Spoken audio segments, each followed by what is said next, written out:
really bad. Yeah, the players are still playing.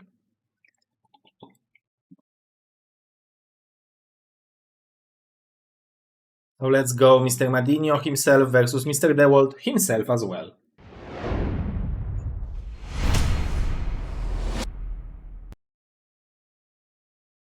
First match, Russia versus Europe.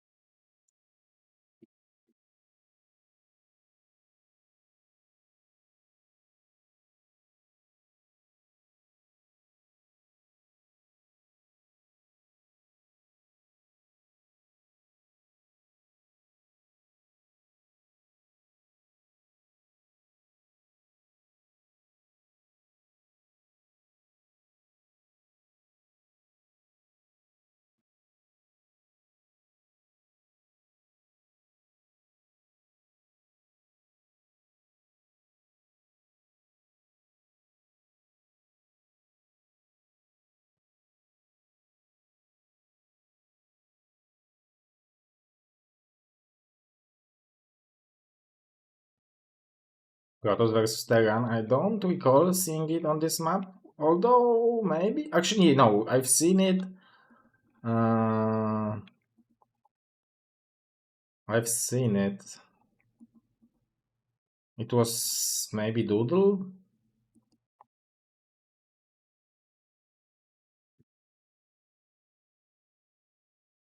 Madinho went for the gas before the barracks. But he will have a pool. He will have a barracks and Warren. So I guess it's tight. I mean, you can never say, like, maybe you need this extra super depot or not.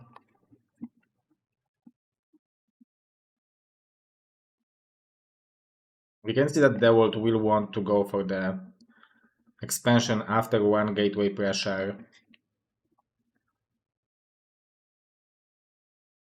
I am Defi, please respond. Where? Do I have D&D on? Oh, but don't PM anything regarding Nation Wars on Battle.net because then you will spoil the results. So, Mr. Defi, PM me. I responded to the world.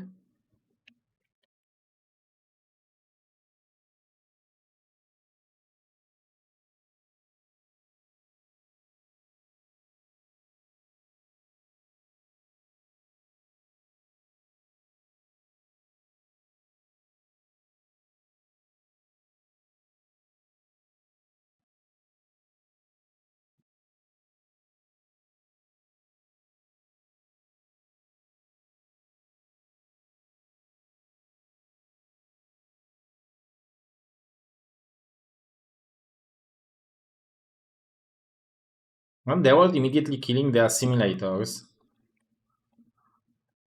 But Madinho, is he going to make factory over here?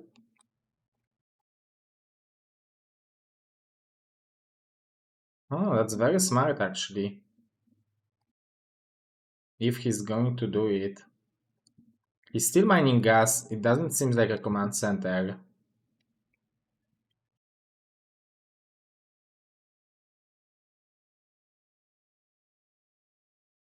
I guess against Terran you can kill only one assimilator.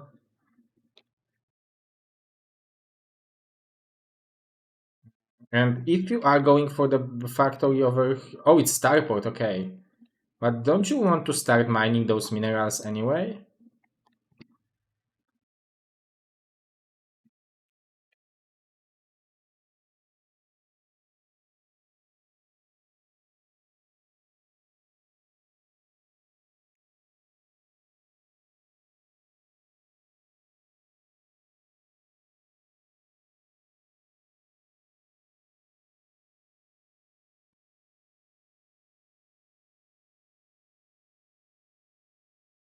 Okay, 4 marines move out. Actually very smartly going around. I guess he was just scouting with it.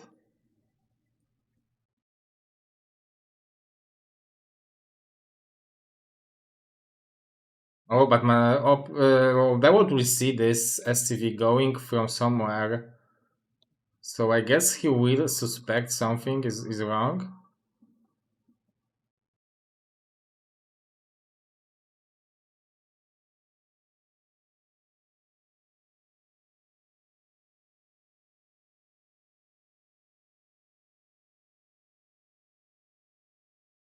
I guess you can use a pylon, right?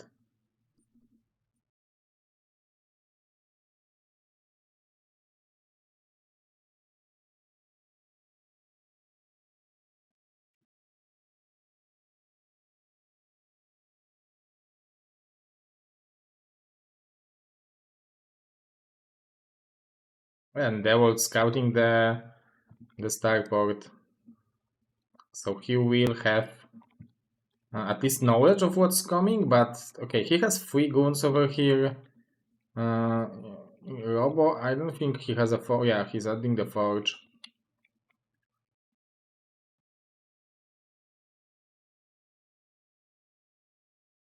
Also, he's not expecting uh, Madinho to build the bar. Oh, that's very smart that Madinho is building those raids. So those vultures will be able to deal so much damage, especially that he has mines. So he will be able to lay them. This is critical, actually. Madinho, let's see what will be his execution. He's usually very good with his vultures. Some probes are dying hints to kill like 10 of them to equalize the worker count.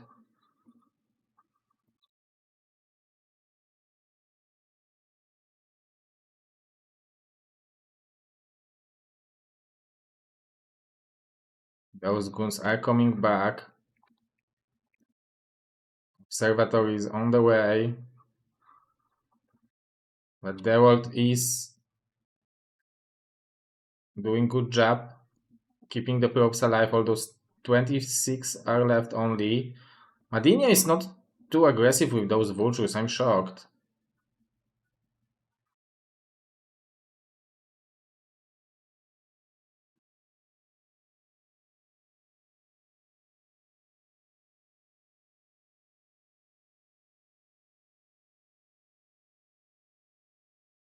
This is critical damage. There will be observer just in time, so those tanks most likely will have a hard time dealing critical damage. Maybe he will make a siege mode over here, I really like it, but there is not too many props here. I guess he's waiting for the prop transfer. Ooh, connection. And Madinho just starting mining from his own expansion. The starport died.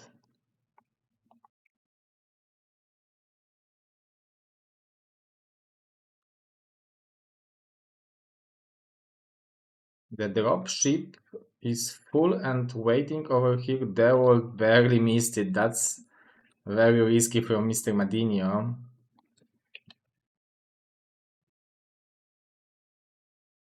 Oh, no game sound. Excuse me. It should be there now.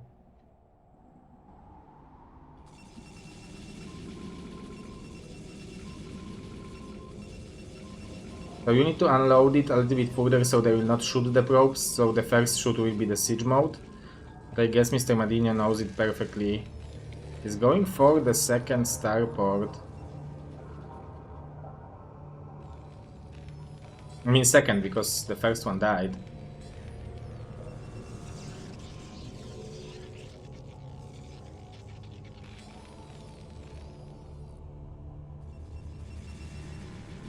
Guess he still doesn't know that there is nothing here. Maybe he can still siege mode some buildings. But the shuttle will have crazy efficiency with defending that.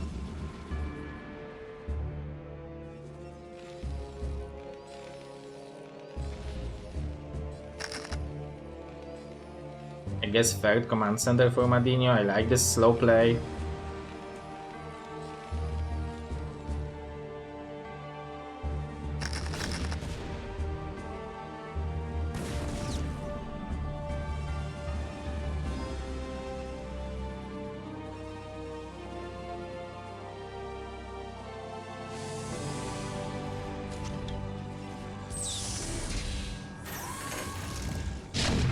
Ooh, big shot. Actually, only 3 probes died. Now much more. 10 probes died. Now the vultures over here would be great. He still has 2. This is a great harassment from Madinho. 40 SCVs to 31 probes. 1 tank and 2 vultures, so that's why it was here. So he was planning to fly around with the dropshippers and go for the round 2. That was so nice. If he would have vultures here, he would deal much more damage. The world is really struggling to stabilize.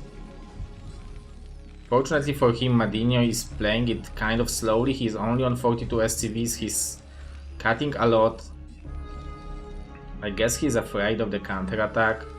But he has 5 tanks now, so I think against couple goons and the shuttle he should be good.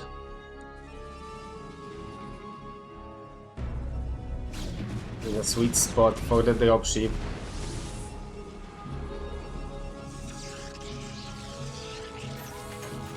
Madinho still hesitating to secure this expansion.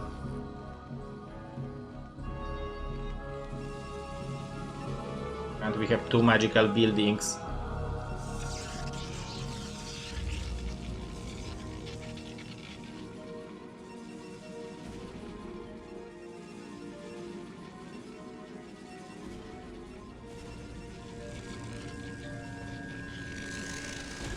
Oh, and the drop to the natural. The raid is actually doing good job eliminating the shuttles.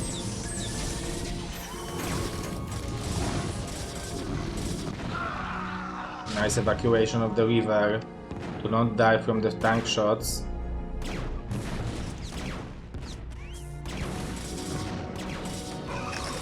Good micro from Madinho. He killed 2 shuttles. That's always good. Although I don't know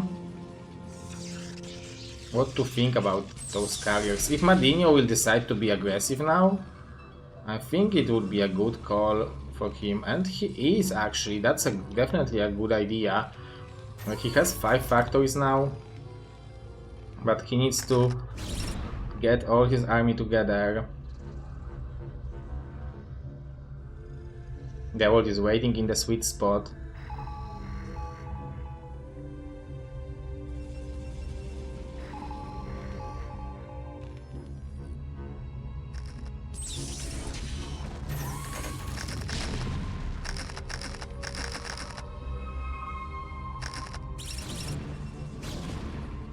The drop incoming.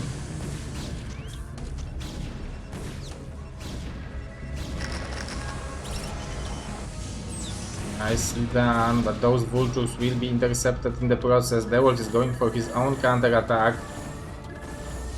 Nice shuttle positioning, but those SCVs will be under a huge pressure.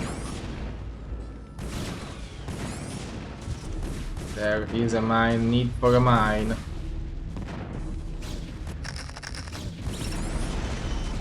Nicely done by the river. Those tanks are trying to fight the goons. This is definitely a good amount of units from Terran. Nice shots, but he is losing the natural, which is actually great for the world because he's still mining from all those bases. He has 52 workers despite taking all the damage.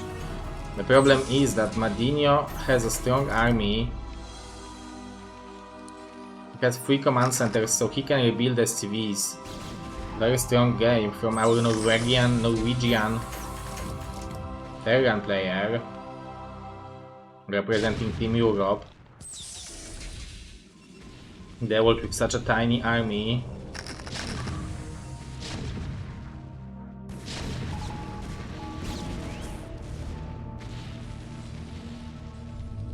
We didn't transfer SCVs yet.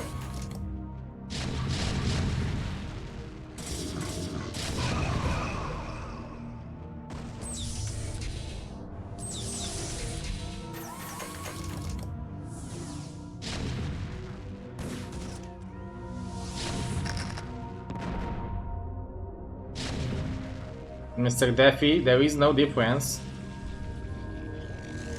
Siema also means like Siemash also is like shortcut of how you doing.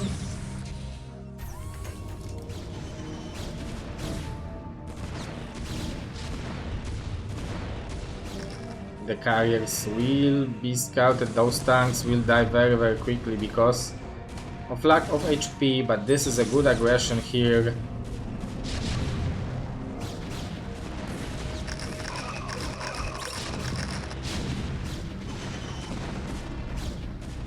Eliminating the tanks is important, but now Madinho needs to take care of the carriers as well. He did a good economical damage, but the problem is that he wasn't producing his own SCVs, so he's not mining that efficiently from those 3 bases.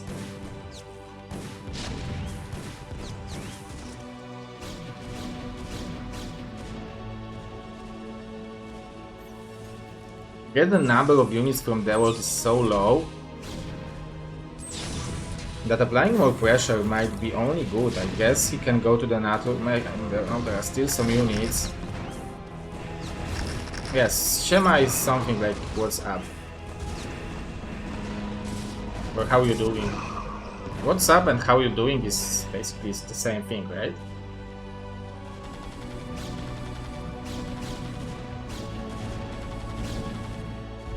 Witam means also hello. There is also Dzień dobry, which is also means hello. I guess it means good morning.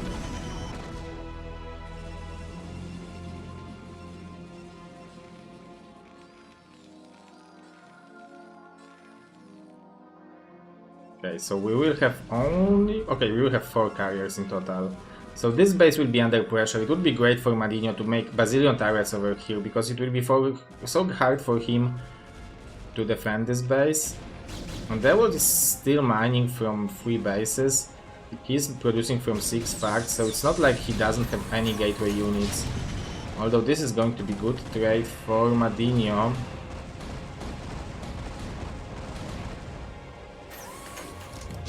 But we have no Vulture support, and all those tanks are stacked, so the river shot will be actually very painful, and those Goliaths will be intercepted. It seems like somehow.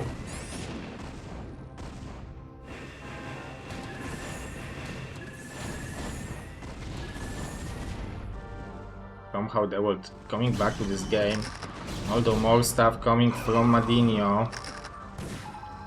But he has a river. I mean, Dawid does. Nice target firing from Madinho. He's losing his production. Every Goliath which is spawned is going to be intercepted by those 4 carriers. Madinho is fighting like a beast. But it seems like Dawid is securing the... Oh, nice micro from Madinho. But those are not the last goons, there will be more, because Dawid is still mining, and that's the problem. GG from Madinho. And we have 1-0 lead for Team Russia.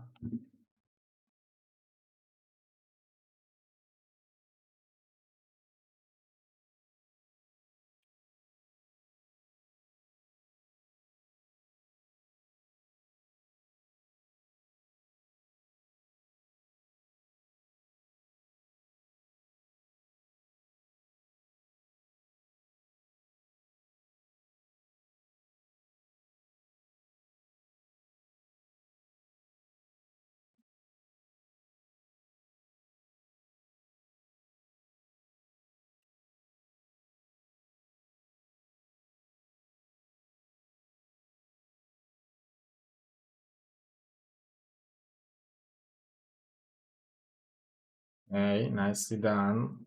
Nice game. Very good game from Madinho. Very nice harassment. Good idea for the map.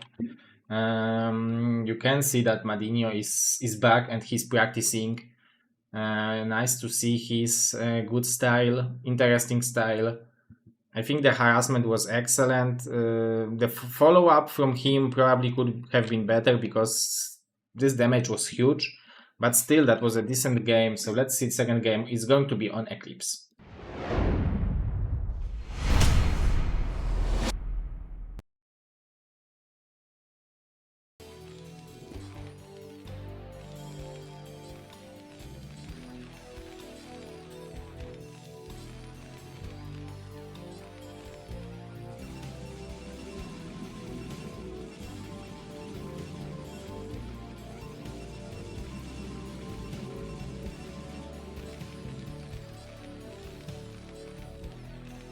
Interesting map pick from Madinho, Eclipse.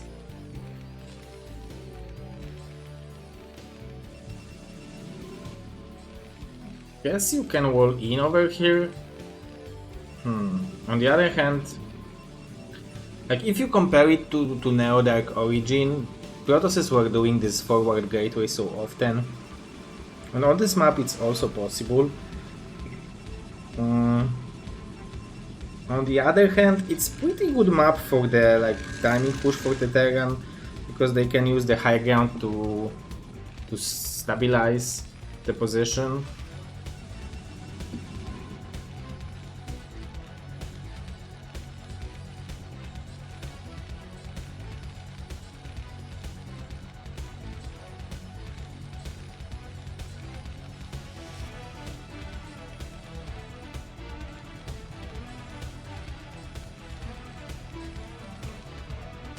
We are in the same. We have the Discord chat with Polish guys from the Nation Wars, let's say it, or active players ish, and Terrans asked Koget how they should optimize the mining to have a fast 2 minute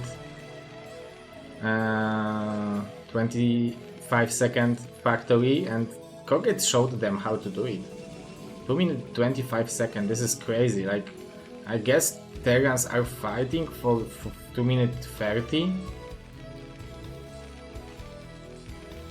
Okay, we have a second supply depot. I guess Madinho is very close to it as well. That's a very nice timing from him. I guess he have cutted one SCV, but just for a second.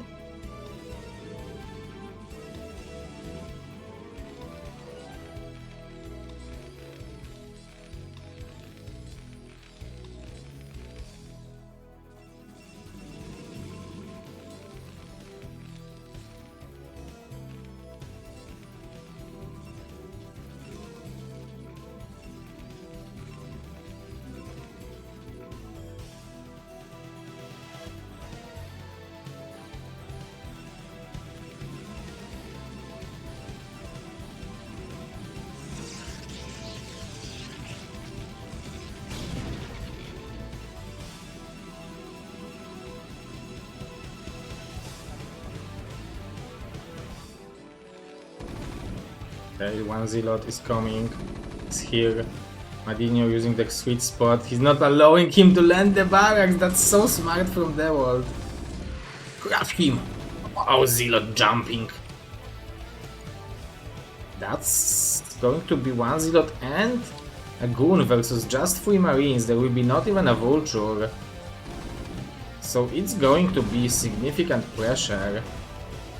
Yeah, the SCVs are badly needed. Nice micro from Madinho.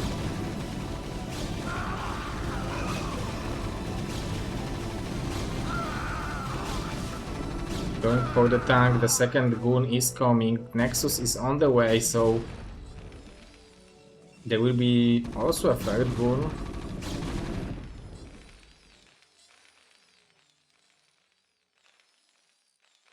I like this SCV.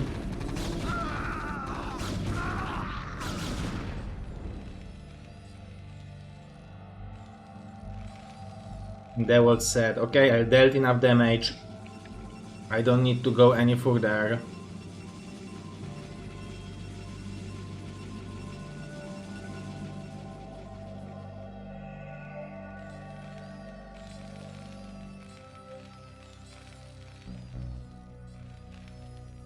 Mr. Yuan is here. The Canadian JD Conan Slayer-ish tire up with the young blood. What do we have? Is it second gateway before the Robo?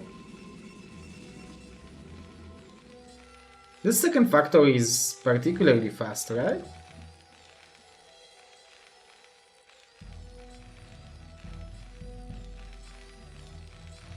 But it's like you either go for second factory or eBay.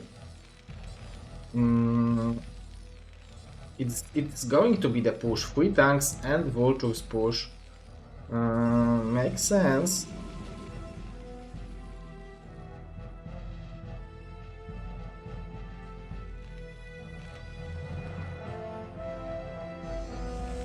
Same amount of workers. Greens are added. I guess he's waiting for the speed. Now Dawid is aware. Will he add robotic support bait immediately?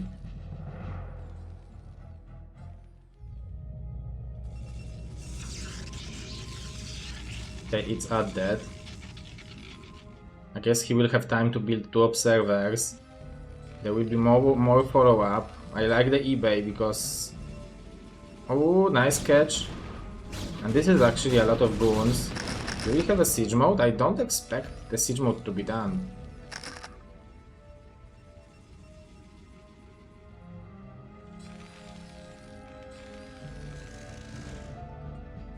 And when the observer will be there, it's going to be hard to block those goons from killing the tanks.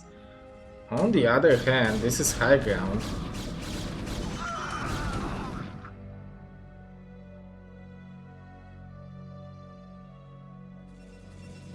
This is definitely a lot of pressure. The world can feel it. And the observer... Okay, observer is here. I thought it's observer number 2.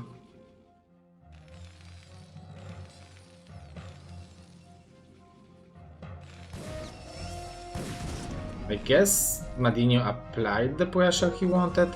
He forced the world to make all the buildings. Now he can go home and defend. I love this play from him. Look at that. He is 5 SCVs ahead.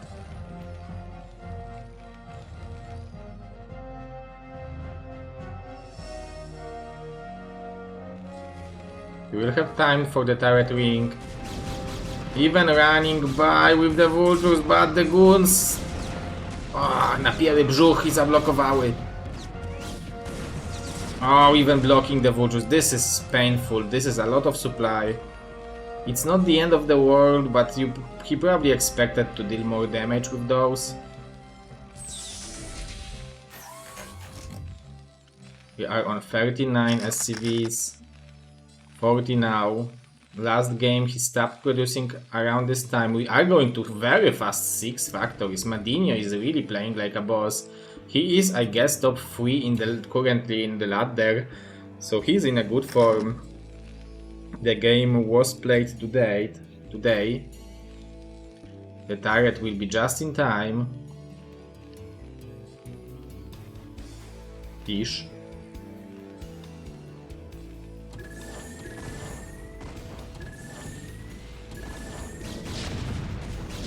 Do you want to attack here as the world? Actually, maybe you are. Oh, nice target fire.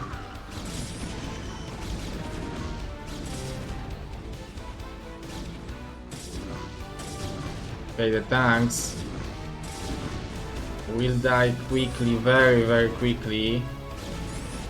SCVs are very powerful, but are they powerful enough? I guess 6-fact production should be enough to kill 5 goons.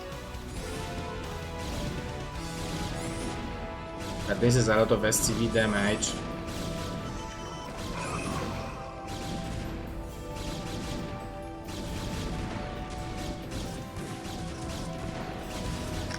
Okay, siege mode. But tanks will jump on top of the tank. The goons will jump on top of the tank. Another tank will be eliminated. Poor Madinho. It seems like he had everything, but those tanks were too clumped and Dawid punished him for it. Look how much kills those goons have. guess 35 SCVs is still not terrible. If he would somehow maybe do the ultra trick.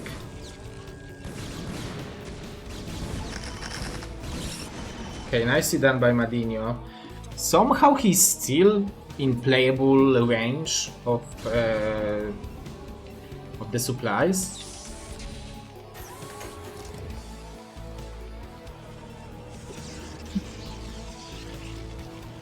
But Dawid is on 3 bases, going for to take the fort. The river harassment continues.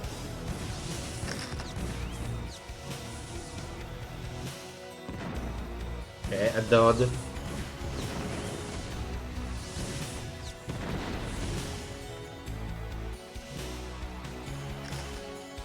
Nice harassment. Oh my god, this is going to be a huge Scarab. Huge Scarab Dodd. Okay, that's good for Madinho, I should say. And Dawid found a gap. Oh my god, even found a gap to deal extra damage. At the same time, he has money to build a Fort Nexus. Madinho is fighting like a lion. I guess the hope for him should be maybe to stabilize, go for the third base and attack after that. I don't think he will have any timing after taking so much damage.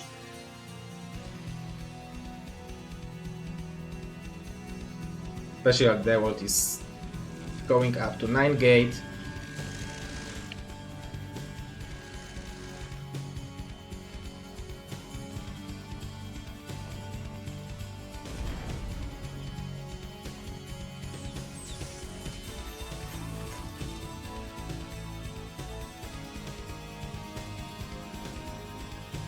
So what Madinho needs is some good probe damage, I guess. I really love that he's laying more mines.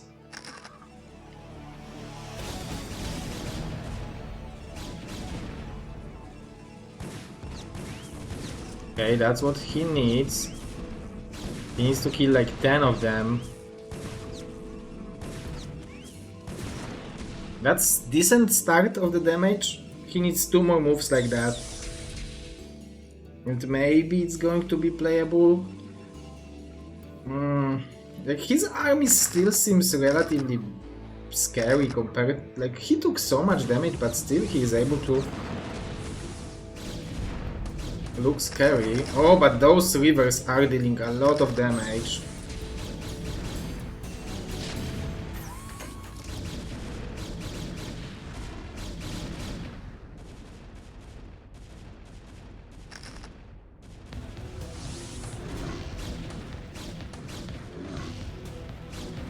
The mines, maybe they will save the tanks, maybe they will kill the tanks, you never know.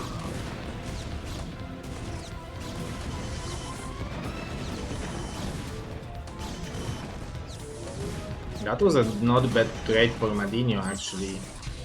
120 to 80 supply, he's still struggling to come back from this big damage. I guess repairing the tanks is the best option he has.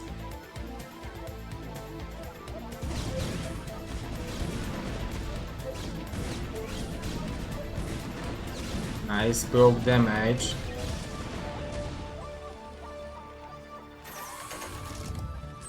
I can't wait to see Mr. Madinho in the Pro League. He's playing such a cool Terran style. And we can see that he is trying to qualify. He is very high on ladder, so it's very possible that he will have his spot secured.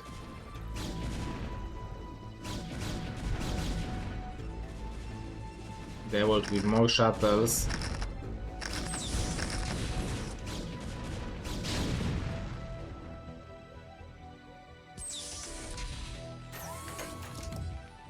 Okay, so those shuttles will be the damage dealers to those tanks. And it's always so hard to stop it. There are no Goliaths. I guess the vultures are in position. The mine is great. So this is as good as Madinho could hope for. He is target firing the goons. The zealots are dead, but we only have 2 tanks left. With the mines it might be possible, but their shuttles are still alive. So nothing is stopping the world from unloading. More zealot on top of them. I like that Madinho cleared the mines. He's sending more and more stuff. But mind out in the main base. In a second he's going to be. And we even have storms. They were mining from 4 bases, 5th one is on the way.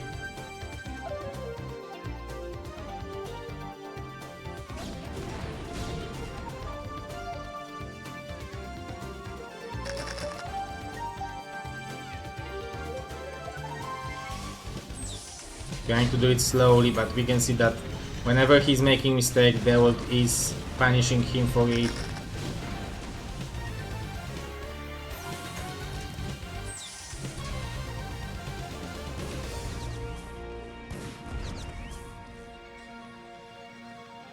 And big attack from the world incoming just when the tanks are unloading. This is a not bad position for the tanks, but there are storms. This is a good, not a bad trade for Madinho. He really cleared a lot of stuff. But GG, the world just have too much production. And the world is securing 2 points for Team Russia. I guess as a captain should do. He did it like a boss.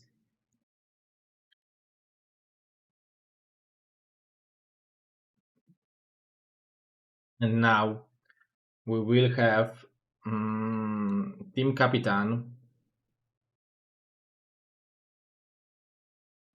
of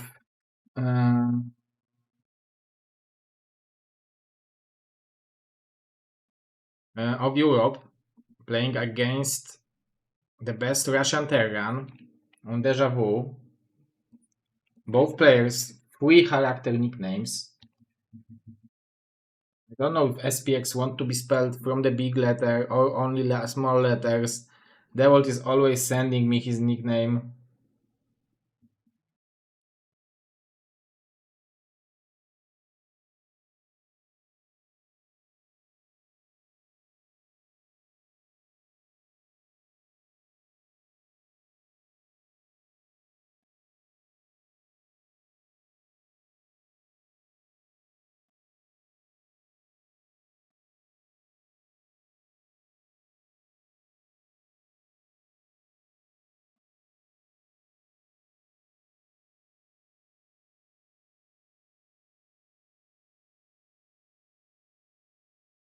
Let's go. Izu versus SPX.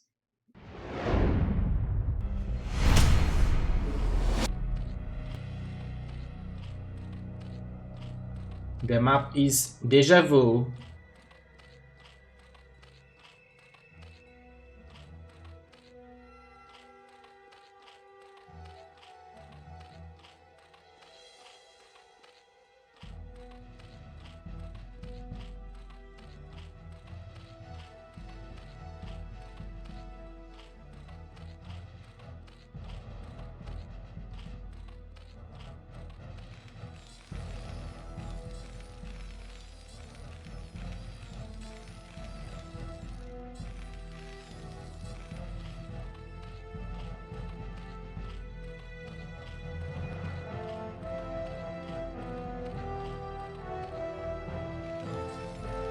Izu is a former Gosu League champion. SPX is a legendary Terran.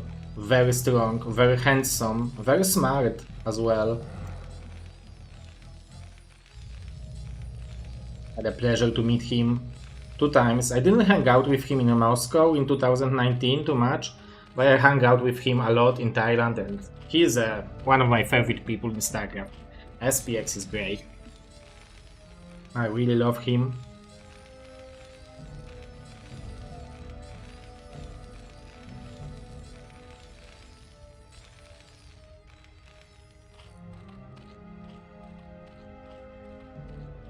Actually, we hang out with Dawid and SPX a lot, and Baby Magic.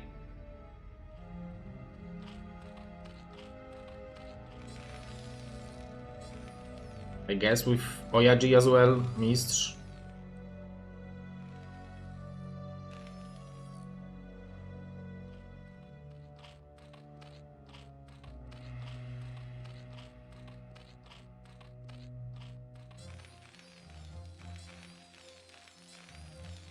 Okay, SPX is going for the wall in and expansion behind it. I never know when they're gonna decide whether they want to go for the marine push. I guess with this barrack location it's too hard because marines need to go around. But you can always scare that Zerg and at least force him to pull the drones from mining.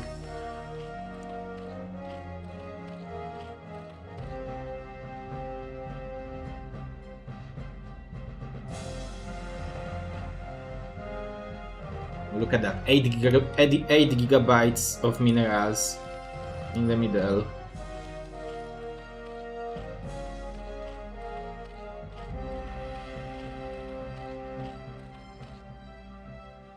Marine pressure. This is how SPX plays for a long time, and he is usually doing it so well, forcing the links, coming back at the right time. And he will see the links with the SCV, so I guess seeing 2 links will not make him stop the push, but he will not see those 2. Okay, 2 links versus 2 marines. Oh, marines shot first. Nicely done by SPX. Izu needs to be careful. Imjuraya is sub with Gosu for 30 months. It is held. It's micro. Mr. Jiraiya is Super Gosu 30 months in a row. Thank you, Mr. Jiraiya.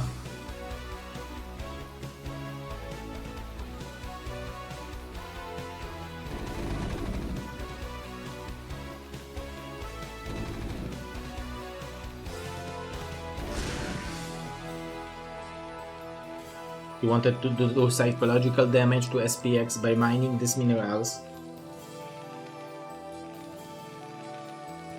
You can always make a hatchery. Oh, you can't because the minerals are too close.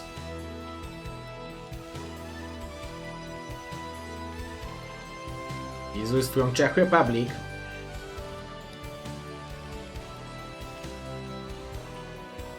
I guess this gas is late compared to the spire timing. Maybe we have no speed. Where the third hatchery is going to be made? This is a very regular game, I should say. Oh, the speed is there actually. 3 links for 1 marine, not terrible. But SPX is achieving what he wanted to achieve with this move out. He's not even necessarily want to move out to kill him. He just wants to force the marines, force the Suncans. It's only 7 marines.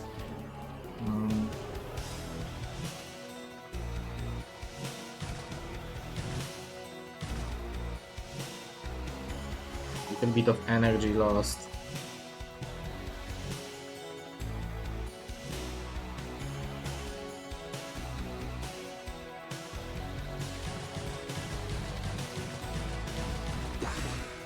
Yeah, this is the world card. Oh, I don't believe... Oh, I can't believe those 7 marines will be able to block top right expansion.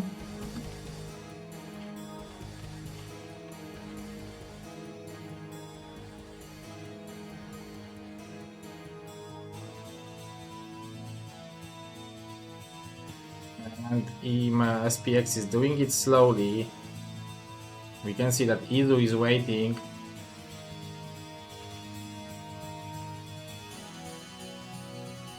Very smartly SPX waiting for the hatchery to be done so he will finish it. Obviously it makes him a little bit vulnerable at home.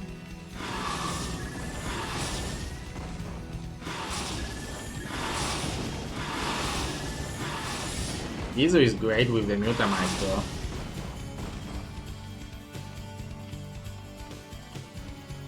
If he would only know about those marines.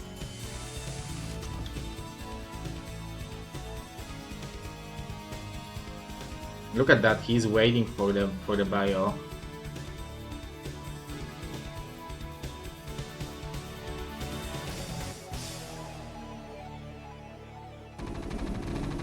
The mutas will be there-ish. Maybe, baby. Oh, he started firing.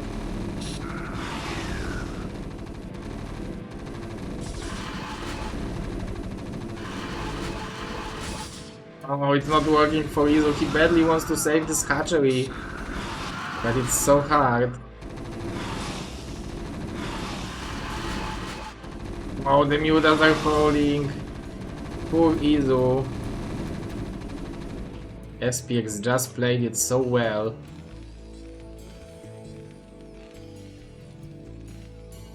Last one weapon will be done. 2 starports are on the way. We are on 3 racks. What Izu can do is, I guess, try to make a 3rd hatchery at home and... No.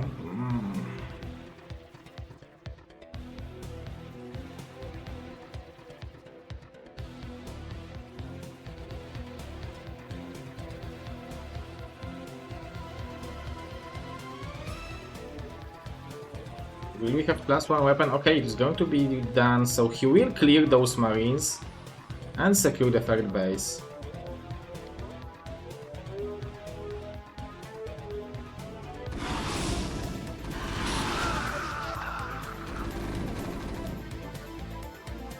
To be careful.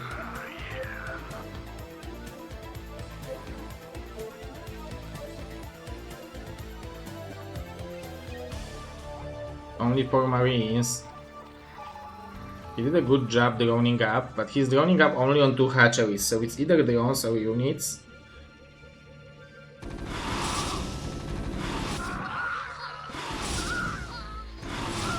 Nice clear, he didn't lose a single muta this time.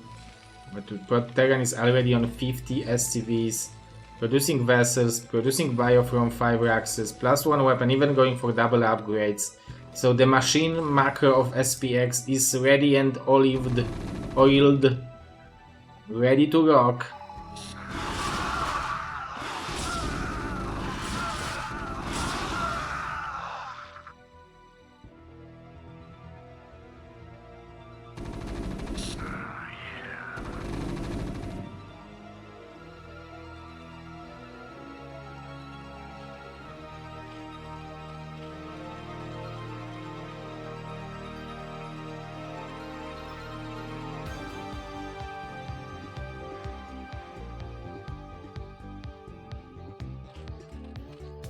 The filer mount is there.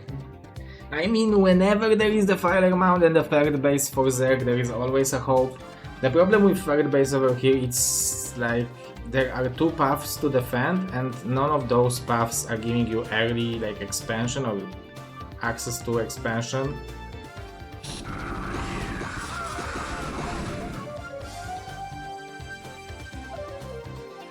And SPX can macro like a boss.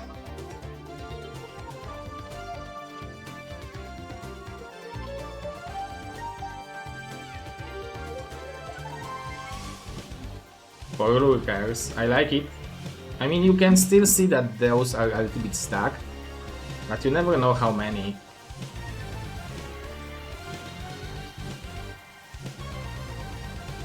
Yeah, and I like mutas being used as expansion removal or harasser.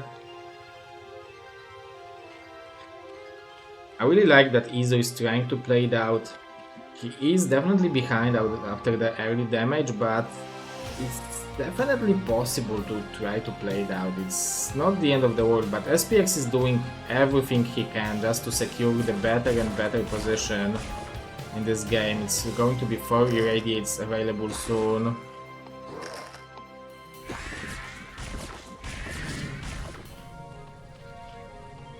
Do you eraser?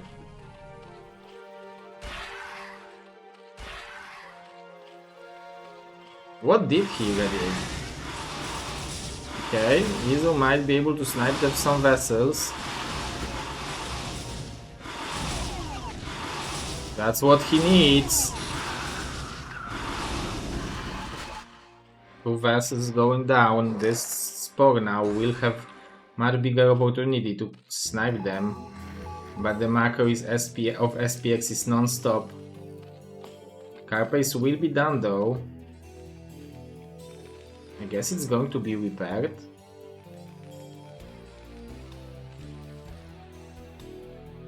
But like we can see that SPX... Oh, more Sunkens.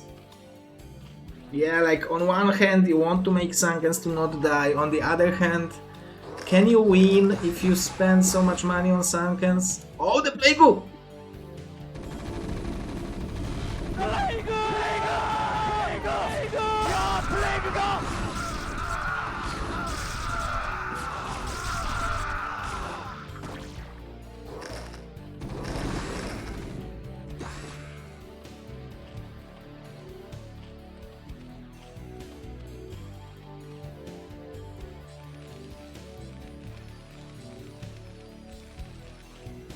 Yeah, it seemed like some hidden irradiate.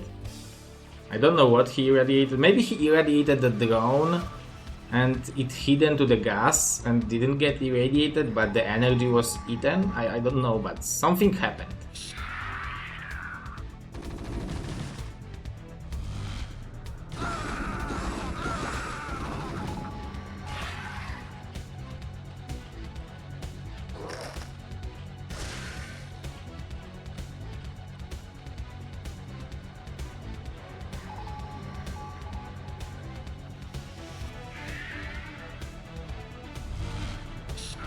Ooh, breaking your own lurker.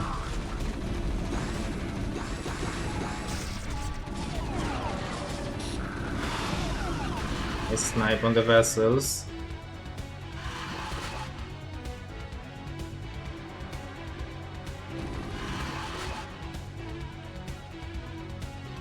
Yeah, and Izu wants to expand, but he can't do it freely. Like, and this is already 2-2. So okay, Lurkers will have 4 armor at some point, but it's going to be free weapon for the Terran immediately after the Carapace will be done. It's going to be close. We have energy, so there is a potential for the Plague and for the Swarm. Another beautiful catch-up.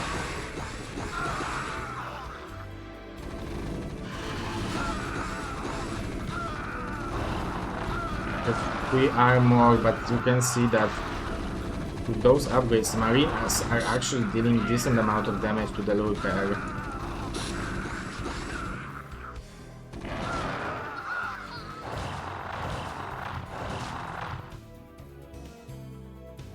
Ooh, double Doperino.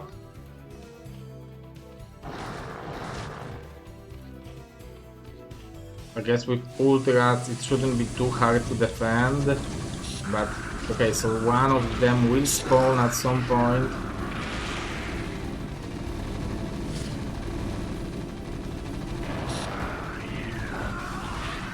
Okay, so it's going to be defended. How much damage? Nice micro from SPX to hide behind the medics.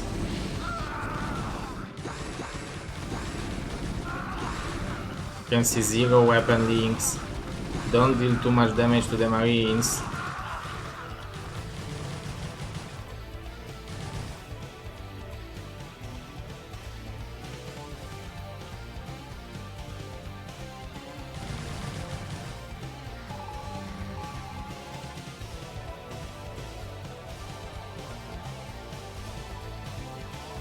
Okay.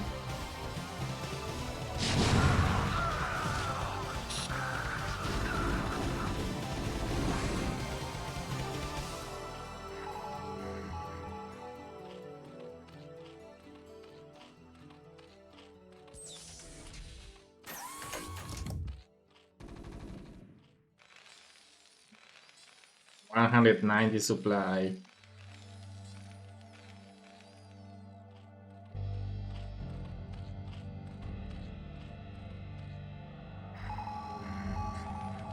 Oh, I like this counter attack.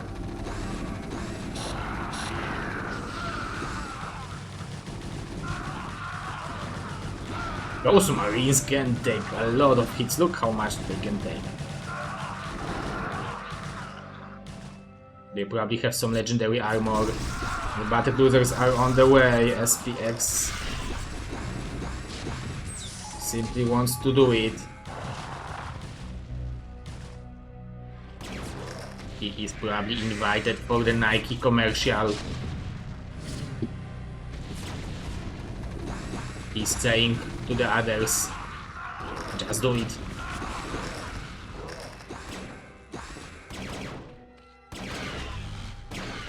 Nice plague.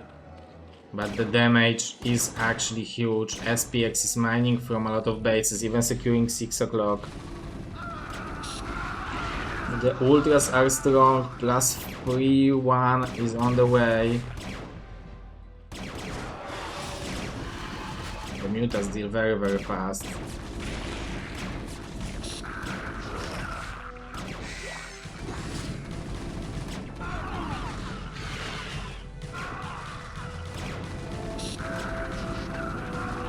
Yeah, it's so hard to kill the Zerg, but I guess SPX is just doing it perfectly.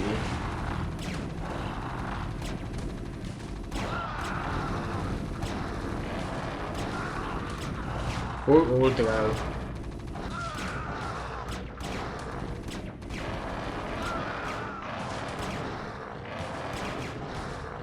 We have a Muta switch.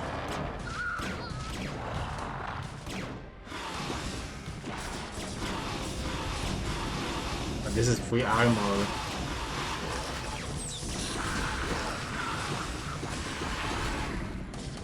Yeah, this is GG. This must be GG. As a Zerg, I would give up now.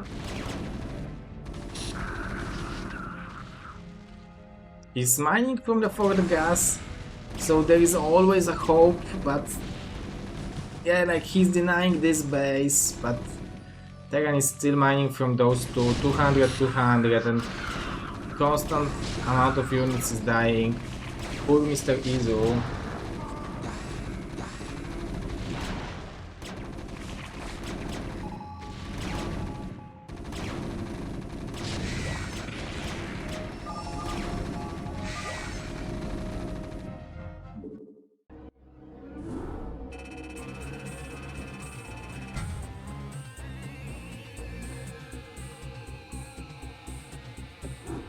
Okay.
Okay, so we have 3-0 lead for Team Russia, very convincing one. The map now is going to be Radion.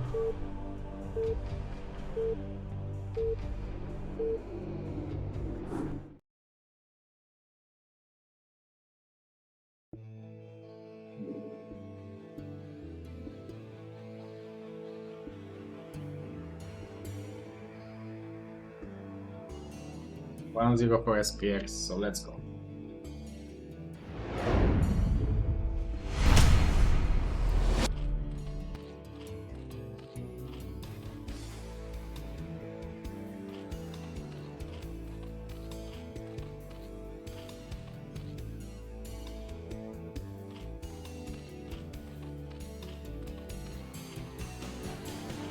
Yes, this is best of 2, so each game matters a lot.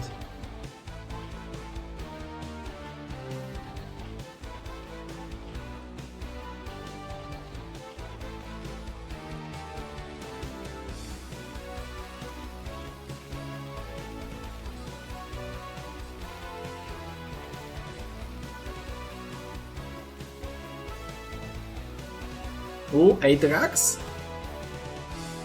8 racks? Oh no, no 8 racks.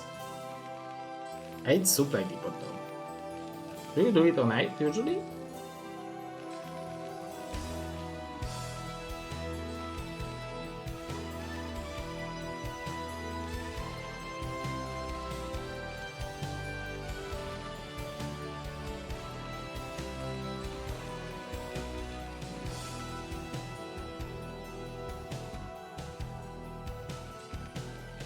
This is like a little bit earlier barracks, maybe?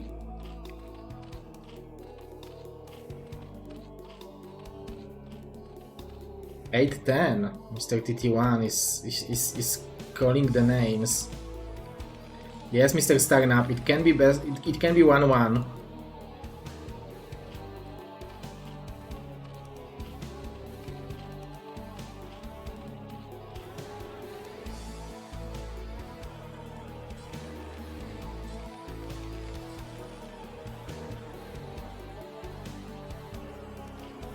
So there can be a little bit of tactics, can be a little bit of preparation from the players, at least for the first map. But also think about which map you can pick or want to pick. This is basically 2 best of 1s versus 1 opponent.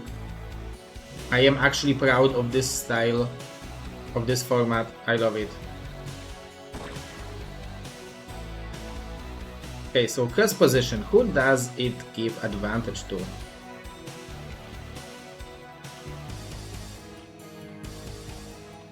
So there are a few probably ways of thinking about it.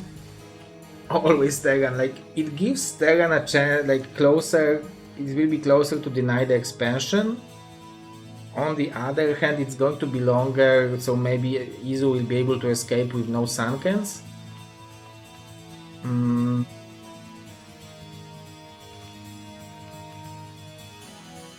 Maybe SPX will be able to go like have extra barracks before the turrets.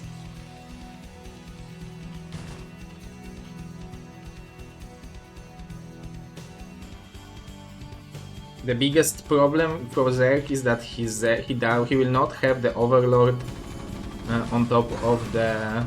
What a good micro from SPX.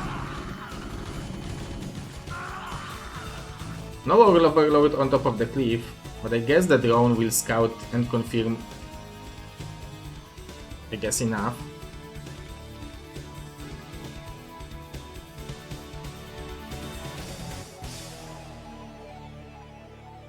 Okay, speed is on the way.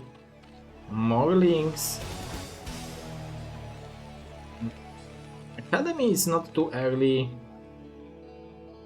I guess the speed will be done on time to prevent those SCVs from expanding.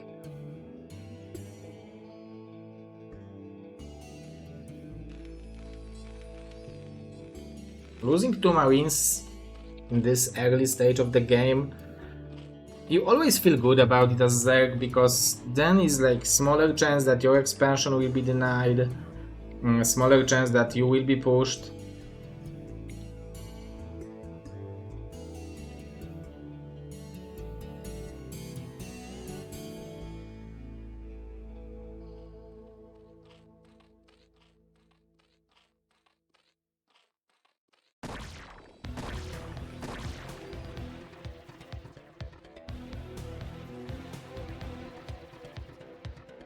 Yeah, I guess the name. I guess the name should be 2 games each player.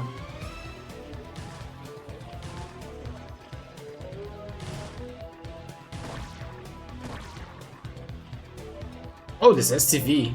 Mercy. 6 o'clock. Oh, still the Sunkens are forced.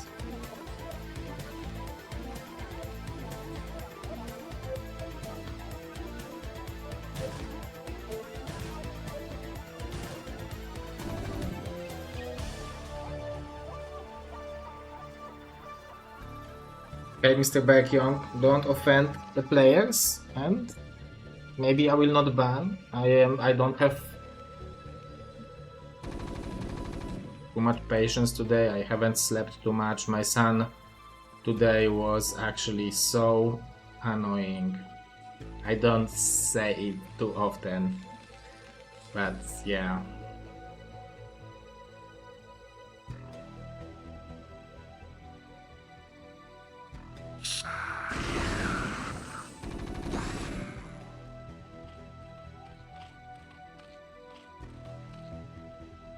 Yeah, he offended Izo.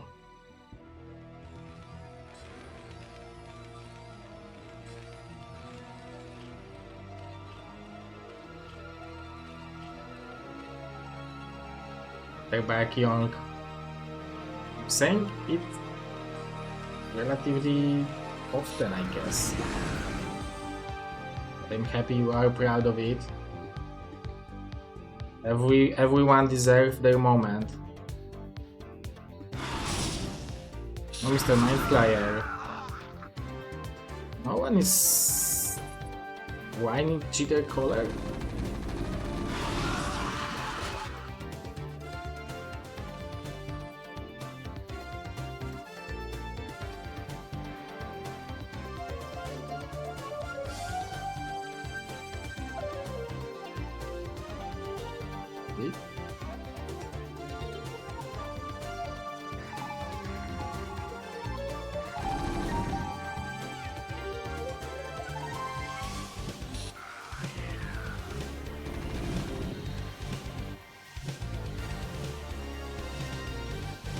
Okay, 8 mutas and the owning up behind it.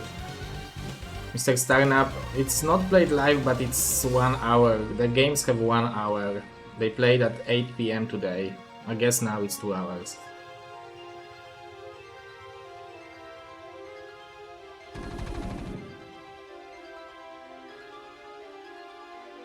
We have 11. It's micro from Izu. He is a Muta micro master, to be honest. He's a 2 vs 2 last season of BSL 2 vs 2 runner-up along with Wave. They even won against TT1 and Kenzie. TT1 is here and probably watching just to not make the same mistake. TT1 and Kenzie were the first season second spot, second season third spot. Yeah, this is good. The music for Mr. TT1 ears. Still both season in top 3. BSL 2 vs 2 season 3 is on the way right now, guys, on Shield Battery, so go join Shield Battery and join the matchmaking, which Blizzard didn't deliver, but Shield Battery did. Like the harassment. If there is defense in the main base against the incoming force. Nice micro from Izu. How will he defend the third base? I guess the lurkers will be there-ish.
Okay, the Lurkers are there, the damage has been done.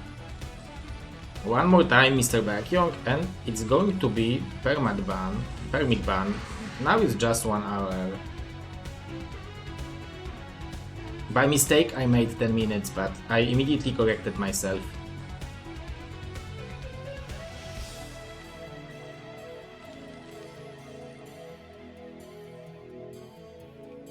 And think what your mom will think when you will say that I shouted out you and then that you can't comment on my chat. What you will do with your life after that. Have the filer, we have third base.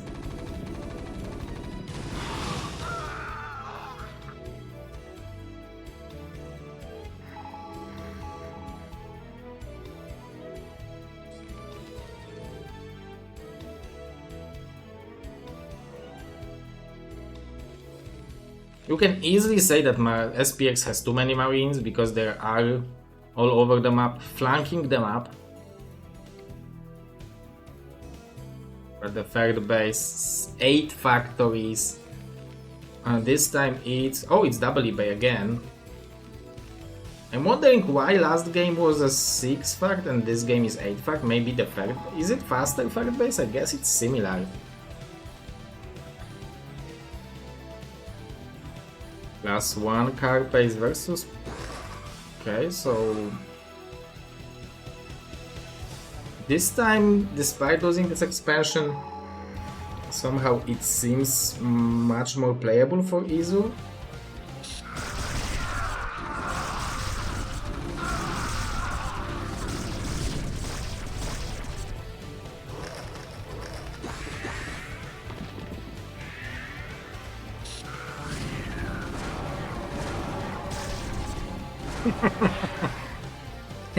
The kill squad of 5 marines. Hidden base. Not mining gas is definitely some kind of a mistake. But he has a macro hatchery. Ultra cavern on the way, but no +2 carapace on the way. And if you are behind in upgrades against bio with ultra risks, they are not as efficient. They are just costing a lot and not as efficient unit.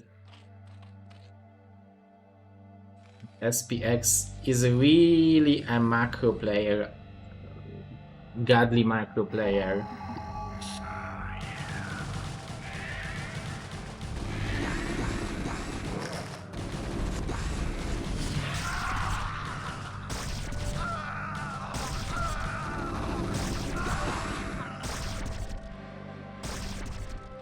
We also have the fighter over here.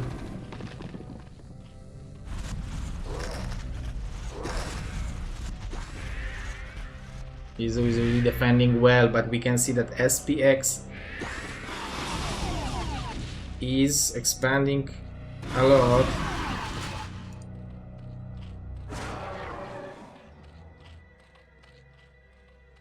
Okay, +2-1 is on the way.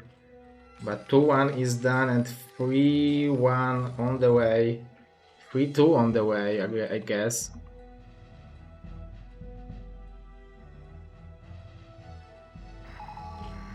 You never seen Zeg with that APM?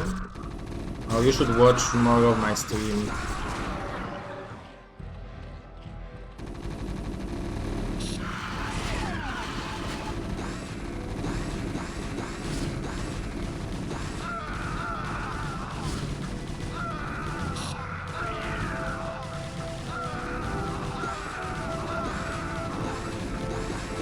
Yeah, the upgrades are 2-2, so those marines are dealing 3 damage to the marines. Okay, now with the Plague maybe. No, why not Plague?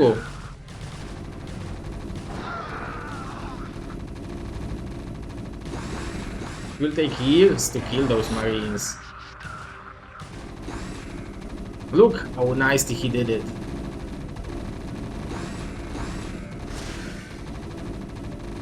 And at the same time, SPX securing those bases. What a master play from him.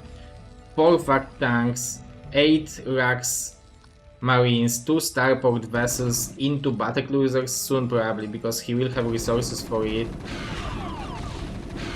Eventually this will be cleared, but this army denied so much mining time. Can the ultra feed through? It can, okay.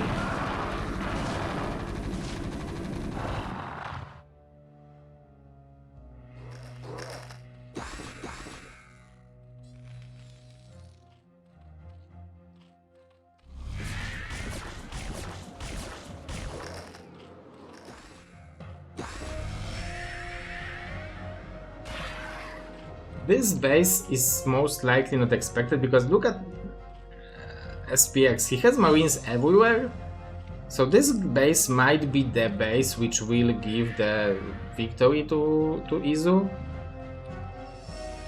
But yeah, the tank number is growing fast and it's going to be hard. I guess the main base drones were irradiated. We need more spores. Oh, this is interesting mining path.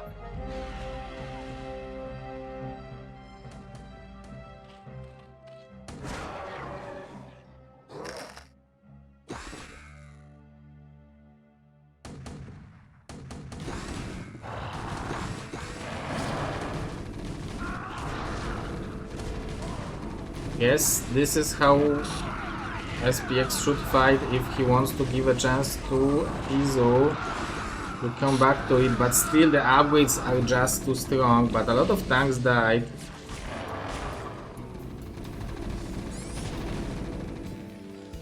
Even more barracks over here. He's playing the Protoss style. This is not Gateway Man, this is Barrack Man. He should just attack with everything. We have 69 SCVs, probably Mr. LML is proud of him.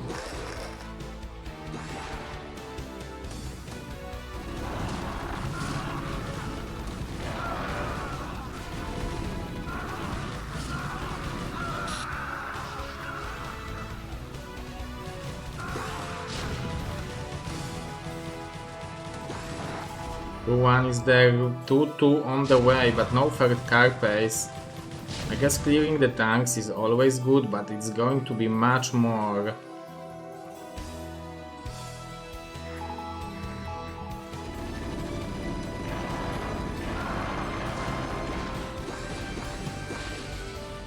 This looks like a bunker defense.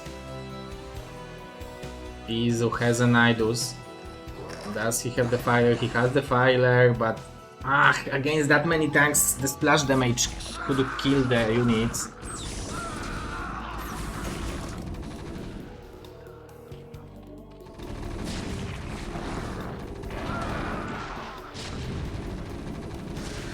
Okay, there will be the fire, but look how quickly those tanks are killing the ultras.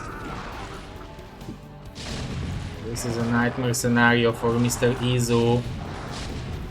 SPX is getting closer to put Russia on 4-0 lead against Europe. Sending more troops. Macro, macro, macro. Powerful macro from SPX. Unstoppable. I mean, it's stoppable by the swarms, but we can see that SPX is dealing with the swarms nicely.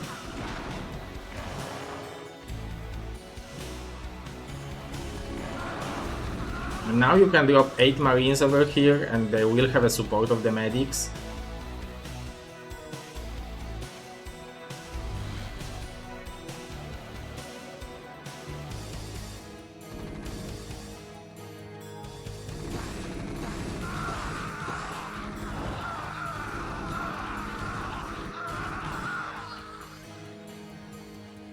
Does he have adrenaline?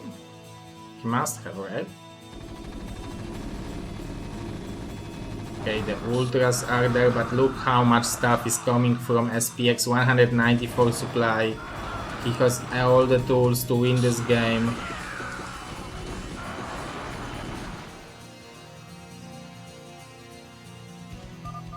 GG from Izu and Team Russia heading to the big advantage, 4-0 lead, and now it's going to be everything in hands of Mr. Max, the Bonjva of Mr. Squeezen. Max versus Ziki.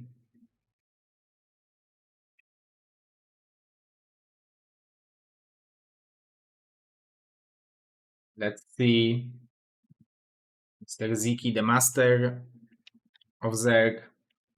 Let's watch it.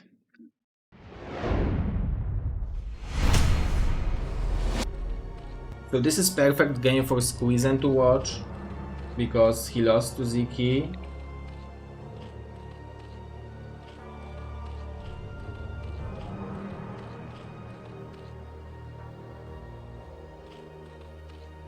This map on those locations, so maybe Max will show him a little bit of how it should be done. How good is Malkiyar? He lost to Bonnie after a decent game. He won with Jumper. So I guess Malkiyar versus Dexter will be the closest in skill. I guess Izu SPX wasn't bad as well, but maybe SPX is just too good. Yeah, but think about it this way, like Max knows that he has no chances, so he has to do something, and he has so many build orders and so many strategies, and that he can definitely do something. And the question is, what will it be? Obviously, okay, Ziki is going for overpull. He don't want to be surprised. He wants to send couple links to scout what's going on.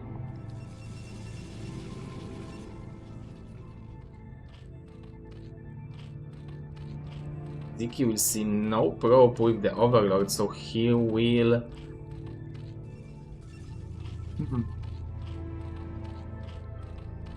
I mean, it's always questionable from their perspective why you didn't go normally, but you are going around. You always you start to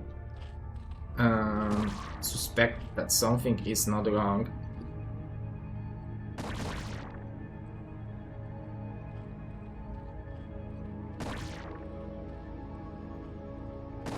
Nice block from Max, but just a little bit. This cannon is unnecessary.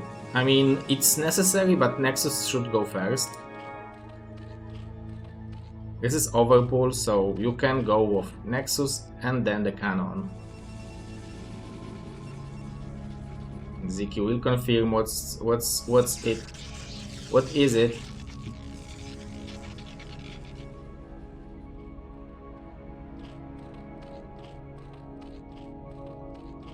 Four links been made. There is no gas yet from Ziki.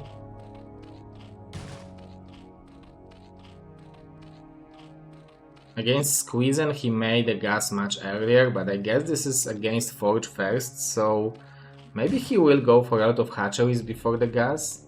My favorite style. Okay, 3-minute gas.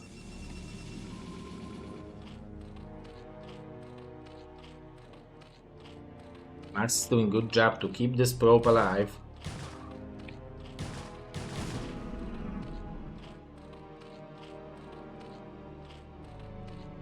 Just as I said it.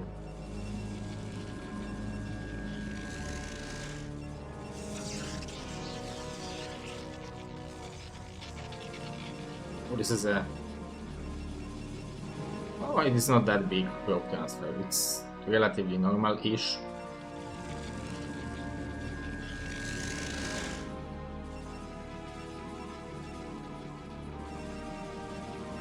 Respecting the run by potential. Layer on the way.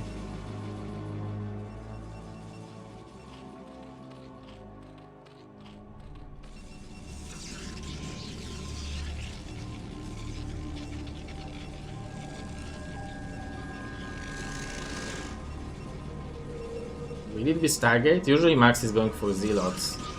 Well, it is a Zealot, so What Max is doing usually, he's going for mass gateways and then for double Stargate, which is a strong-ish opening. Okay, we will have a Stargate over here, but I guess Ziki will confirm it.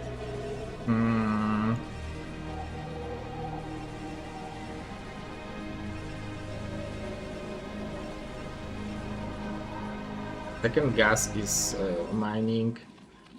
Ziki 20 for drones, same as probes, basically. Maybe Max was cutting, or is it right now?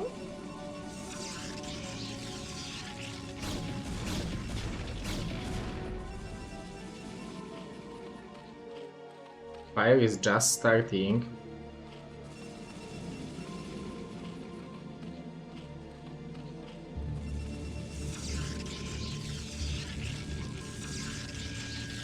Fast Templar archives.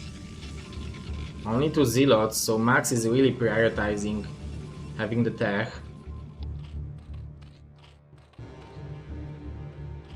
Fifth hatchery for Ziki. Where do you build it? Here or here?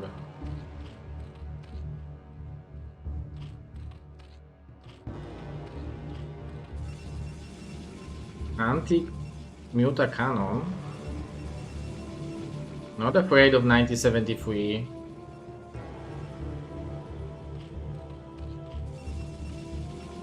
Is it going to be fast Dark Archon?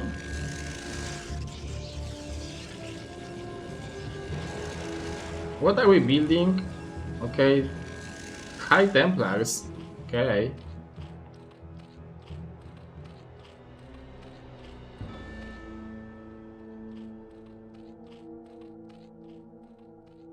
Okay, +1 weapon for the Hydras. He scouted Hydra then as well.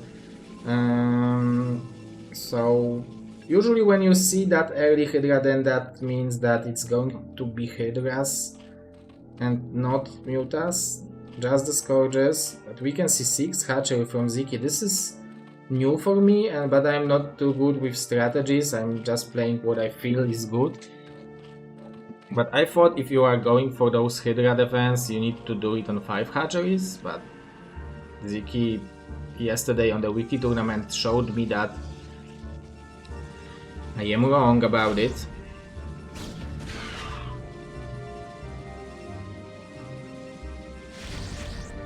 Nice micro from Max.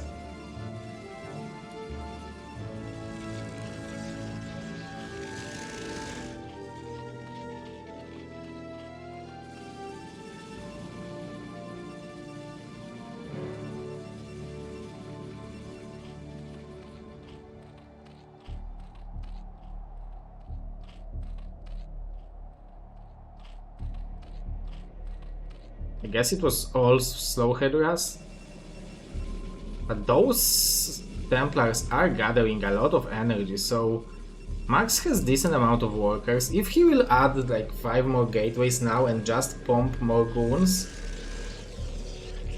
if Ziki will try to defend it with straight up units, it's going to be hard. I really like the second Hydra then, his upgrades are so late, so yeah, adding the second Hydra then makes sense.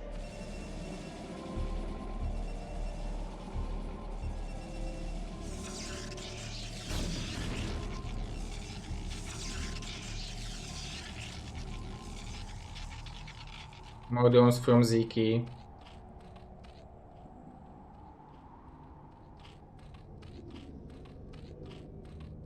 Very passive play from the Protoss, but he is also scouting everything with the Corsair. Not even DT leave the base.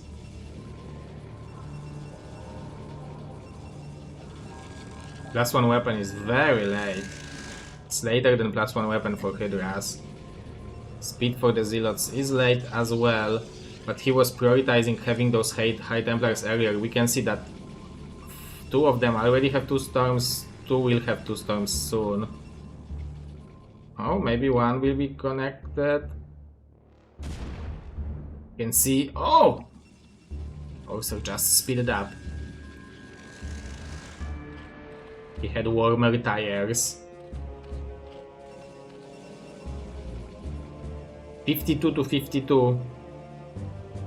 We are moving out. But Ziki has like 24 Hydras. And it's definitely enough. I guess 22, but... yeah, Zealots don't have +1 weapon. Still 8 versus 12. Yeah, with the links, Hydras will easily deal with them. The Gas Max is treating those Zealots as a harassment and scouting.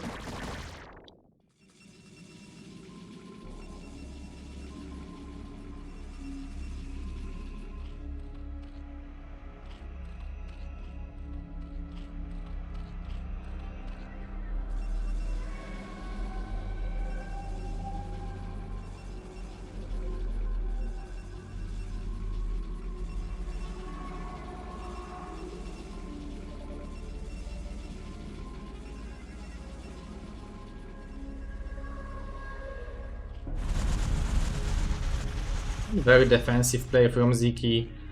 Nowadays Protosses are not that good that it's really hard to jump on top of them too early, like, and making one mistake can cost you the game, because basically any even C rank Protoss can do this powerful like 11-12 minute attack, and like the Storms, if they will connect, there is not that much you can do. Can see max 4, 6, 7 gateways only for now. Is he going for double expansion? Double expansion from Max, like a boss. He's saying, I'm not aggressive, I'm defending, so I can as well go for double expansion. And I guess he can still try to be aggressive, a little bit aggressive over here.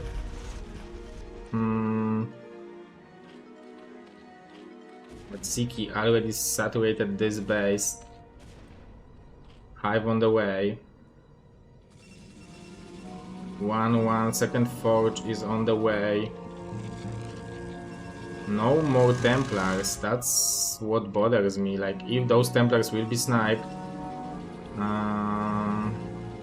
there are none which are banking the energy. And as long as 8 Storm is huge number, the later you go, like, you don't expect that every Storm will connect with Ziki army, right?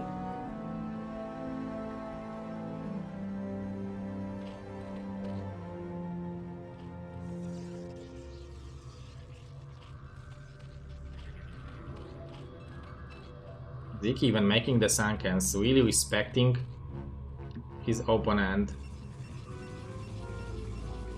Triple Robo! Max! He's showing, I guess this is something to note. Triple Robo, holy moly. So I guess Robotic Support Bay will be also, will be quadruple Robo with this one.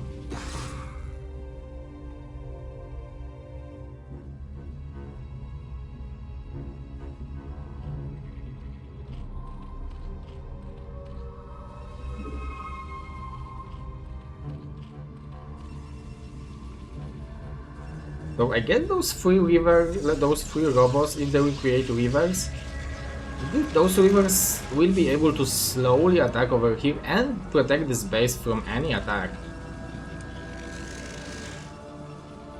And oh, you can also make a lot of observers, that's a good idea against the lurkers. But we will have the firers from Ziki, that's what you need against the rivers, to plague them. This looks very, very similarly to Squidzen vs Ziki, which I casted yesterday. But, I mean, very similarly on the map right now. There was much more action in Squidzen vs Ziki. But I guess Max is saying I'm fine with playing late game versus Ziki. And it's not like he is too behind. I guess he is behind in upgrades. But it's 4 base versus 5. So it's not the end of the world. And with those rivers he will be able to... he should be able to trade well. I'm wondering, yeah, the upgrade for the damage is there. This is actually very smart. Obviously he will be vulnerable to the counterattacks and he's not mining gas over here. This is a huge mistake.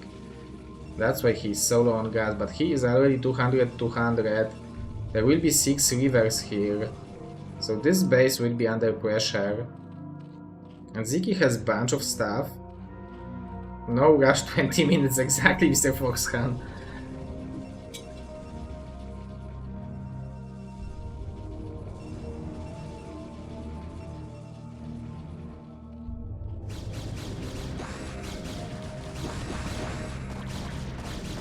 Snipe on the river.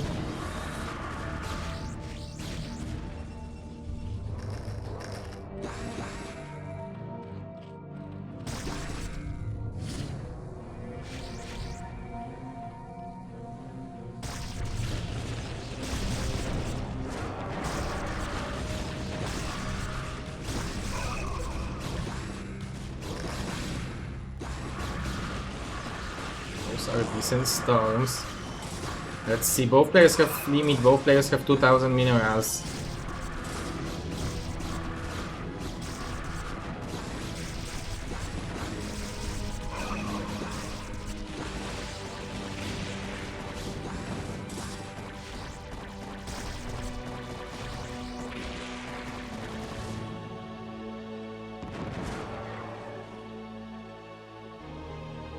Plague? Ziki is going for the counter-attack.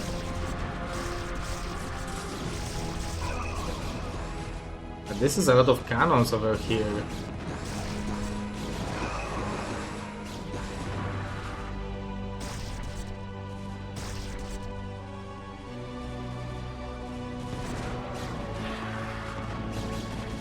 Is Max doing it? He can hide under the swarm.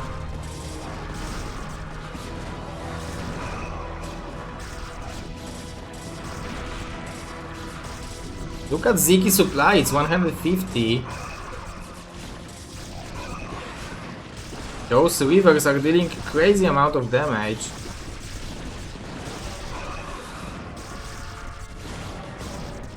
I guess the links under the swarm might do the job.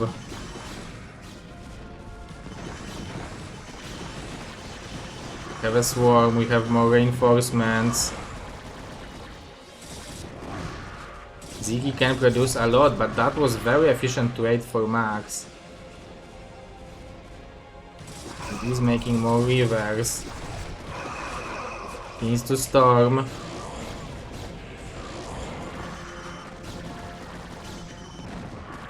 Those rivers are hitting like a trucks.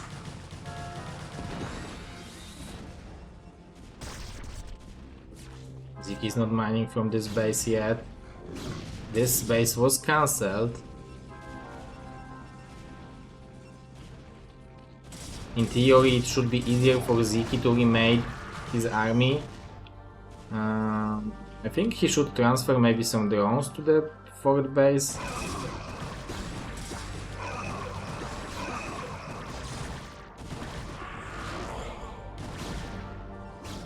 Like Archons, I love it.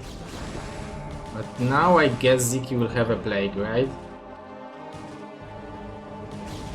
But with the Dark Archon, there is going to be the feedback, but we will have oh, small plague. Not even plague. Just a little bit. Just like.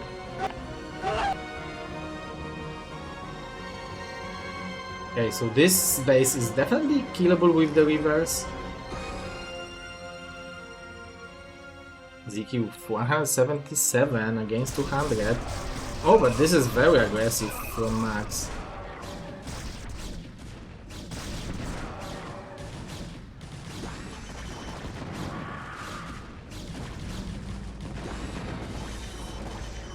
Look at this Hydra. One shot, one kill. James Bond. Or Jason Bourne. Jesus Christ, it's Jason Bourne. We have more stuff coming from Ziki. He decided this game I'm not plaguing.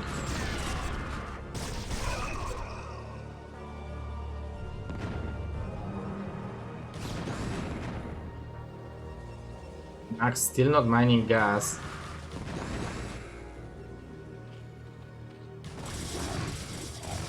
Two 1 versus 2-2 only.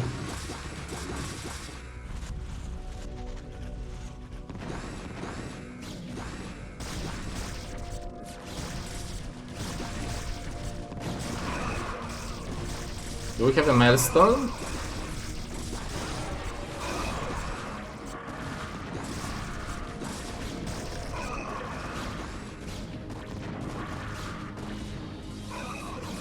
Counter-attacking the main base of Ziki.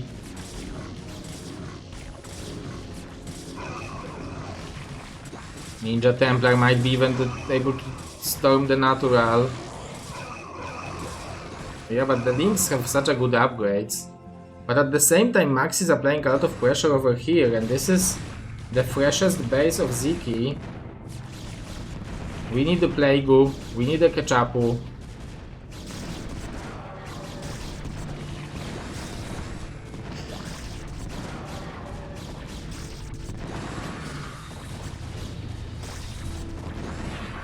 Guess that's strong play, strong kill on those units. And securing this base from Ziki perspective is very important. Another thing at this stage of the game, Zek is still mining from all those bases where Protoss is mined out in main and natural.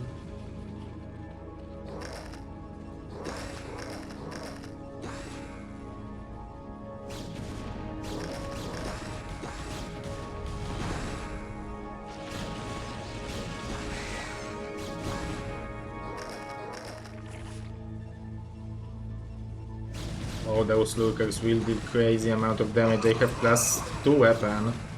This is enough.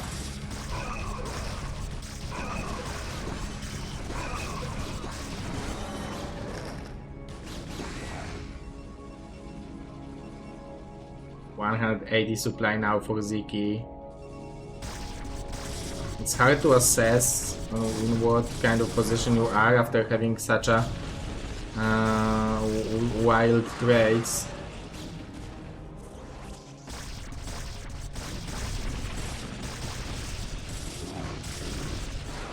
We have 4 observers over here.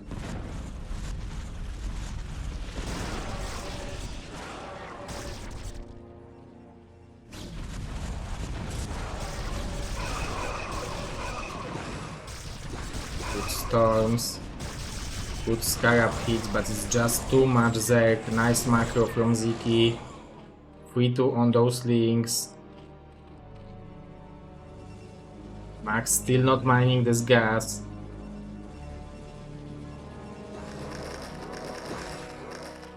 And this is the most important base. It would be if he would kill this base, maybe there would be a hope.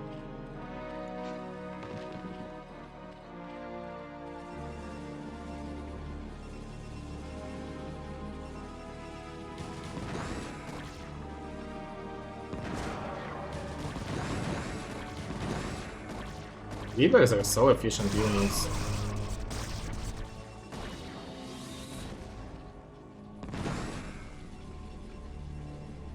The Muta switch from Ziki would be actually strong now.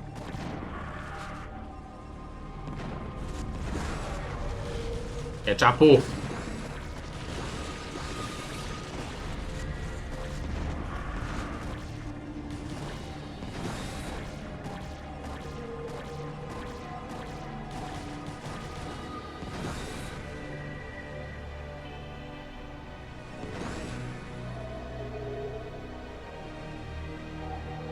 He's just sitting, he don't need to attack, he's mining from this base.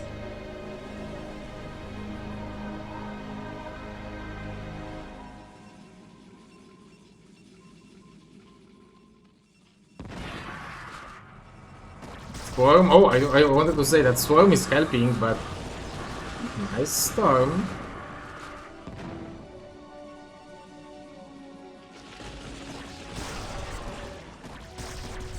Max barely wants to, I guess, expand over here. He wants those 2 Vespin Geyser.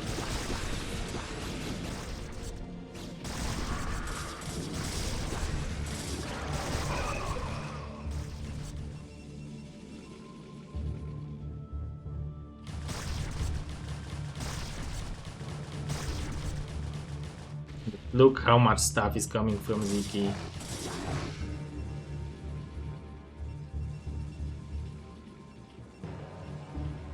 Protoss doesn't need Imba units. It's Imba race.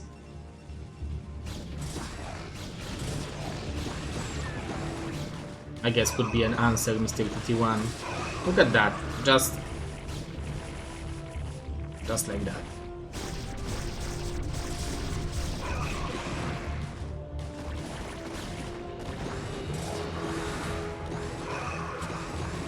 Good upgrades on the Protoss now.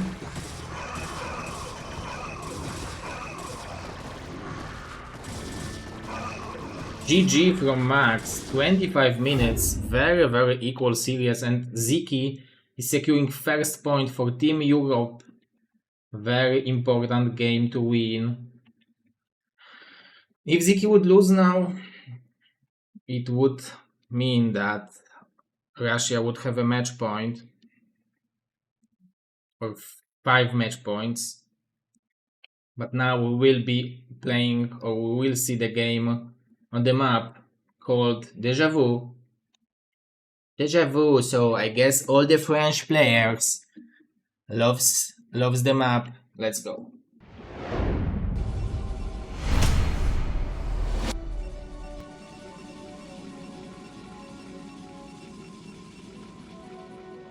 So over here we have Max, and over here we have Zeke. Both players located on Deja Vu.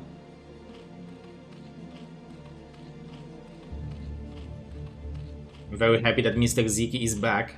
That's what BSL causes. Some players are back, being active. You have more streams of the players. You have more enjoyable content. You guys need to remember that only 1 week left of the Battle.net ladder to qualify to BSL 20. You should sign up on the BSL webpage. We changed the format for the lower leagues. Gosu, Hasu and Chobo is now divided into tiers. 16 players in each tier, so smaller MMR gap. And also we changed the format. It's going to be one 16 player group. Swiss. We will have one opponent a week, which you will need to play with. So much easier than playing entire group. I hope this format will just make you guys love the lower leagues again. Make BSL great again.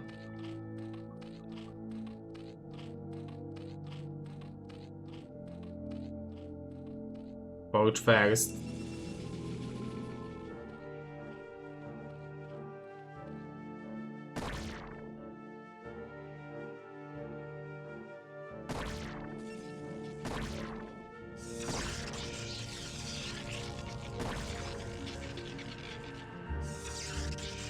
Okay, because he placed the pylon, he wants to go for the cannon.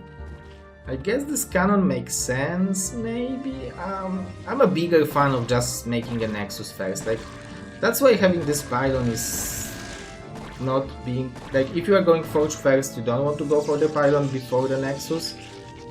I mean, denying this hatchery is kind of good, but you are also denying yourself from producing workers, from mining from the second mineral field. And Ziki still built the hatchery over here, but it's 6 links, so he wants to force the second cannon before the gateway. Or at least force like 4 probes blocking. Gas even from Max. Special tactics are there. Okay, we have 3 probes. Only 1 cannon.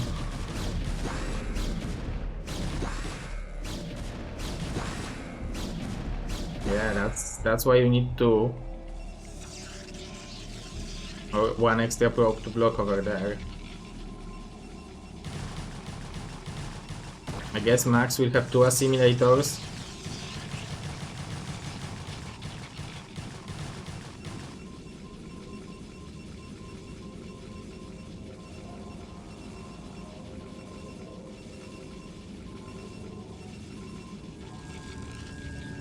can send 13 probes to this simulator, mined 104 gas, and make Citadel of Adun. He will have his own. He decided to go for the crazy. Ziggy is happy. Those 4 probes are not mining. This is basically 25% of economy of Max.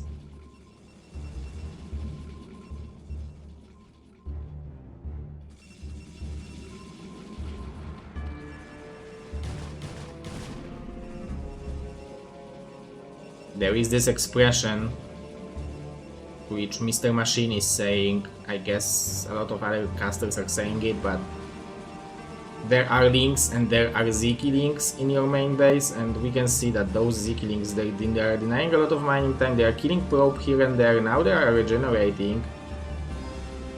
I like the Zealot aggression while you are microing. Sometimes it's oh, nicely done. Sometimes it's almost killing the link. It's hard to produce right stuff, but we can see Ziki has just enough stuff, even surrounding the Zealot. I guess it's going to be a sweet spot, but the Zealot already took a lot of damage.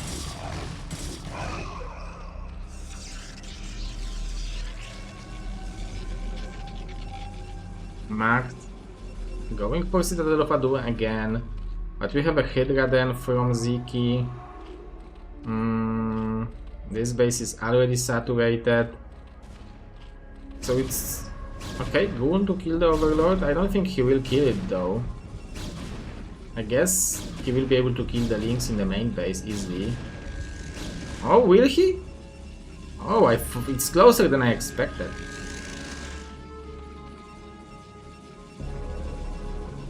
Quick kills.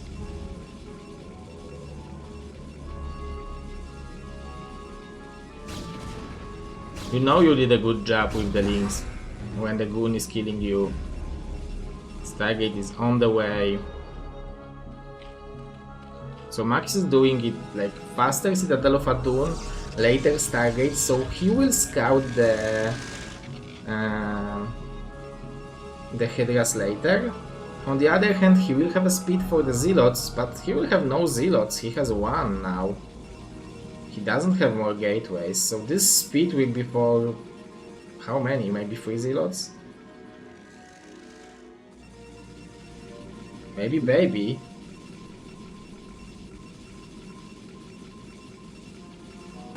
Okay, and Ziki. Okay, cancelling +1. Needs to start making cannons quickly, otherwise there will be no forge. Zeke is jumping on top of this single cannon. Nice probe drill from Max. There is 1 hero Zealot and those probes are trying to buy time, but this is just too much Zerg. Maybe, baby, those 2 cannons will finish. But it's more stuff coming from Ziki. GG from Max. And Ziki is securing 2nd point for Team Europe. That's what everyone expected. Now we will have Dexter versus Malkiyah, which is the match I was hoping to watch the most, because those 2 players seems like a good match for the show match. So let's see, Malkiyah versus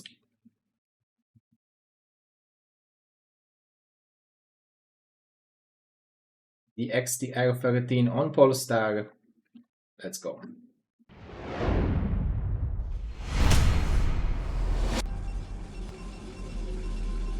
The XTR recently became a Bulgarian.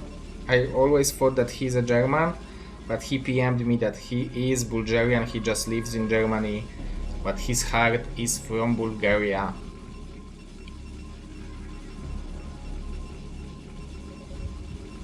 Yes, finally some points for Team Europe.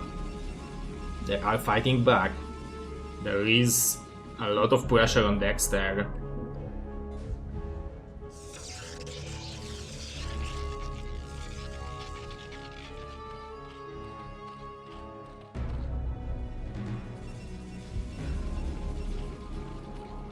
Routing after the pylon means that it's going to be Forge opening. Let's see if Malkiyak will go for Overpull. He really played a decent game against Bonnie on Dominator, I remember. He also played a good games versus Jumper, winning against him. Maybe it's going to be like... If you are going for Nexus first, you don't scout, right? You want to do everything quicker, so... That's why it's... Forge. So it's possible that it's going to be Cannon Rush. That's why you don't... Like, this is 11 hatch.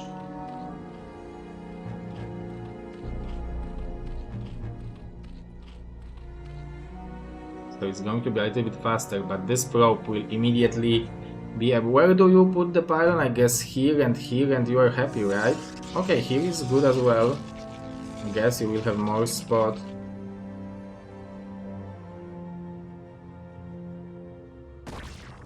Okay, this is a clearly mistake from Dexter. But the second probe is coming.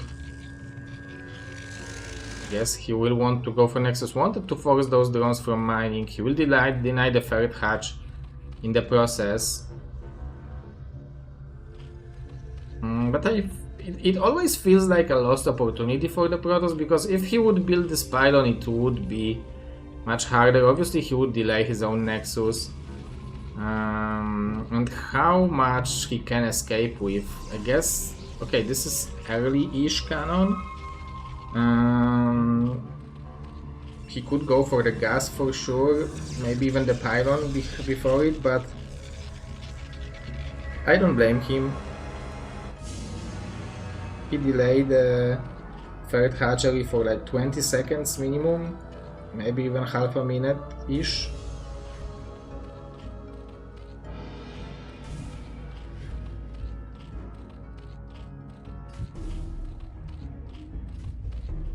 What's the production length of Extractor?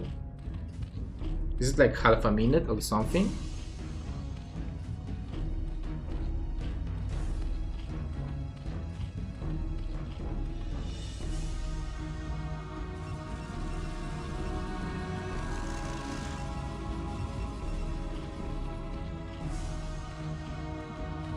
Okay, they're in the natural. I like it a lot.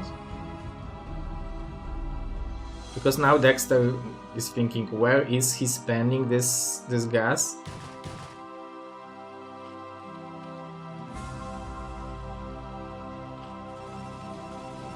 He might have think that this is a speed first. Now he doesn't know. Like, theoretically he could have known, but it's I guess too hard to do.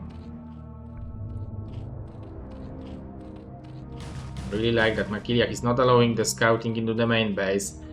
The Hydralion can be in production over there, so you need to respect it. I don't know if you need to respect it to the point that you need to make a second cannon at some point, but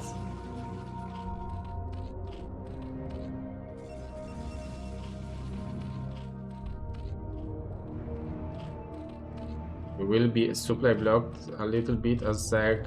Okay, no. Perfect overload timing. Good game by Malkiyak. Speed will be done in a few seconds. Dexter just wanted to apply some pressure with the Zealot, but he didn't want to engage.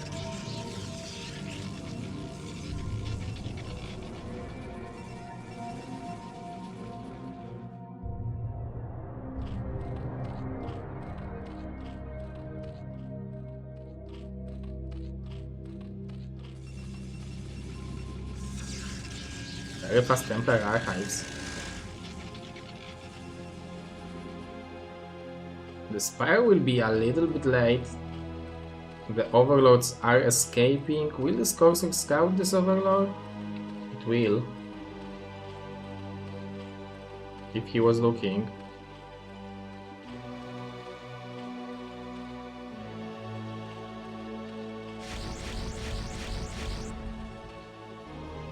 Yes, 2 overloads will die for sure, probably even 3. It's possible that he's going to be supply blocked before making the scourges. I guess. I guess not. So we have 6 hatcheries even for Malkia. Strong opening. But DT is on the way. So it would be good for him to have some units against it. Because you feel relatively good against the Zealots now with the link speed. You can always make a sunken when you will know that Protoss is moving out, but... Okay, so he's making a 1 sunken in the natural. Oh, I thought that you don't want to show the DT. But I guess this is a pure value.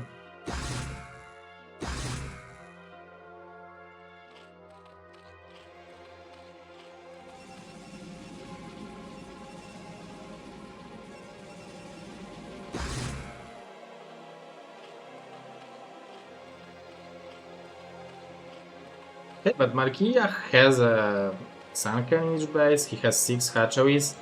I would like to see him going up to more drones, but I guess like after seeing the DT he knows that this is not going to be like 730 Zealot move out, most likely, so but still he wants to build a couple of Hydras and drone up after that, and we can see that he's droning up, so that's very surprising to me because I never heard about Marquilla. I mean, I heard about him, but I didn't know that he is in that good of a shape. Very strong Zerg, it seems like.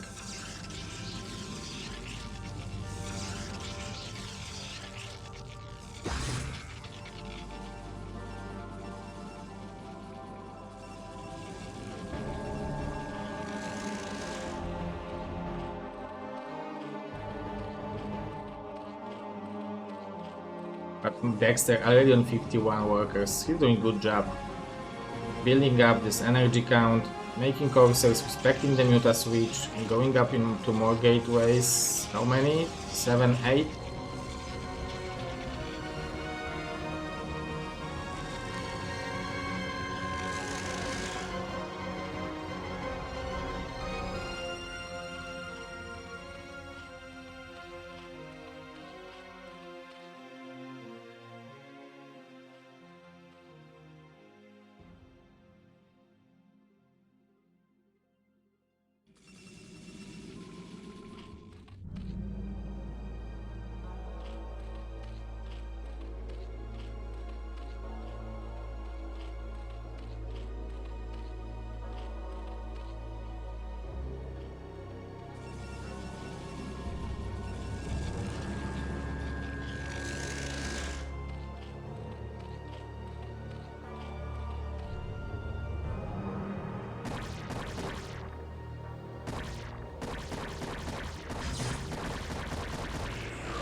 Look at that, this cannon can shoot.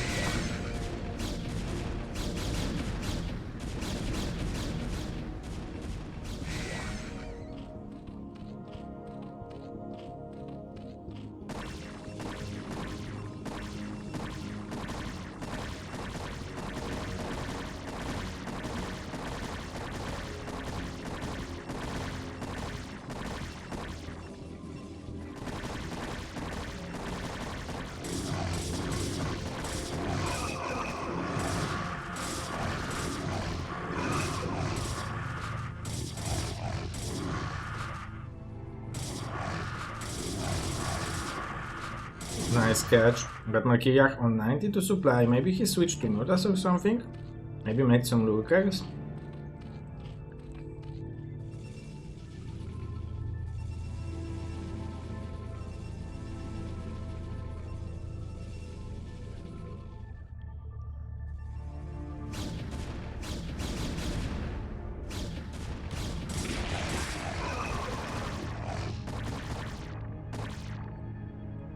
But it's relatively hard to play ZVP nowadays because basically any Protoss can play this point.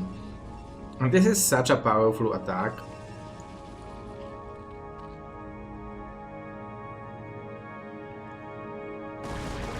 I like cutting the reinforcements.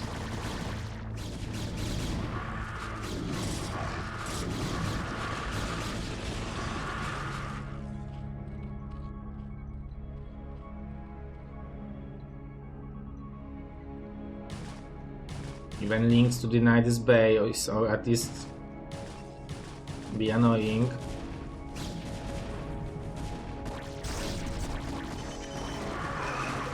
Here, buying time for himself.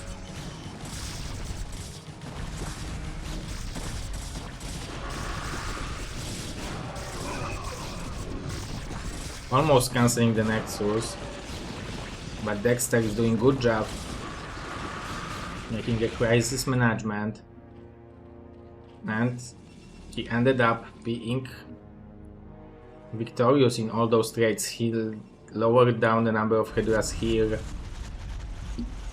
1-1 versus 1-1, so 2-1 soon for Kia, so good upgrades.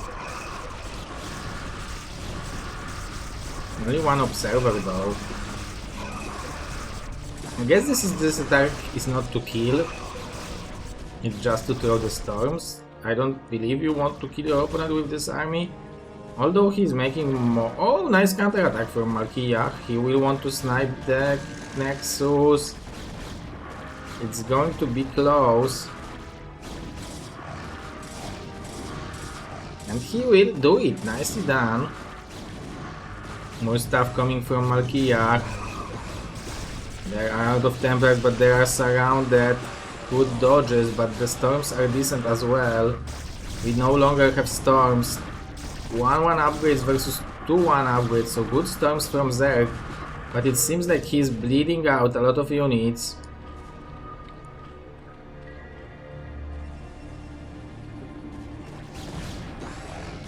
Dexter feels encouraged to attack now. Oh, this is a storm he needed.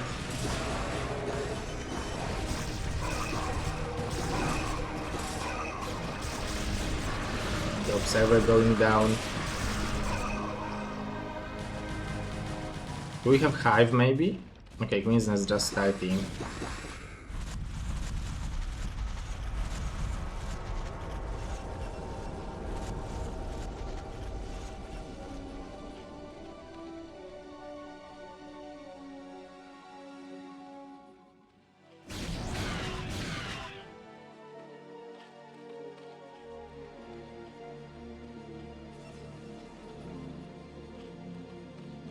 I mean, Marquia is only 100 supply to 160, so Protoss definitely have an army, like control of the map, let's call it this way. But if he will be able to secure this base and start mining from it with adrenaline upgrade for the links, maybe there will be a hope. Dexter is upgrading only from one forge. And denying this base is powerful. I guess the counter attack is coming, but there are 4 Templars over here, so this is more than enough. The army of Protoss, this army of Protoss is so powerful. Marquia is bringing everything in. This is nice spread of the lurkers. Oh, there is no observer with this army. Okay, there are observers, but they are lagging behind.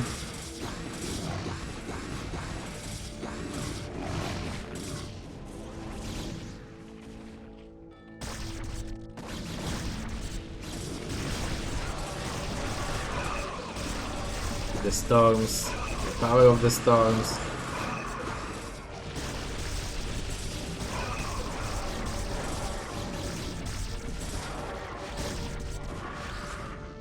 Still 1-1 only. I really like denying this base.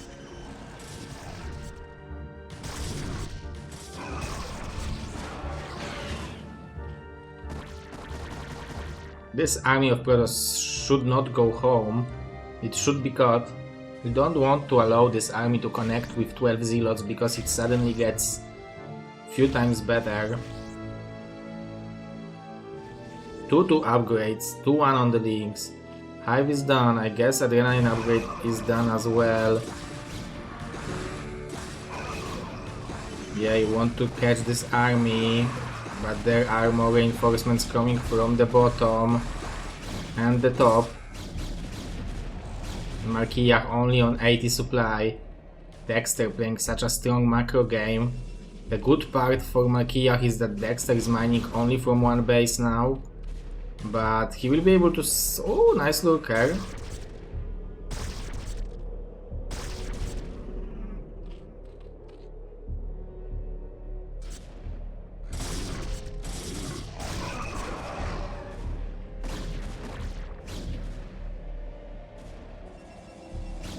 Maybe expanding over here as Dexter makes sense, because he can be aggressive and expand at the same time.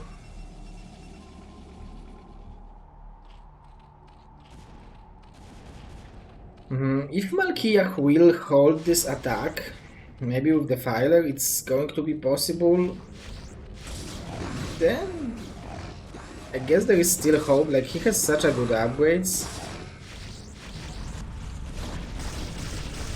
But this is so much Protoss. Maybe not so much, but this is a lot of Protoss.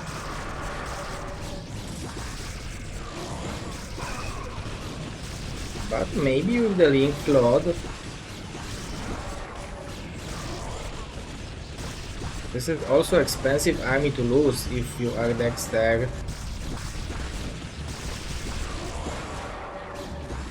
I guess the storms were great.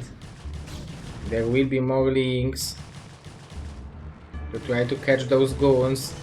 The problem for Marquillach is that he's still not mining from the 6 o'clock.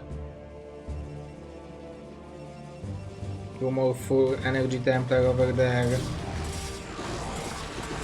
Nice snipes.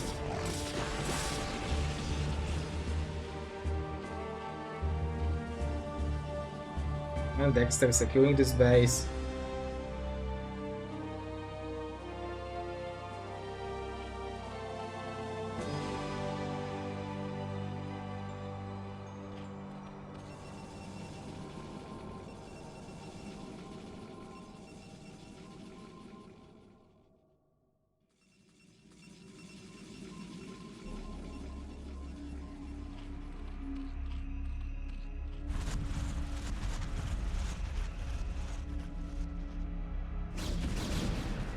Great macro from Dexter. 17 kills.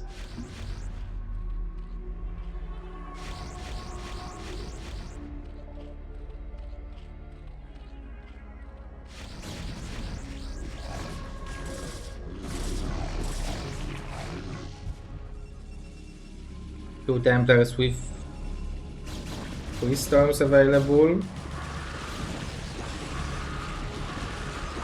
The links are dealing with the cannons quickly. GG from Marquillach. That means that we have 4-3 score for still for Russia, but if Dexter will take this game, that will mean that we will have a tie series 4-4.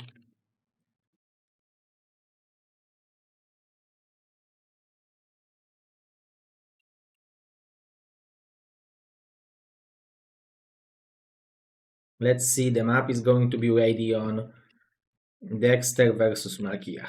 Let's go for it.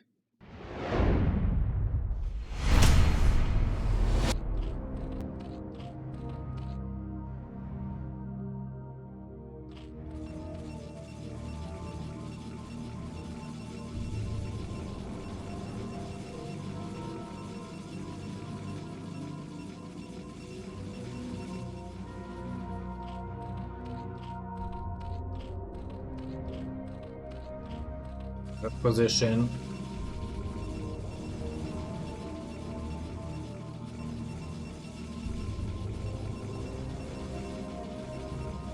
I guess cross position can be good if you want to go for hatchery first and you play against gateway first.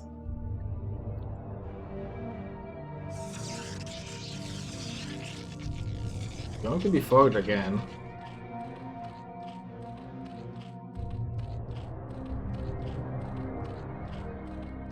Forward opening, I think it has a new life. I would say that forward opening is more meta now than gateway opening.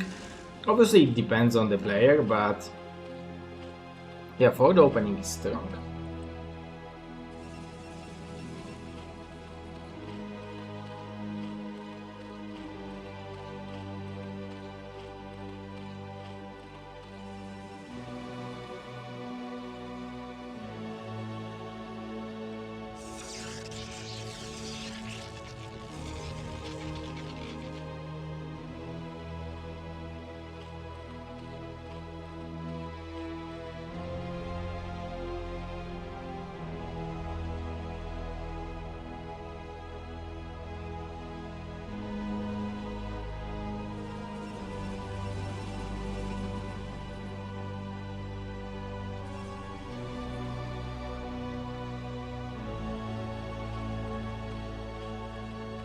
So this drone will want to scout.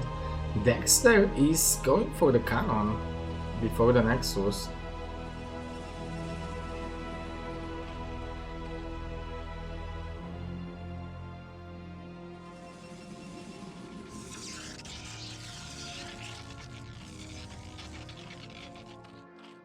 X-Links from Marquillard.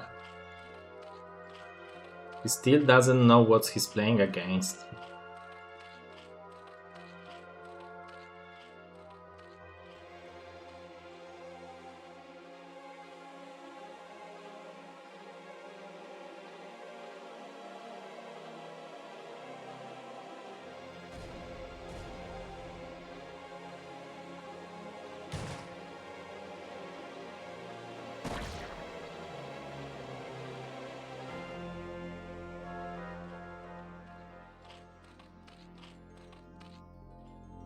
So if you make 6 links, you are kind of obligated to stop the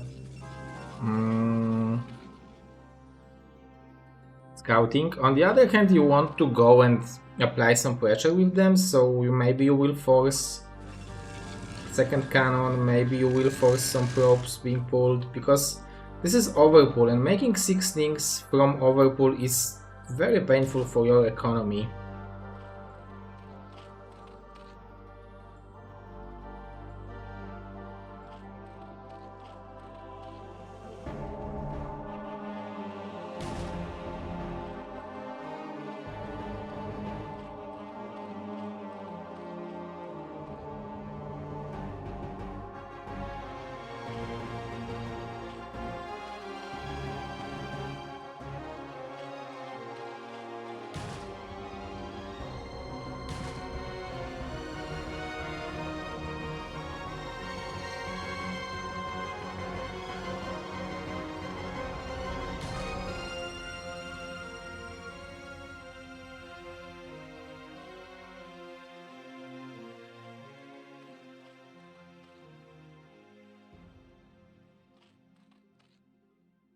Azilot will apply some pressure.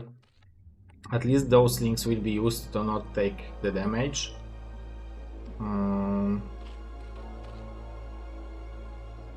The speed should be done relatively, it's not far away. But good job with the probe scouting at the same time. But I guess those links should deny it, maybe? Nope, nicely done by Dexter. Confirming the Spire is always great.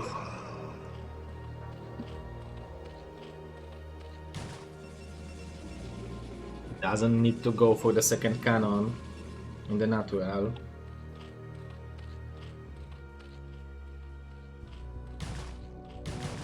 And Zerg is only on, okay, now 21 drones, but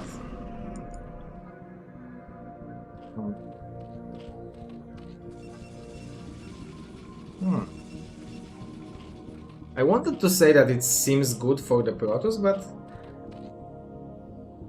with this drone cycle it's not going to be that bad.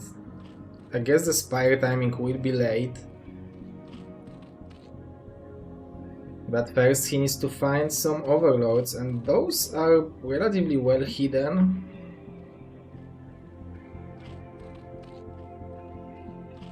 There we have one extra more. We can see that the 4th and 5th hatchery will be relatively late. Okay, so this overlord will die for sure.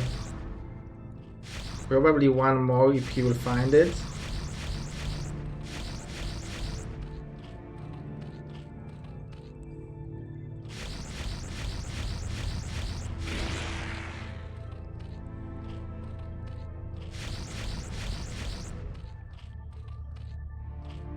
Okay, respecting the Scourges, going back. No +1 weapon from Dexter. Very fast Templar Archives again.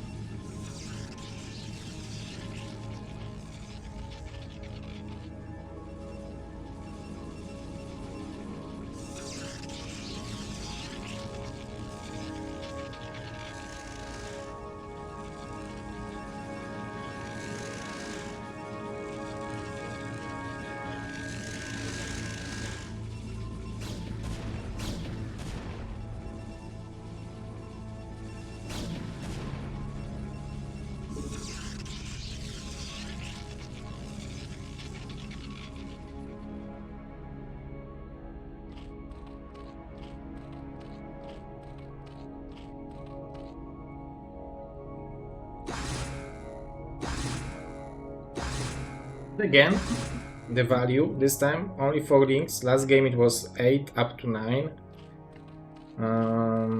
The Sunkens will be there just on time.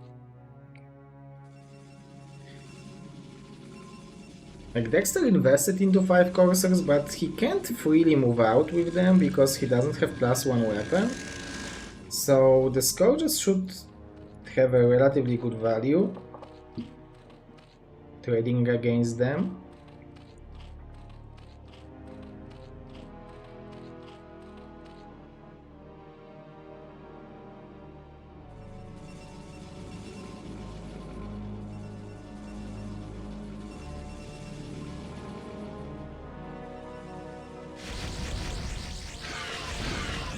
Yeah, as you can see, yeah, those Scourges are connecting because there is no +1 weapon. There is no Carpers either, but if it's equal, then you would need 7 Corsairs to be able to deny them from connecting. And the Templars are gathering energy. Dexter is just going for the textbook Protoss play, which is like 11-minute timing with goons. Range is on the way, speed for the Zealots is on the way. He's not risking moving out or doing anything else. So very solid from him. You basically can't do anything against them. I mean, you could drone up maybe a little bit more, but besides that, this is a very strong play from Dexter, and it's going to be very strong army.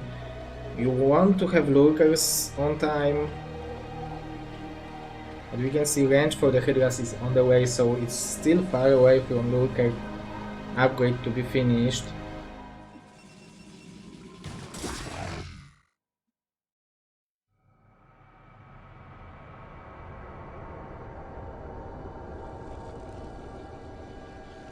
Makiach nicely droned up, 47 now, so he can definitely produce out of 6 hatcheries. With this saturation, +1 weapon will be done soon as well. 1-1 is there for Dexter. I guess that's the timing he is aiming for to hit with this +1. Oh, nice catch on the Hydras.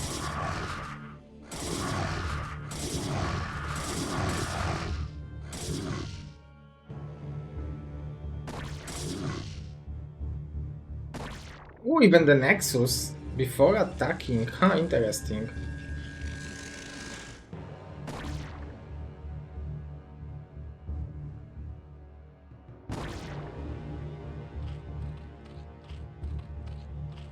Solid play from both players.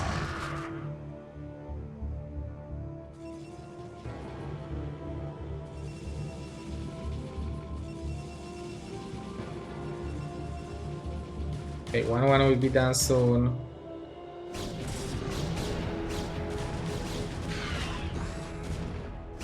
Without lurkers, it's going to be, or mutas, it's going to be so hard to attack against those Templars.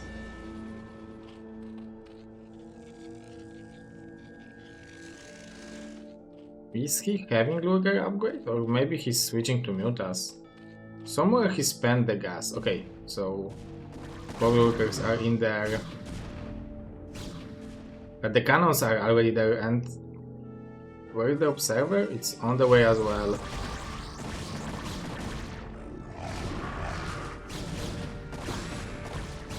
Okay, denying the cannons and then allowing the lurkers to borrow would be good. I think Malkia has a good idea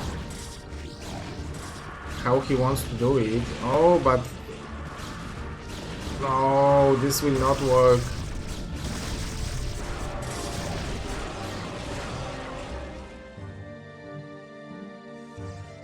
Great defense, solid play from Dexter.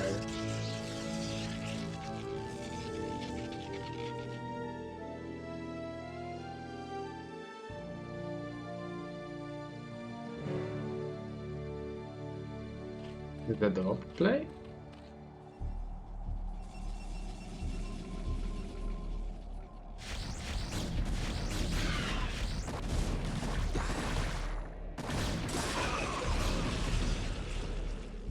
Seems like it.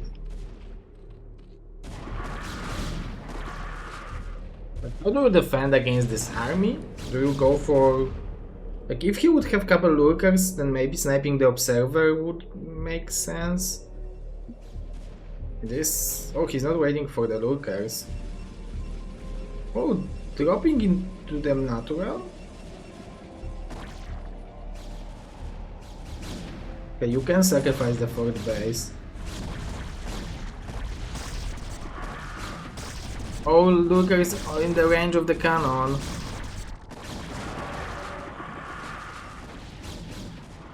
Dexter is coming back.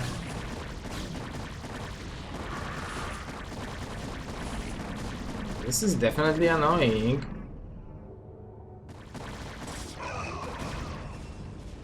There is even a potential for the lurker drop over here.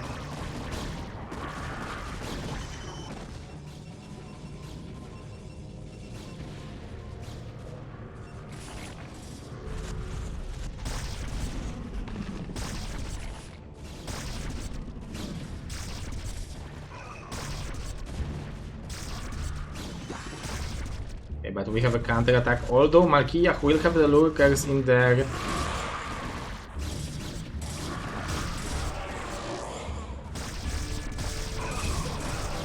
More lurkers, but there is observer, and there are a lot of storms. The macro of Malkia is good, and I really like how he wanted to do it, but it seems like it's just a little bit of Protoss, a little bit too much of Protoss, too much storms. We have energy upgrade.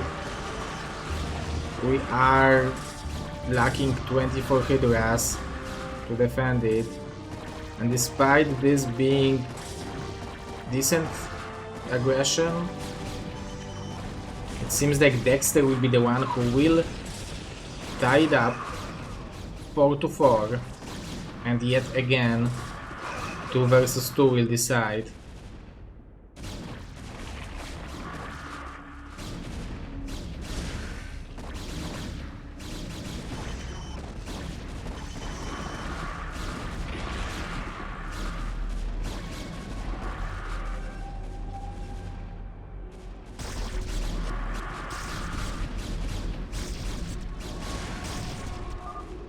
GG from Malkia and Dexter securing 2 points for Team Europe.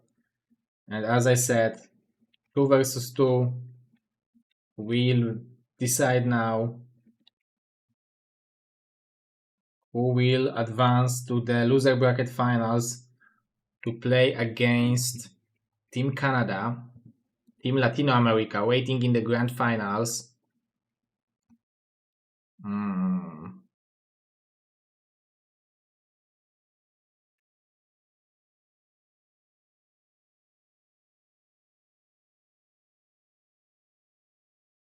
Okay, the old DM5. Madinho Izu. As good as we can have. Two Protosses versus Madinho and Izu. I don't think I need to introduce those guys as a 2 versus 2 experts. So let's see.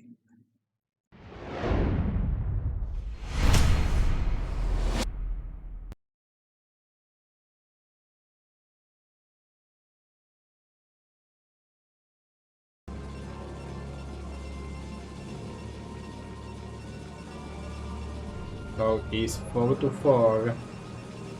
The map is Metropolis. And spawning on the top left location, playing for Russia, we have DM5. And on the top right location, playing for Russia, we have The World. On the bottom right, we have playing for Europe, we have Madinho, who was random and he has Protoss. On the bottom left, we have Izu playing for Team Europe as well. So Norway, Czech team against Russia, Europe versus Russia, 4-4 score, and we are going for the scouting after the pylon.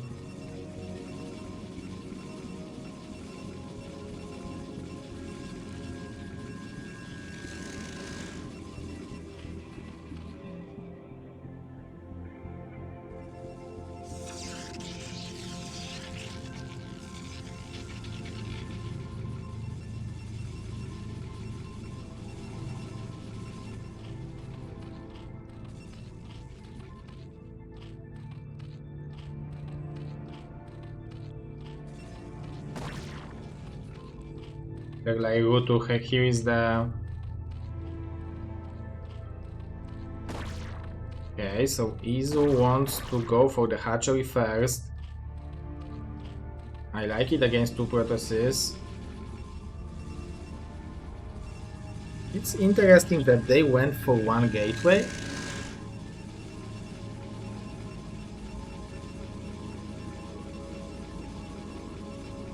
Because they could go for double gateway both and apply a lot of pressure, but I guess it makes sense because Zerk on this map can make even a Sunken over here and be kind of safe against mass zealots.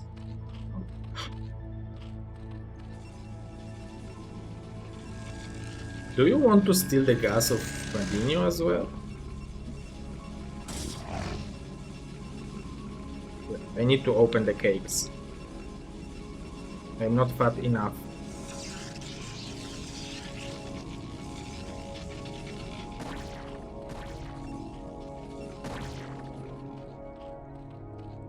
This is the old pro.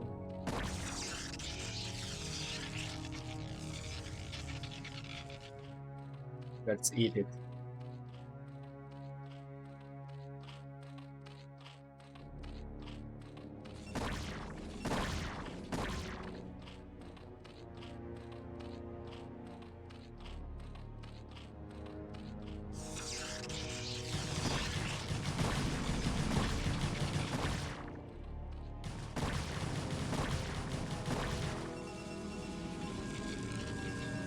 Wait. Okay, so the M5 going to make cannons for Devil. So Devil will go what for? Is it going to be reverse maybe?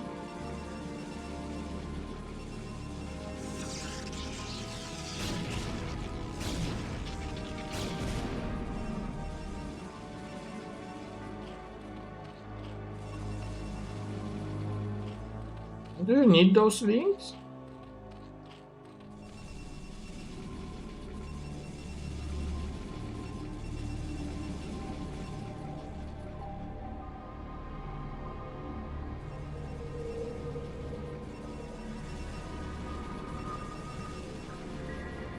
Robo as well.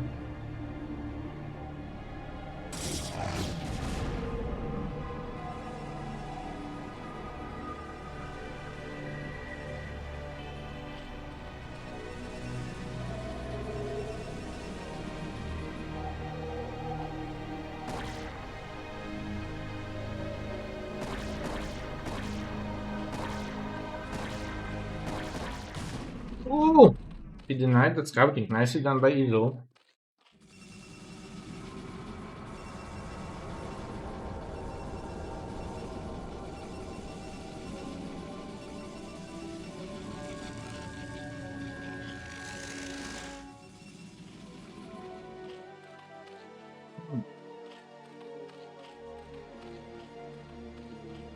Being ahead in workers.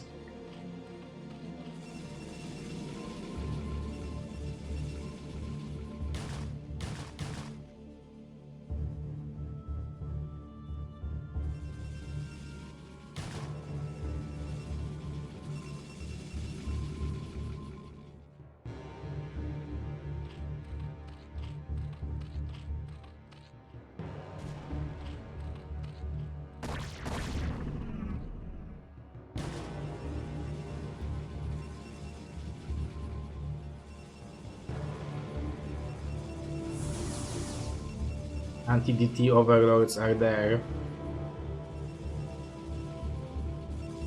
We are going for mass zealots from the M5.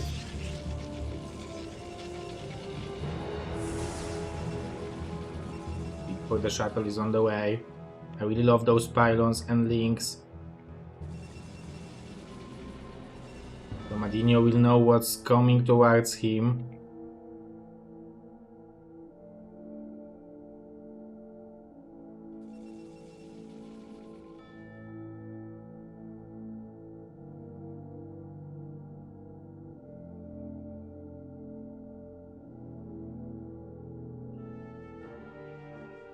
The Dawid needs to be careful, it's still some second before the speed. But Zek needs to be careful as well, because 1 river and 2 zealots can be a nightmare. Nice, beautiful elevator from Madinho, but there are a lot of zealots over here. And let's see, Izu is attacking from the front, so they are trying to kill DM. Let's see what Dawid will be able to do. Beautiful target firing actually from both of them, but it seems like Izu will have a problem defending it.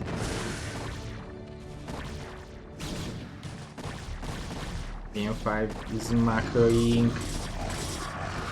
Oh, escaping with 10 drones.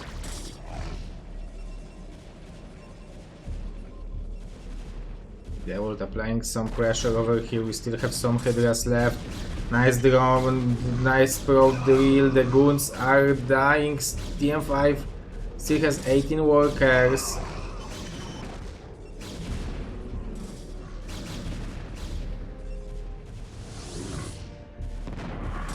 Beautiful micro from Dawid.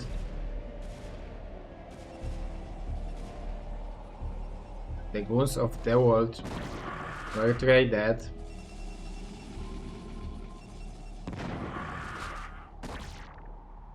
So who is in worse position? DM5 or Izu?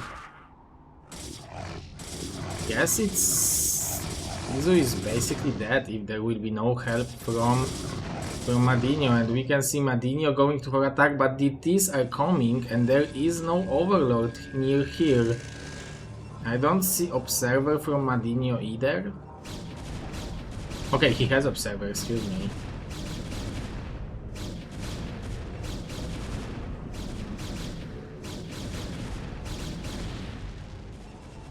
Okay, Dawid will go for the counter attack.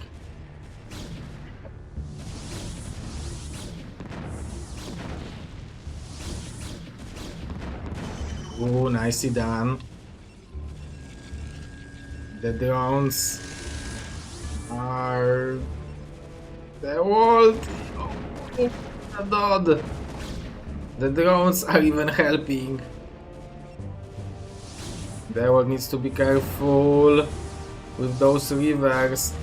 This is what he needs. On the other hand, Madinho needs to be careful.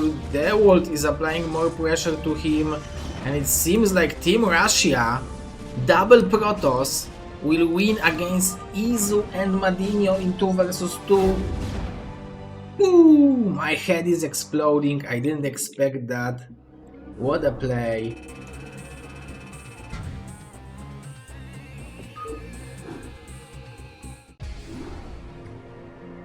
Team Russia, 5-4 advantage. Now we will have the map called All-Star being picked by Team Europe.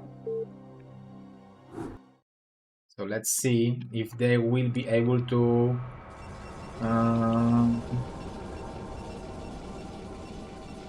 make it a tie and bring it to tiebreaker. Let's go into it.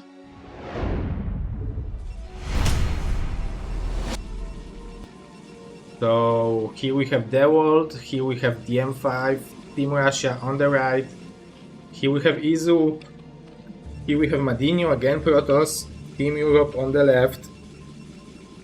On the other hand, it's Madinho and Izu, but Madinho is not playing Terran.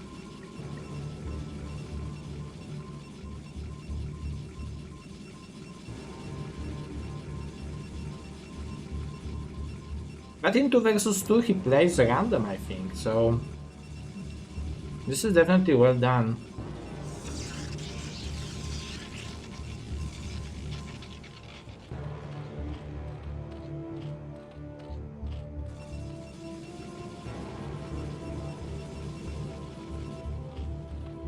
Maybe going for double gateway and 9 pull is a good idea to apply some pressure on one Protoss if they're playing only one gate both.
Gas still.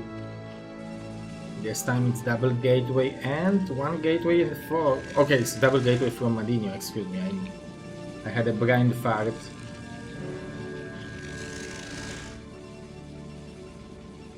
Mr. Titus, if we will have 5 score, we will have a tiebreaker, 2 1 versus 1s and 1 2 versus 2, and it's going to be best of 1s.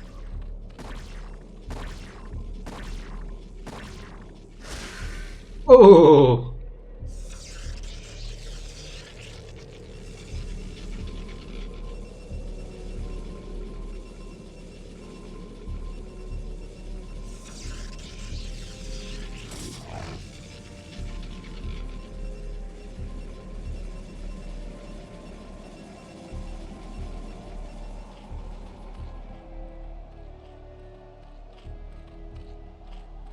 So now you need to decide whether you try to kill the pylon first or the gas first. I guess the pylon will be cancelled, no?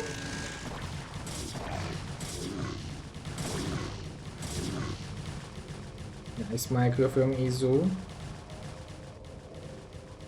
Using the drone as the tank. But his hatchery is very delayed.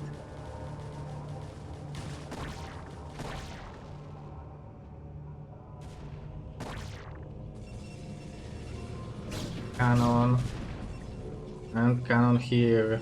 They were going for the robo, so the Team Protoss is playing exactly the same way.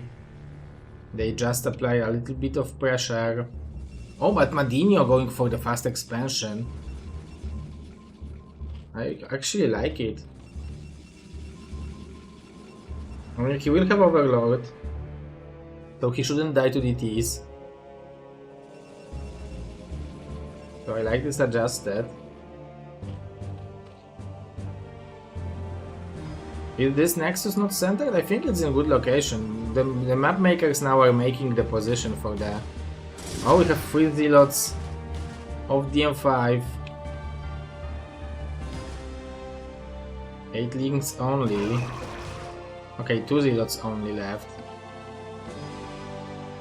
But this is a sweet spot. Being annoying.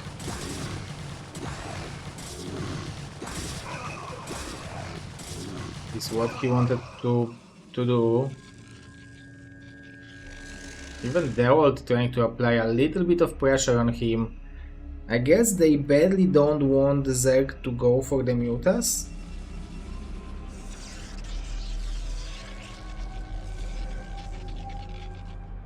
But Izu should be able to defend it with pure links easily. No speed from him though. I guess this late gas is painful. Though this is not a bad trade for Team Russia. Madinho now mining from the second base. He will be able to add more gateways soon.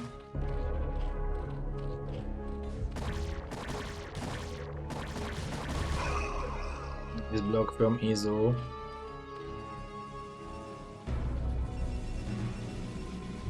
Telefadun, so probably third gateway as well.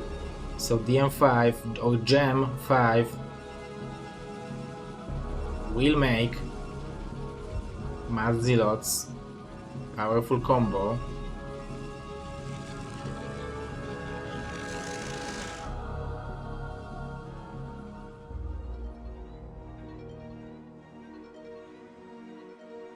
Nice scouting being. Confirming the river. This time Izu wants to be ready. 4 gateway even. I love it.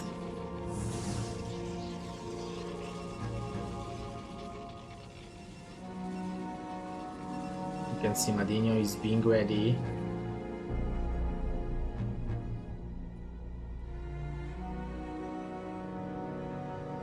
Okay, they scouted the shuttle.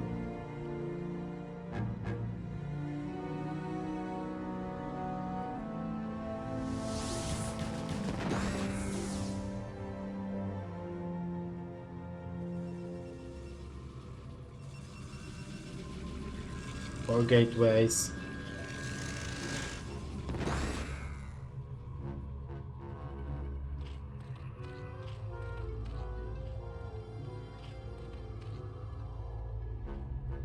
We'll go for the burrow as well, just to secure the scouting.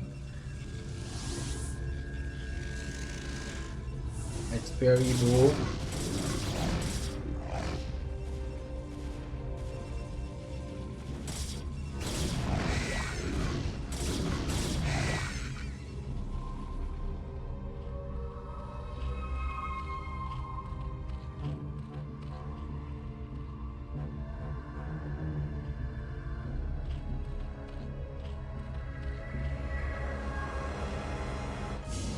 Lot of zealots, DM5 will be able to send a lot of them, and along with goons and the rivers, it's going to be hard army to deal with.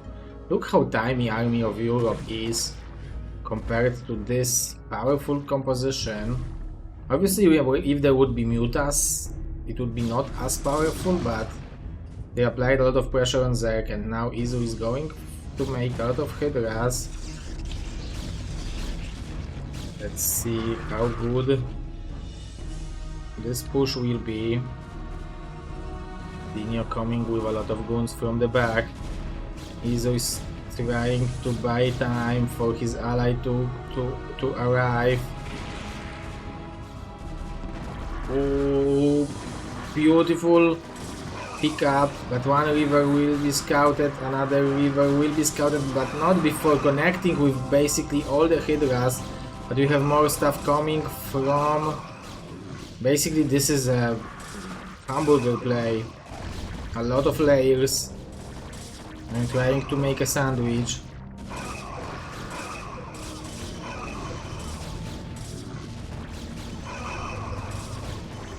Seems like it's going to be held. I like target firing from Madinho, but now we have more stuff coming from Dawid and now DM5, but this is enough of Europe to hold it. We have DTs as well. I guess this should be... We have DTs from DM5, I believe.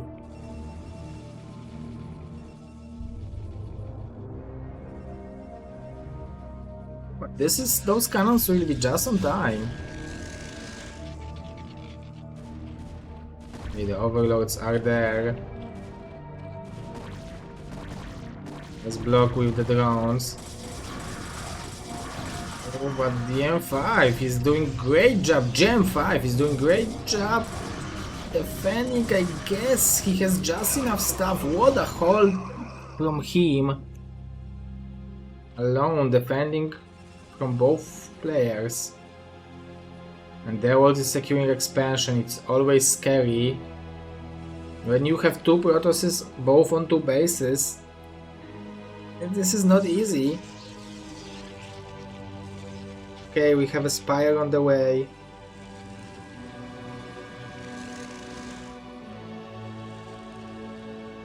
Dino with the speed for the Zealots on the way. Plus one weapon. Again, Link confirming the shuttle. Nice reaction from Izu.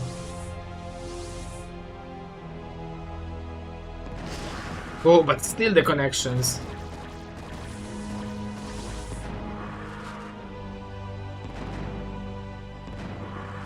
If it's 5-5, then whoever donates more wins.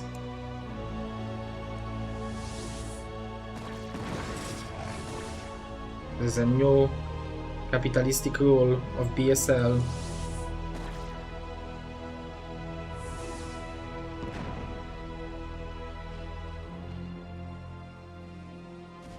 But honestly, but seriously, if it's going to be 5-5, we will have tiebreaker 2, 1 versus 1s, best of 1, and 1, 2 versus 2, best of 1.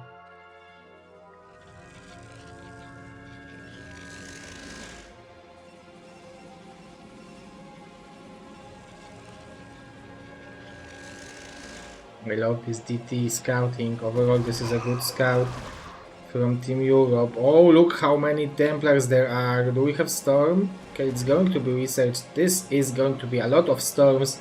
I love it because, like, with the bunch of support, so many Templars, they can gain so much value. Oops! Oh, they were playing with fire. Immediately reloading the rivers to the fresh one. Scourges are aiming.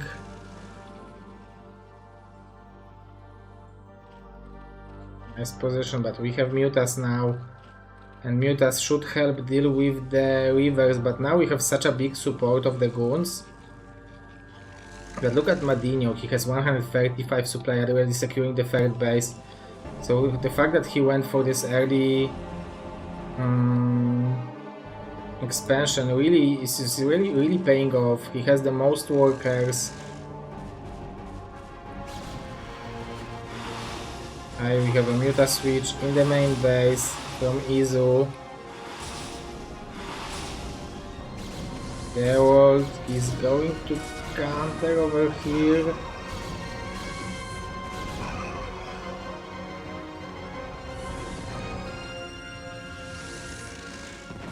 I guess this is the wall in.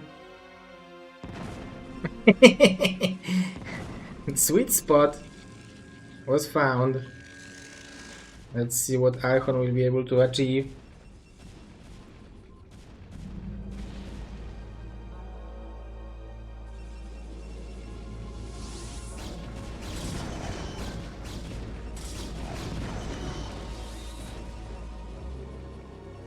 Not a bad value, but Madinho still holding on strong. Double forge upgrades.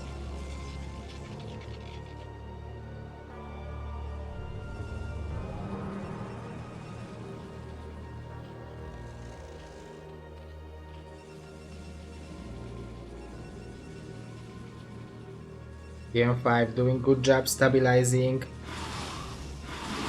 The mutas are strong, but if they will eat a storm,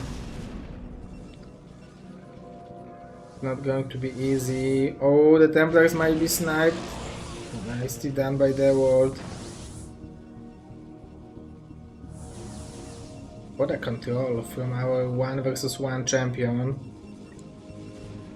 and the team captain of Team Russia.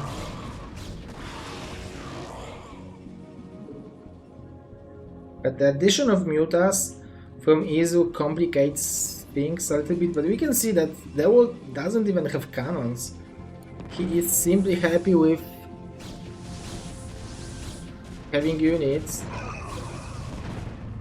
Nice harassment, but the mutas are arriving, and this is going to be the beginning of the end for those rivers. Nice reaction from Madinho, evacuating the probes. Will we have maybe lurkers? This is powerful army. DM also has a lot of stuff. He needs to remember about those units in the main base. Everything matters. Nice storm over here, but we have a huge engagement from Madinho attacking Dawid. Good storms on top of the river, but Dawid with the beautiful arc, and he defended. He has 20 less workers, so the army supplies is not that small. Oh, but nice sniping the Templars, easily. Well done, good job.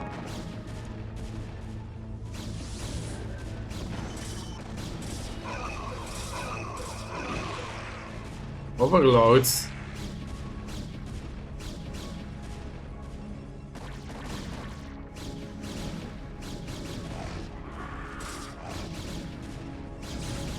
World and DM5 double Protoss army. Powerful.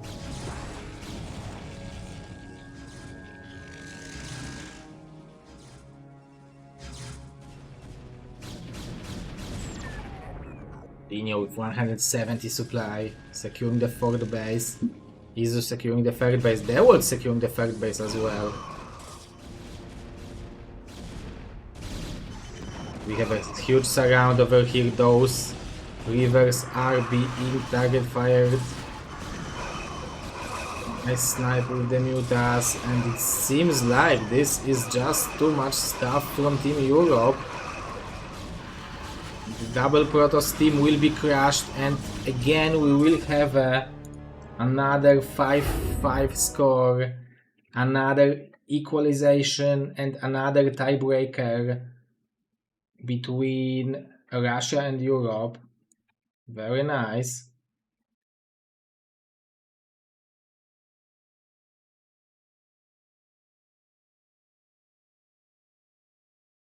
Okay, what that means is that we will have a tiebreaker, and it's going to be interesting.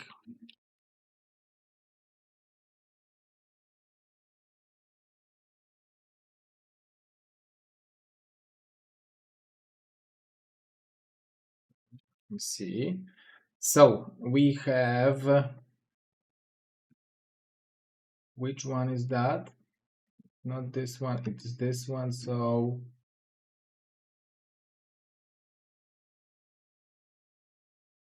this is going to be the tiebreaker. SPX versus Madinho on Radeon, Dawid versus Ziki on Dominator, and Dawid DM5 versus Madinho Izu.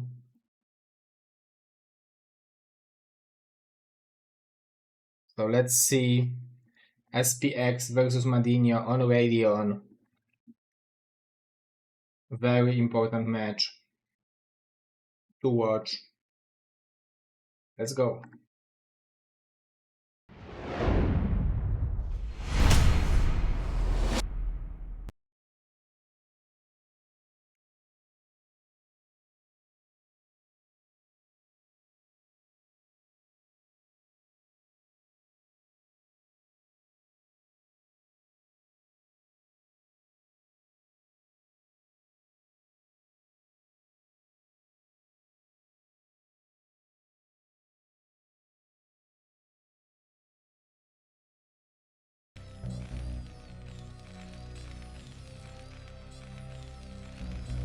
And now I need to change it a little bit. It's going to be best of one actually.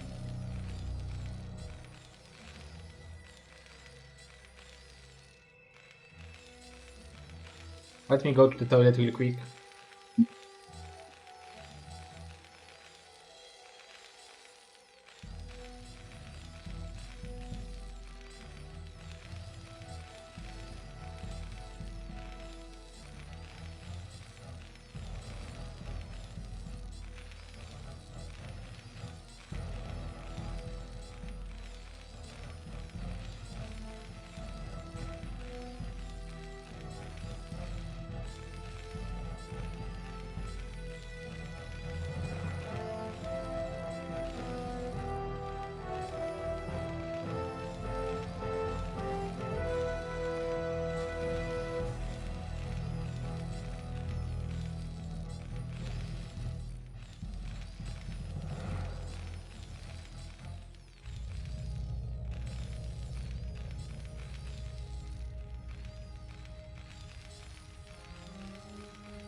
So on the bottom left location, playing for Team Russia, we are having Mr. SPX, and on the top left, playing for Team Europe, we are having Mr. Madinho.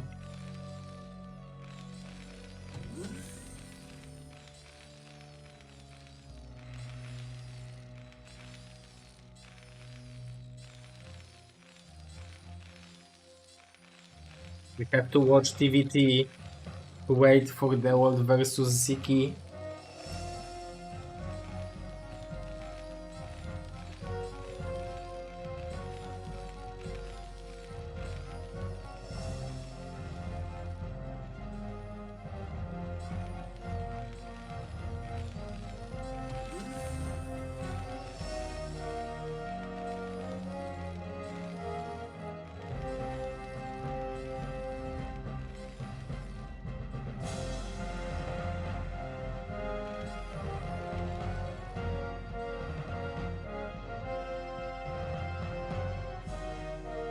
Yes, Mr. Lairutu.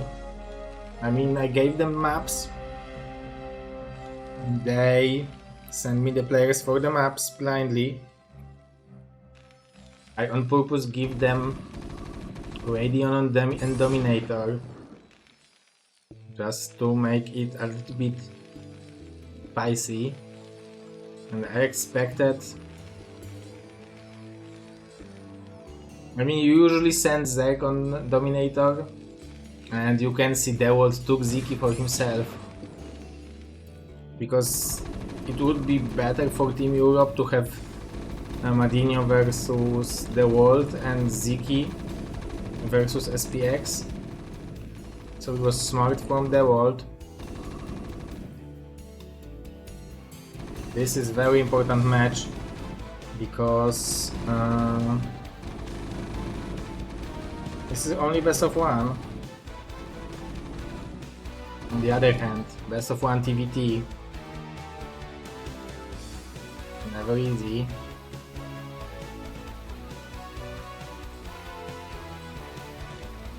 Mr. Madinho is a little bit supply block. Now he will have a bunch. 3 factories. He is making a tank. Okay. Is this a siege mode? No, this is a speed.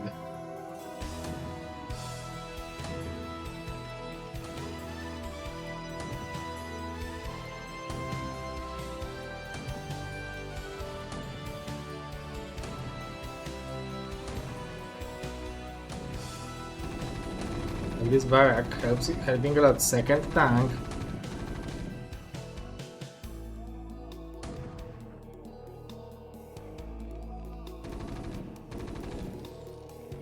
tanks are so strong against the vultures. We can see 2 tanks. Nice target fire from Madinho, target firing the vulture first. Those tanks are dealing the damage. Now we have more reinforcements from SPX. Nice target fire from Madinho. Seems like with one tank, Madinho should be able to hold it.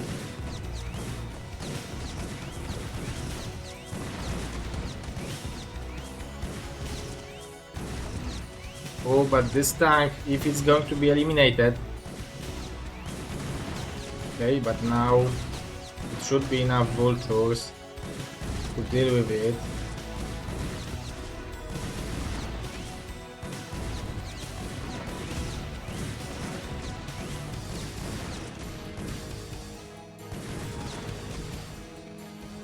Vulture versus Vulture, this is the TVT we all like. SPX somehow with 4 supply for STV advantage. Now Madinho. Oh! Yeah, it's hard to escape with the vultures from vultures. They both speed.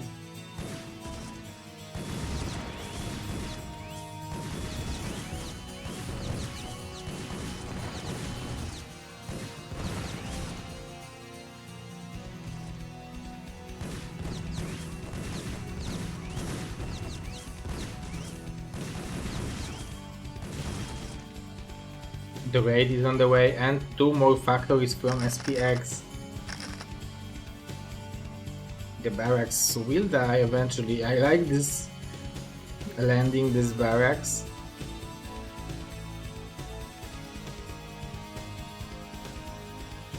Obviously the dream scenario is that you will land it over here, right? But it's almost impossible. But the raid is coming and you will be able to kill a city or 2 with it. Because the armory is not done.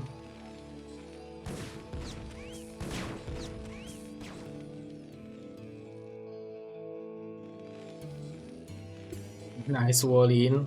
Looks like a Zerglings.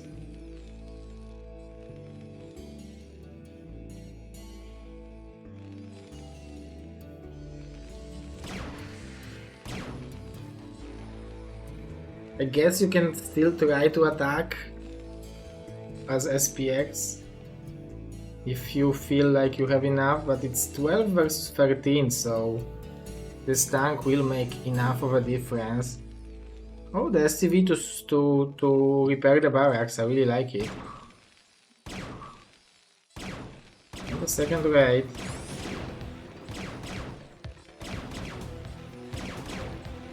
How many STVs died in total? 4.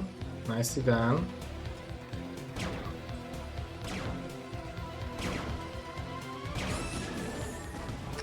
Going up to 5. But this is Brazilian mines. You will probably need a scan to move out. Gas dying is similar for both of them. STV number is similar. The factory count is 1 in favor of SPX, but there is also a starport.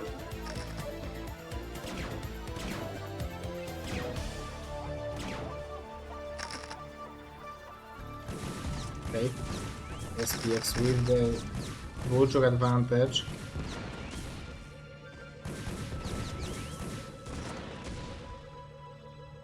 How many raids do you want to make? Because one raid costs as much as tank, so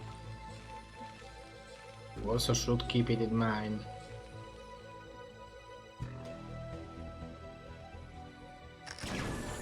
Oh, nicely done.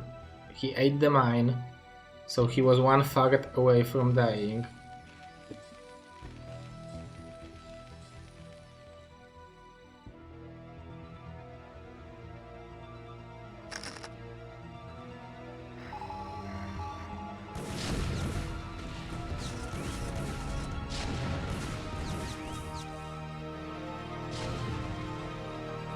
SPX is trying to contain his opponent. Nicely done by Madinho, moving out with the drop. It seems like SPX has everything really pointed or like sent towards Madinho. But he has still a bunch of stuff over here. So I guess he will be able to defend it. Nice target fire on the dropship. Some SCVs were targeted. Oh, beautifully done by Madinho.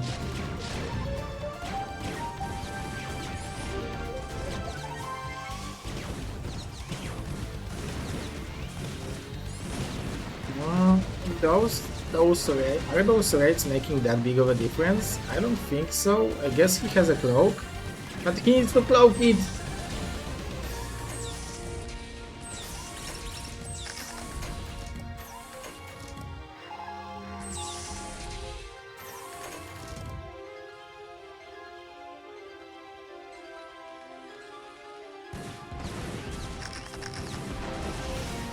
I like the move out of the vultures. You don't want your opponent to safely contain you. You want to be annoying.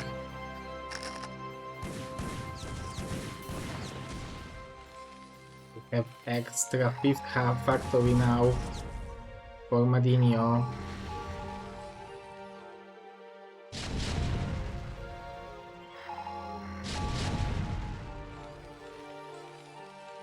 Another dropship. No upgrades versus no upgrades. Okay, +1 weapon is done. And it's just starting. I mean, almost done. Oh, but SPX will secure this base from Madinho.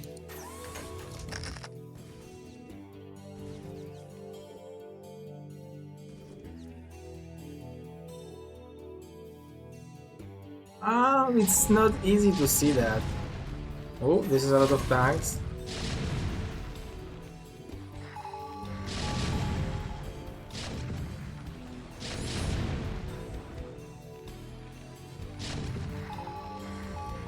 Guess the drop was immediately intercepted. Oh, but Madinho doing good job using the range of the tanks.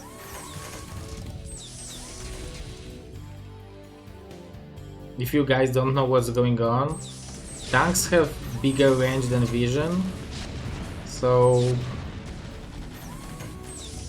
if you will give them more vision, they will shoot further.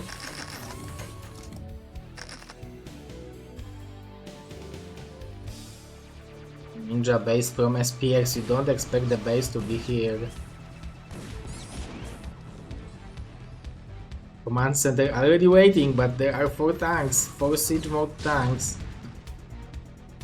I guess maybe Madinho can expand on 12 o'clock. And starport.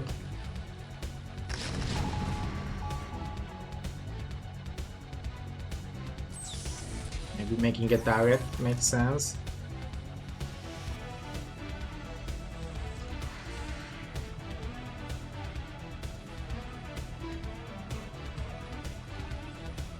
Have raids from SPX now. I guess this is for +2 weapon.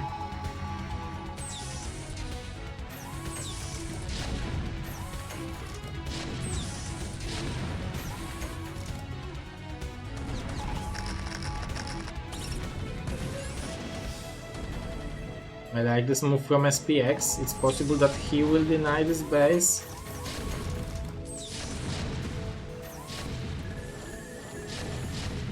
Oh, the drop!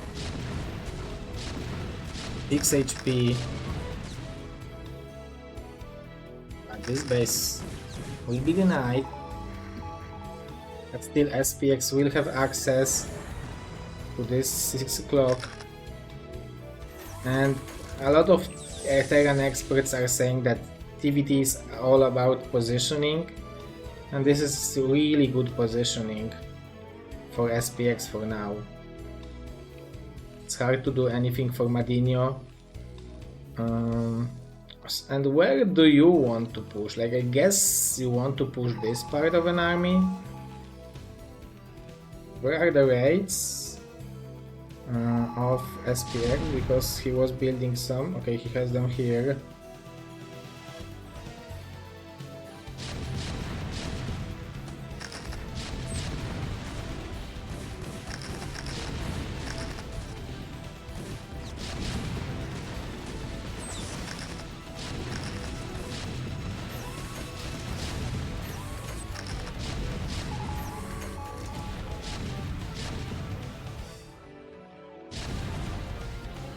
Plenty supply behind for Madinho, but he has this crucial +2 weapon upgrade.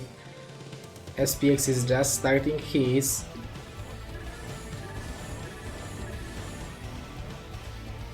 Four raids. Oh, we'll be able to snipe the tank.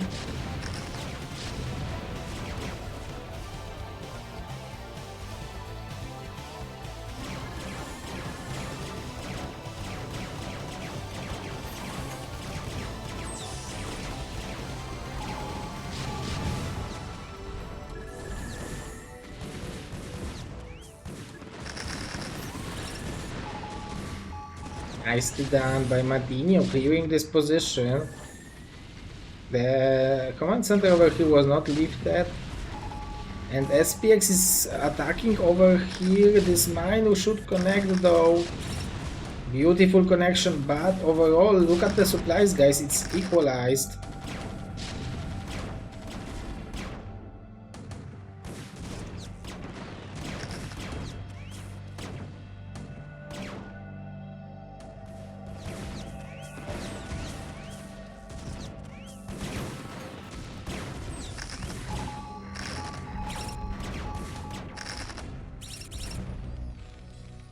Have more raids. And this base of SPX will be under pressure. This is important for Madinho because SPX is escaping with big eco.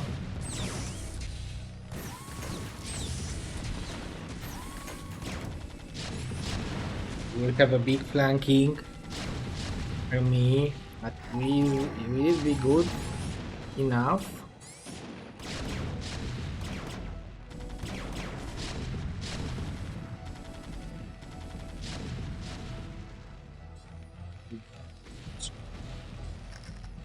Okay, well, we have extra command center to fly to 12 o'clock. This command center will die.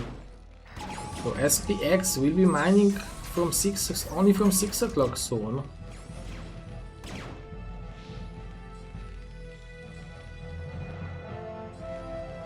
Obviously he has option to expand over here. This is a lot of action in TVT.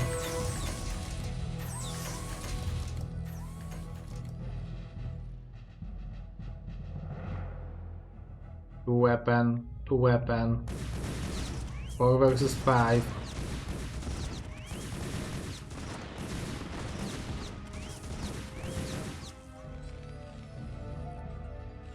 Is Madinho planning to expand over here?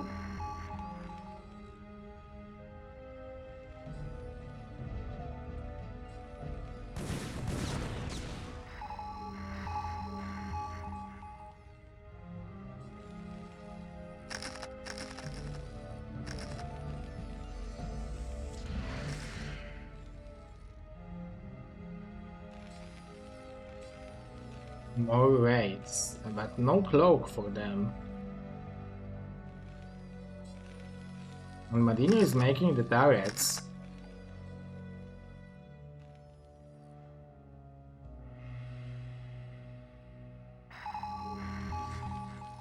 Vessel now. Even turret here in case of a drop. Guess SPX wants to clear those tanks, so he will be able to expand here. On the other hand, there is nothing stopping him from expanding. I guess soon there will be vultures. We can see more stuff coming to this location from SPX. Nice interception of those vultures.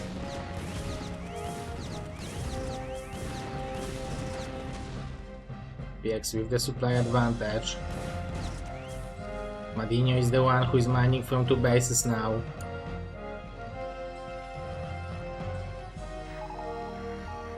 Just free weapon on the way.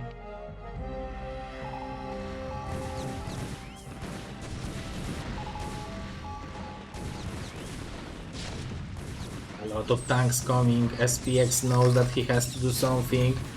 I guess he can expand on his own, but the best option would be to expand and deny the mining base of Madinho. But it seems like this is a good defense.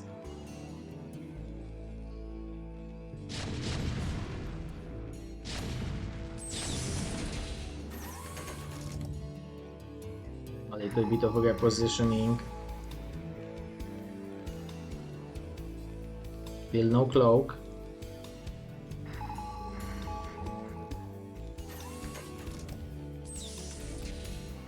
This additional income for Madinho should kick in soon. Oh, do you want to push here?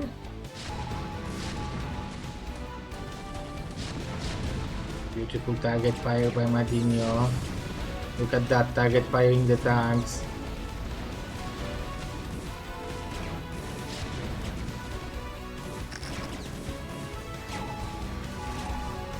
Clearing this position means that SPX will be able to expand over here, but now Madinho is the one moving out. I really love defensive matrix. This was a good trade for SPX. And he secured this location, he will secure this location.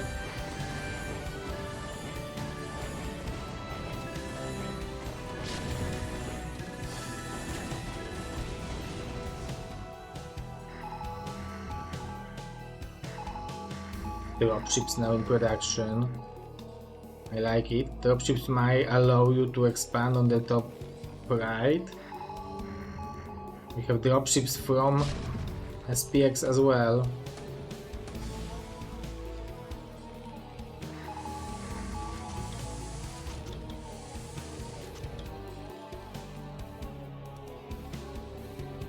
How many do you want when you move them out? Like, if you have 5, then you can have a lot of strong units loaded in.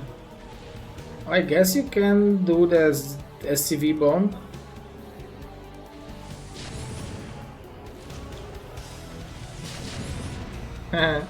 I love it from Madinho. It would be good to at the same time move in with the army when the tanks are not sieged. But still killing one tank for 4 STVs at this stage, I think it's fine. Although we have 3 base mining versus 2, so I don't know. Madinho definitely has more army now, a little bit more army. This is like 20 STV and a lot of supply, nice defensive matrix.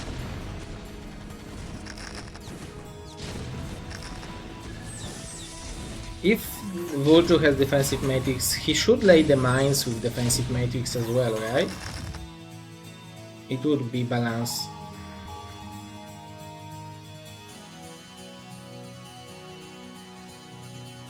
Okay, so Madinho will be able to secure top right.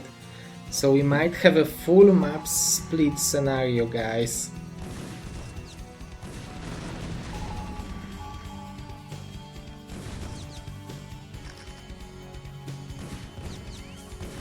Typical TVT, 3-1 versus 2-1.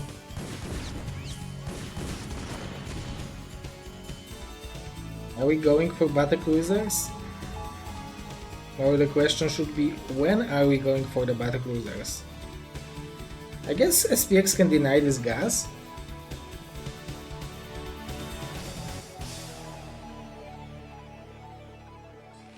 He was making his own drops, yeah, and he is loading them in. Where do you drop? I guess here, maybe?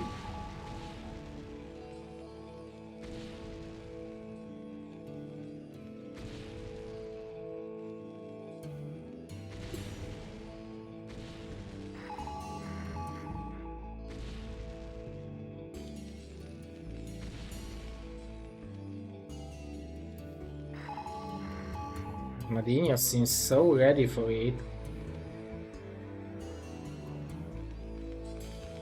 You can try to drop on top of here, maybe? This is...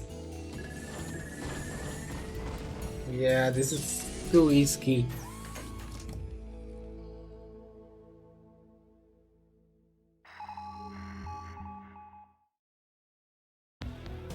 I guess Madinho is more than ready for it. Oh, but this is going to be siege mode. I like the defensive metrics. This is definitely a good trade for SPX.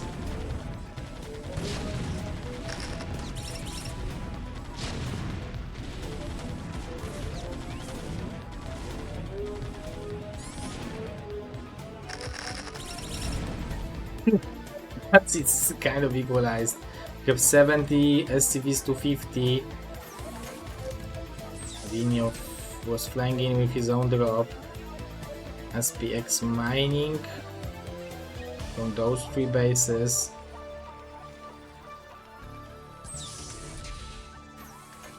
$2,500 minerals for SPX, so I guess this is the moment when you start producing Brazilian turrets.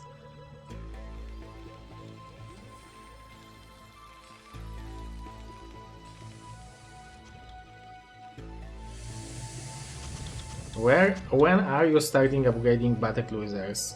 Okay, second starport and lifted science facility makes me believe that it's battle cruiser time for SPX. No! Oh, he baited me. Of course, guys, if you haven't watched the games of Mr. Radley Young, he is making also Ghost and lockdowns, and in this scenario it would be so good. And where are the drops of SPX? He has 5 versus 6. But this is beautiful aggression, he just needs to not unload on top of the mines.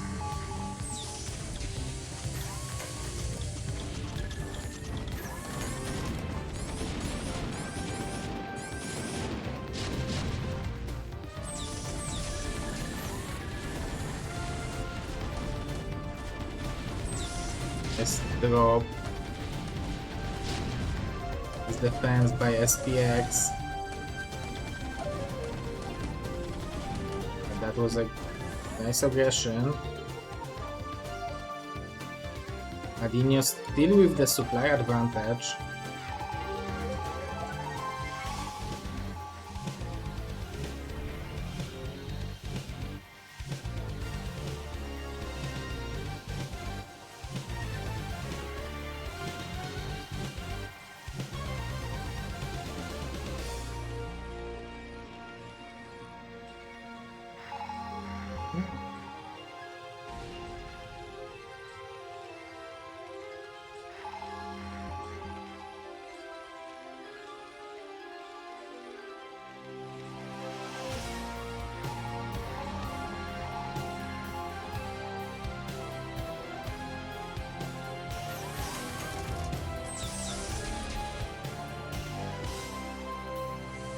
I think that Madinho wants to just crush this army. Makes sense, why not?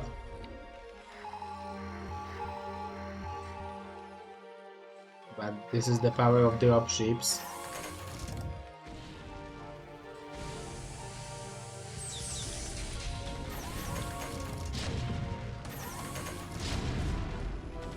But this base probably will be denied.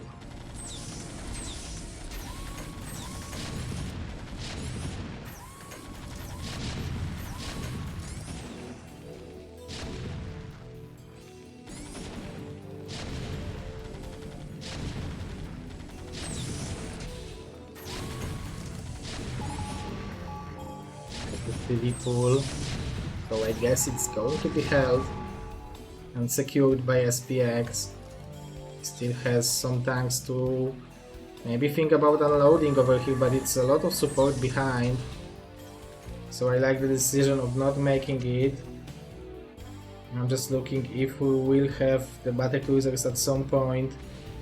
We are going up to actually 6, only 6 for now. More turrets.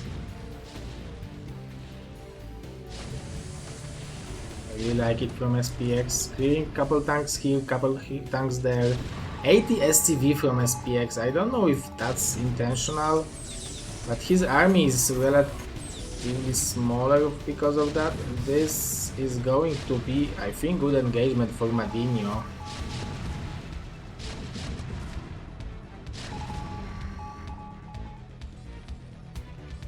Of course, SPX has incredible income.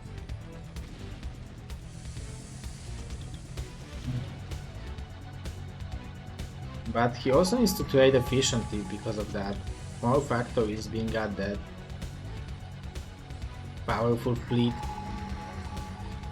It can be even 7 drop ships.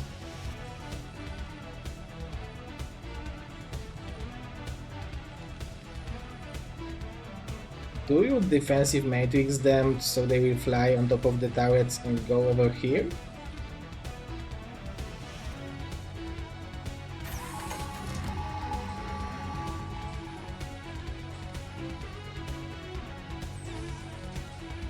Maybe you are just unsieging.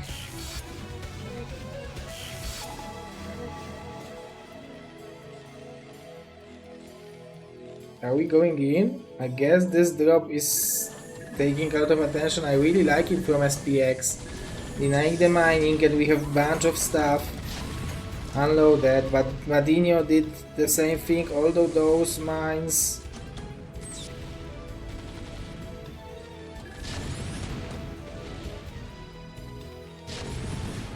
Both mining bases will be denied, but I guess this is good for SPX, that he will lose those STVs. Maybe not that many. Those will deal with the tanks. All the factories of Madinho are going down. He's starting to rebuild them. This is a crazy game. Both of those guys really fight for their nation-ish.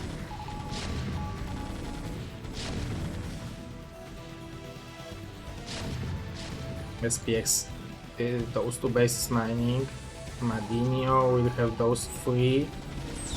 But losing all those buildings, or losing all the supply depots is painful. And it's hard for Madinho because he can't rebuild the stuff. Those dropships are locked in over here, so he can't send them and just unload on top of those units. It's not that easy.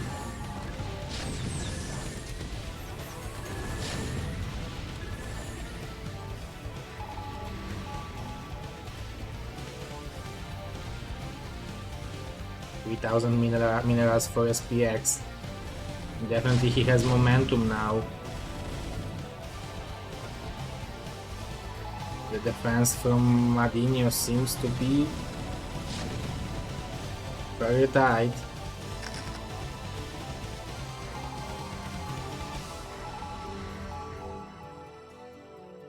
Then drop ships. Oh, where is he flying in with them?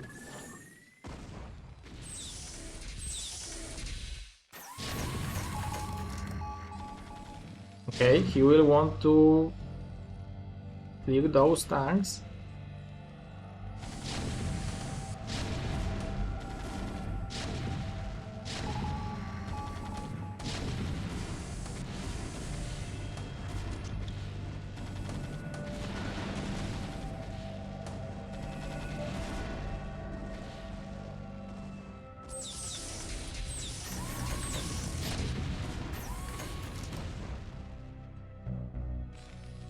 Okay, Madinho going up to 6 fact again. The drop ships will find their way home. At least majority of them. Those 4 bases are mined out. Those 3 are mined out. This still has some minerals left. SPX is mining this important base. Oh, we need a scan. This base will be mining.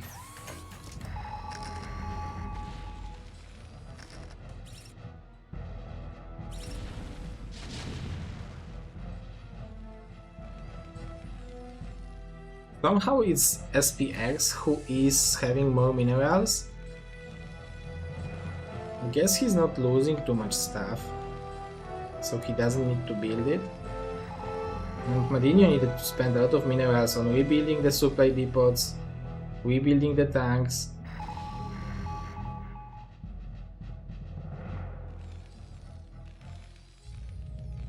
Oh, Valkyrie! I thought it's going to be battlecruisers. Okay, so this is anti-dropship, I guess.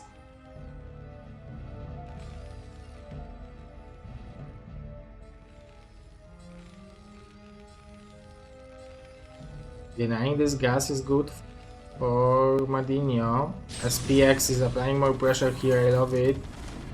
Killing those buildings for free is always good. Where are the drops of Madinho? They are here. Maybe he can drop on, like, it's...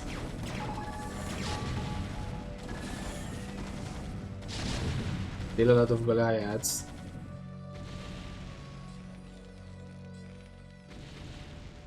$5,000 minerals and those bases will mine again.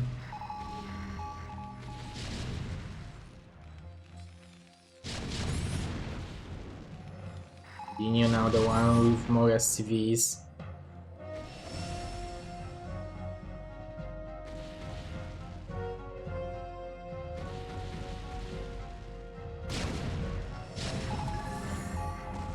So in theory you don't want to be the one who is unloading first, because you want to unload your units on top of your opponent. So that's why SPX is waiting, I guess, for the move. So he wants to shadow move the dropships of Madinho.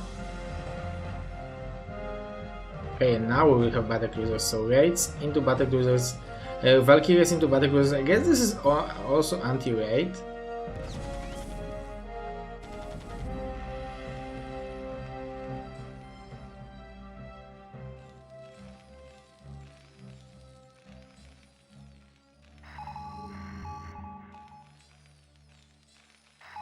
$6,000 minerals.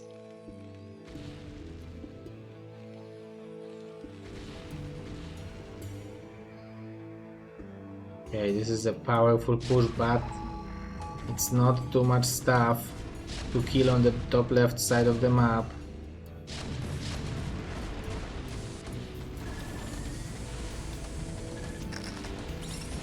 So much stuff being unloaded, but this is a lot of Madinho over here, so SPX needs to be careful. I guess this base is also mined out, so I don't think Madinho will have too big of a problem with giving up this side of the map.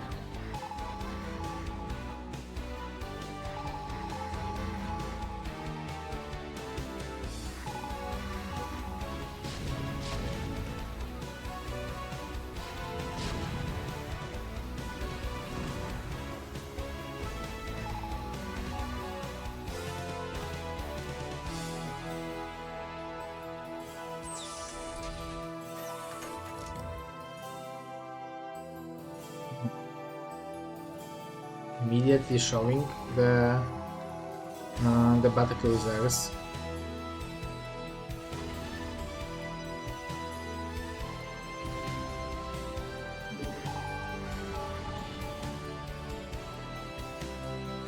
Who has access to more minerals?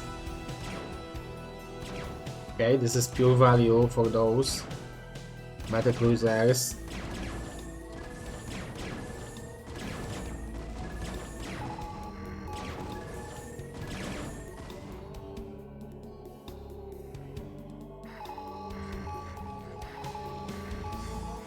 We're very low on scans.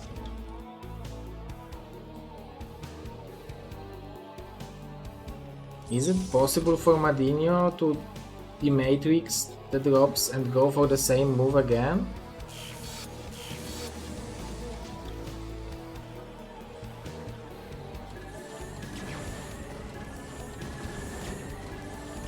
Look how powerful those 3 weapon upgrade Goliaths are. And this is beautiful move from Madinho. Fortunately for SPX, he has his own dropships.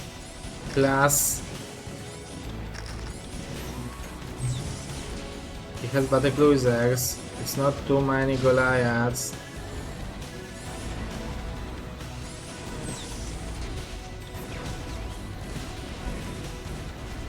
This is a great trade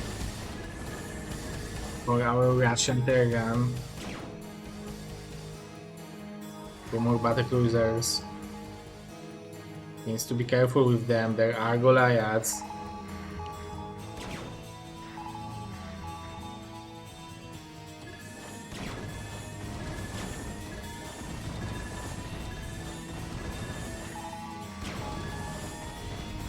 It's interception.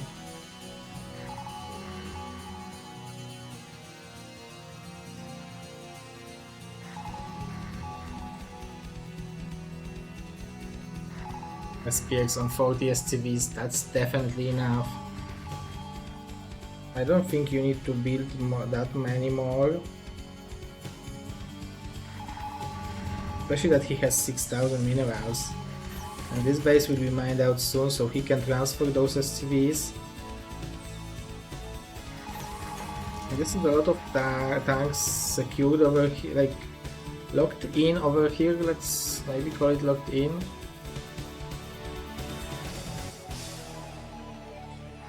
And Asmadinho, like pushing over here doesn't give you too much. Look at those drops.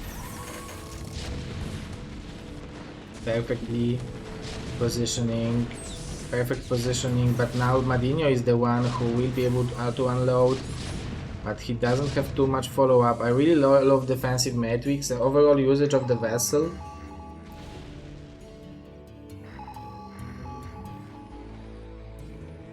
SPX is lacking gas because he's not mining this one. I guess those are still fresh.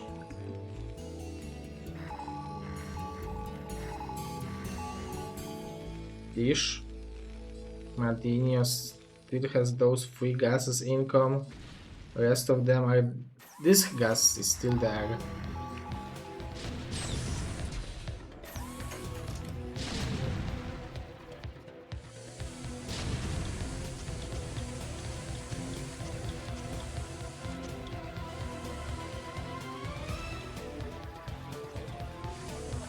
SPX will be mining only from this base soon.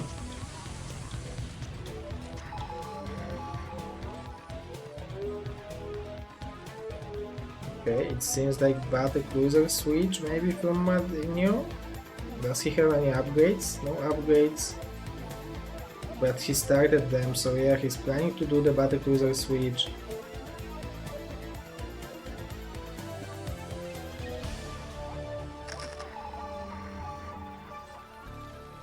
Here we need to free up some supply for it first.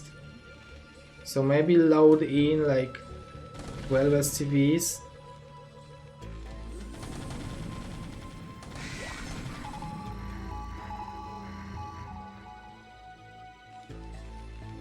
Holy moly, this is a long game and can last the double of it.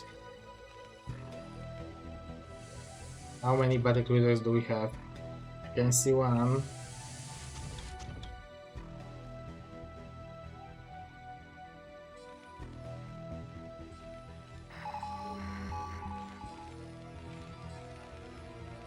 You can see lack of this gas. 3,000 difference. And this is 3,000 difference. I guess SPX mined more from the bottom left. 2-2 on those.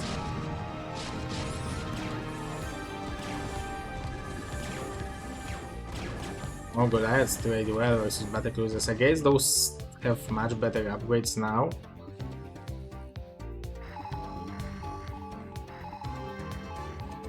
Oh, nice scan.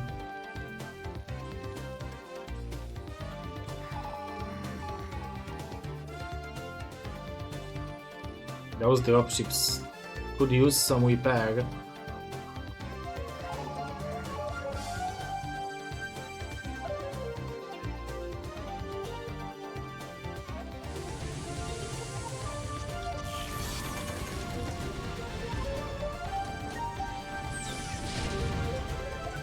This is a risky attack from Madinho.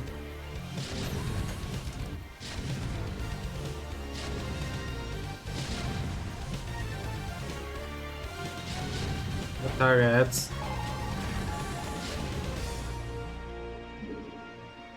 Two on those battlecruisers is also hurting a lot versus raids.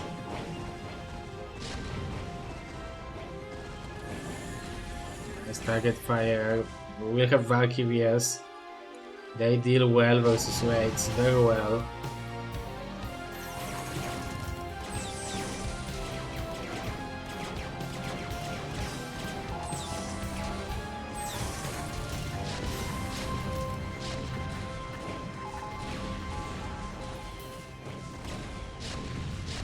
Attack losers will be able to deal with it.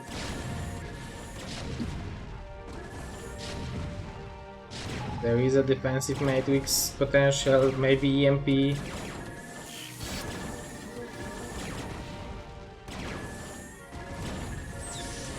But SPX needs to be careful, he can't bleed out those battlecruisers for free.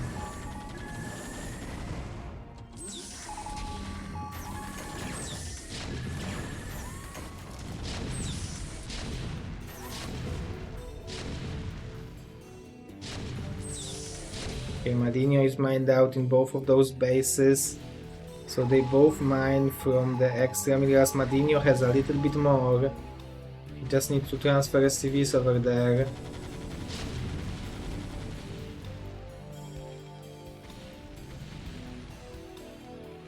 We have a lot of battlecruisers in production. Second weapon upgrade on them on the way.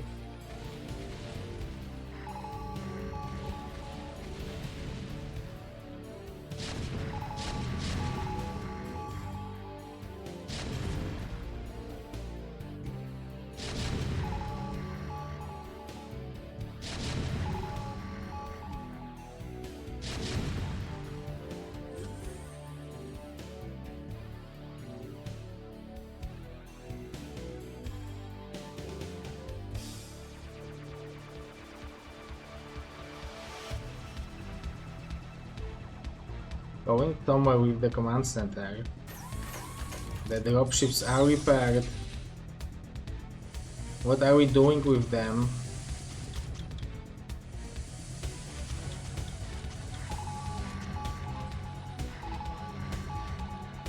I guess transferring everything to the bottom right and try to make it a tie. To remember about those 76 minerals. This is a vulture plus a lemonite. This is a efficient tank shots from Madinho.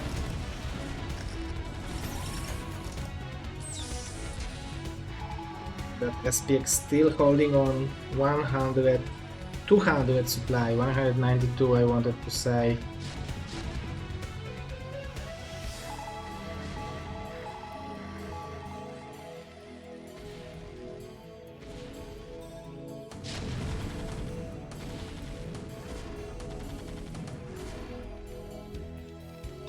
Freeing up those tanks.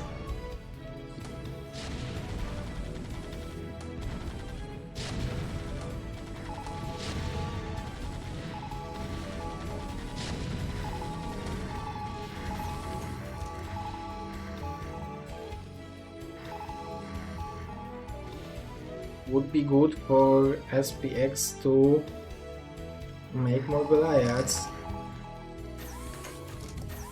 Because the battlecruiser count is growing very fast.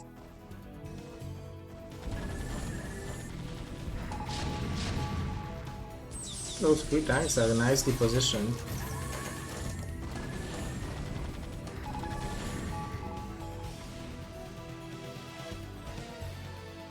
I guess SPX could distance mine this gas, but even with depleted one, he's mining just a bit. Madinho has 1000 left, those are depleted as well.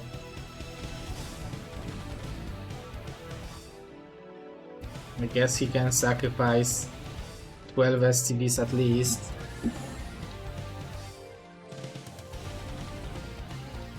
Does he still have dropships? Yeah, so he can load in the STVs into the dropships and unload on top of the tanks.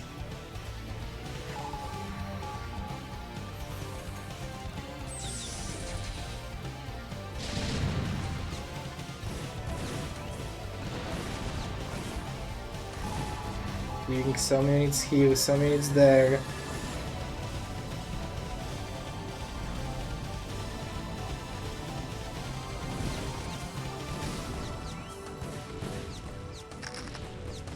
There's always some gas income.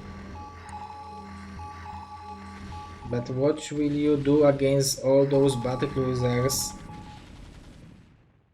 You will have a lot of Valkyries, but I guess 3-3 maybe, but this is for armor now.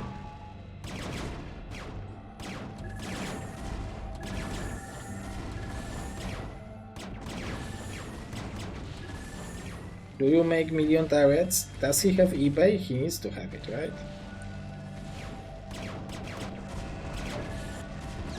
But we are going in to kill the production. SPX with the big force.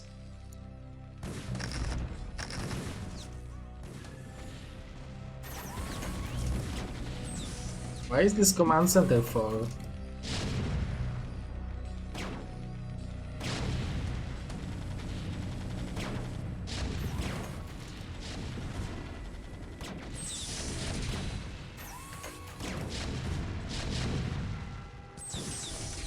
Oh, the Goliaths needs to be careful. Those are the only units which are keeping the tanks alive.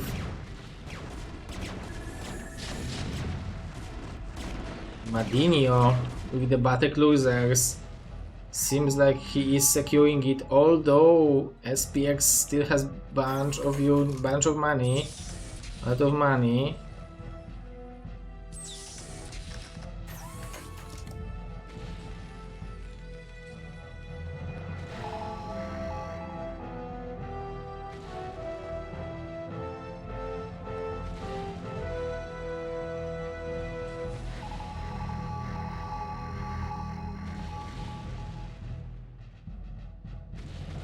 Four battlecruisers, 5 Valkyries, some Goliaths.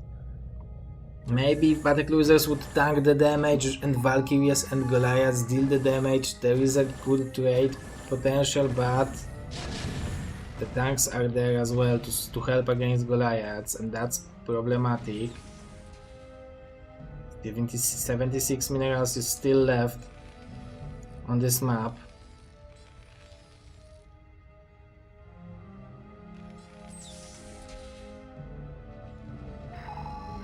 Do we have Yamato? Do we have no building for battlecruisers, right? Like science lab, or however it's called. Physics lab, I guess.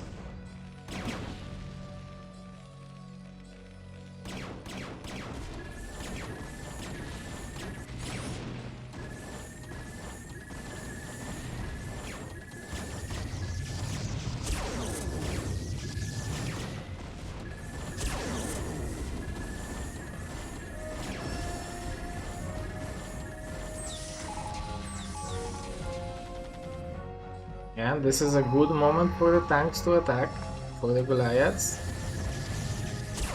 I love it from Madinho, but this base is mined out, so I guess SPX can sacrifice it and simply try to produce a lot of stuff from his main base. There is no more money on the map.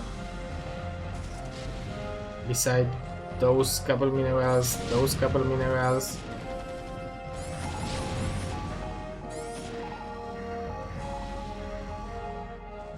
Would be good for Madinho to maybe try and repair those battlecruisers.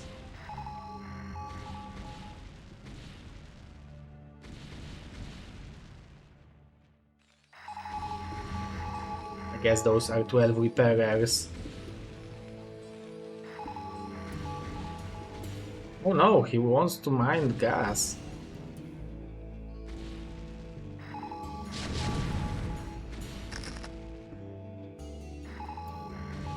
Okay, battlecruisers will clear the tanks. Needs to be careful because those have a lot of energy and the Yamatos are strong. As we can see, those are already ready for the Yamato. He can go back behind the Goliaths. Nicely done by SPX.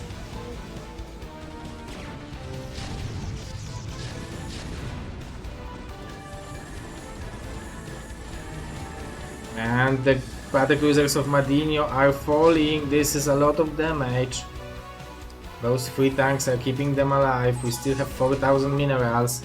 SPX doesn't have gas to produce units. He has gas for 8 more Goliaths. It's mining only from here and here a little bit.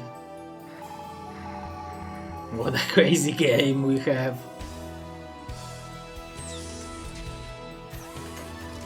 I guess having battlecruisers means that we will have no tie because one battlecruiser can kill bazillion turrets with Yamato and endless time. Why is he not Yamatoing? Nicely done by SPX, nicely done by Madinho. Oh, this is definitely a good beginning of the fight for SPX. 6 versus 9 now only. Madinho is not producing stuff. He's going over here, I love it. Cutting the reinforcing Goliaths.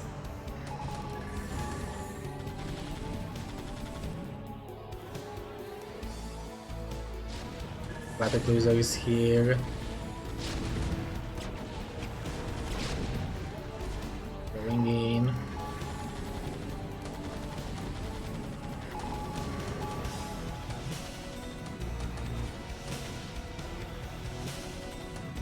$3,000 minerals, but soon there will be no building structures.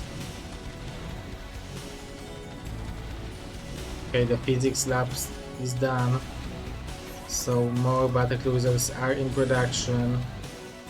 Would be good to use the time that the army is not here and connect those 2 armies together. Officially there are only here and here minerals on the map.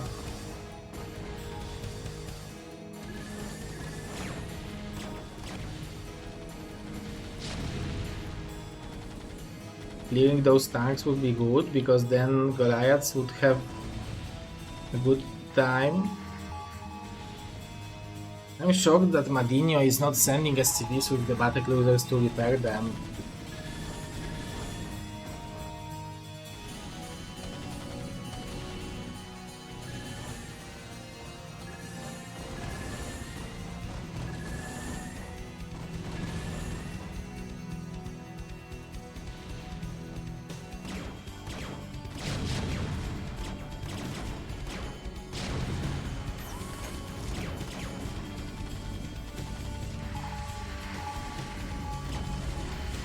You'll be able to produce 6 Goliaths.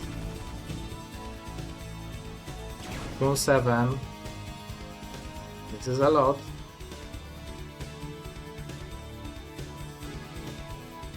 $268 minerals and 76.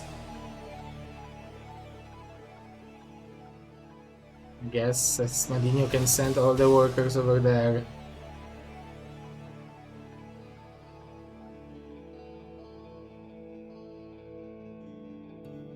So many battlecruisers.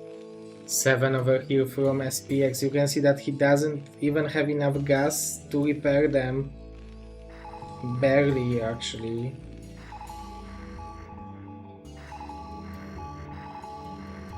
All the SCVs are attacking, all the units are attacking. Terran Clash, 1 hour game.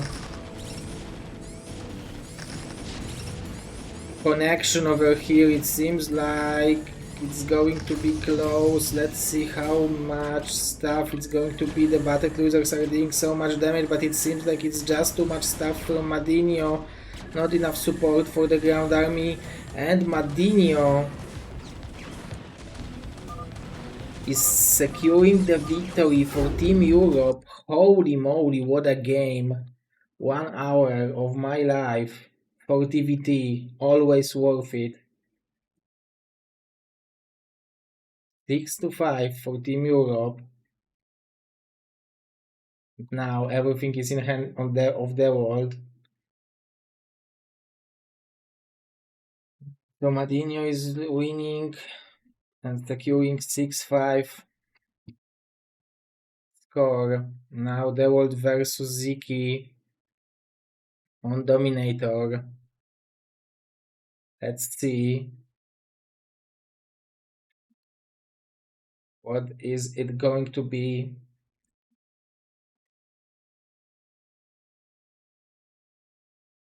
The world Ziki Dominator. Without further ado, let's go for it.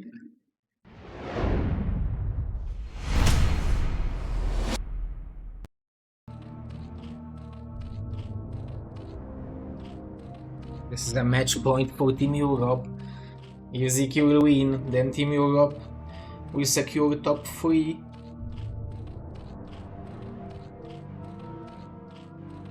And play against Canada in loser bracket finals. If the world would win, everything will decide in 2 versus 2. And Madinho random.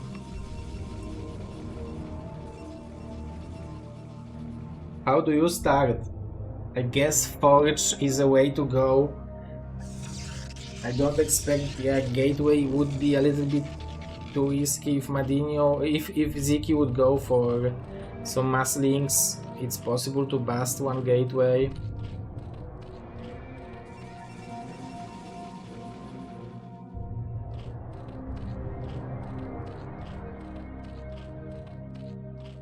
This will be the last game. If the world will lose, if the world will win, we will have 2 versus 2 as the decider.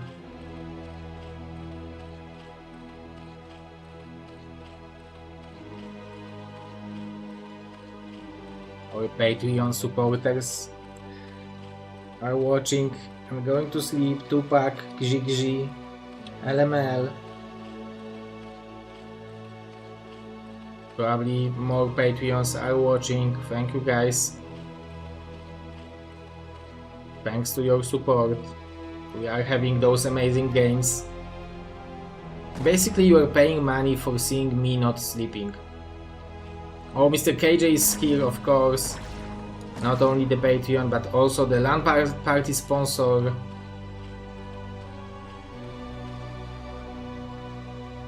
One of the sponsors. Increase the prize pool of LAN party in 5th, 6th April in Krakow. Come guys, get over there to Poland. Okay, only 2 links. Will he make 4? No.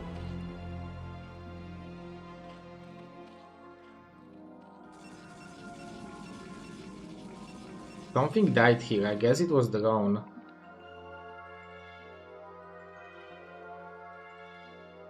Ziki don't want to expand over here. Oh, this is going to be hard for Zerg. Yep.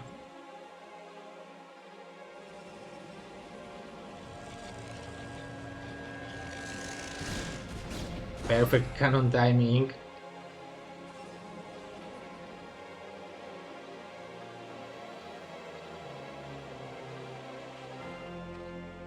I guess as Ziki I would be a little bit tilted. Okay, third hatchery in the main base. Yeah, that's painful. I think even going for mineral only maybe would be better. Hard to say. But the world will be, on one hand he will be satisfied, on the other hand this might force Ziki to do something crazy. His probe is low, but you want to keep it alive for as long as possible. Perfectly until the speed for the links will be done.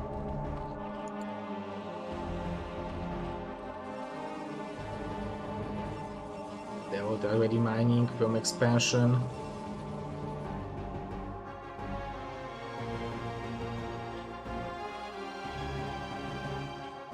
We are very low on drones.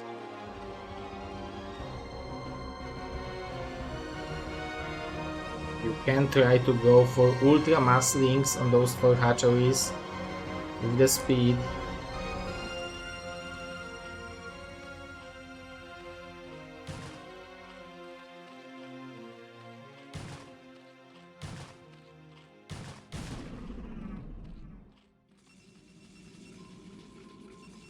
Delophatun without the Stargate because he scouted such a late layer.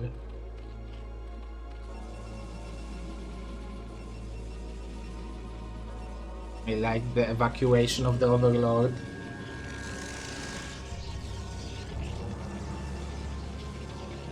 Hello, Mr. Old Player.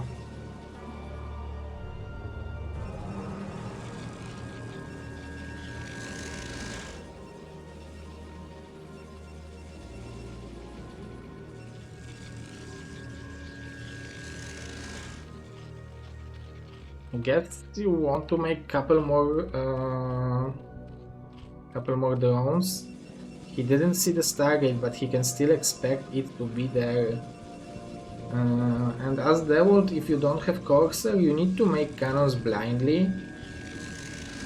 That's what's painful about it. You have 9, 7, 3 drones. I guess 8 free. Like, he can definitely saturate 4 hatcheries from this amount of drones.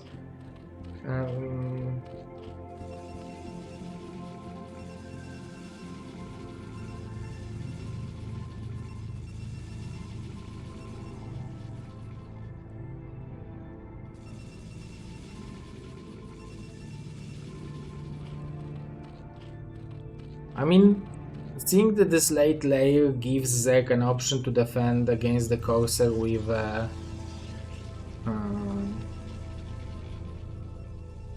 couple Hydras or going for mass Hydras. As guess Ziki picked mass Hydras, but the speed for the Zealots will be done now. That's one weapon is done now as well. And you need to be very careful. You need to be very careful when you are deciding to engage against this army of Protoss. 4 gateways already from their world.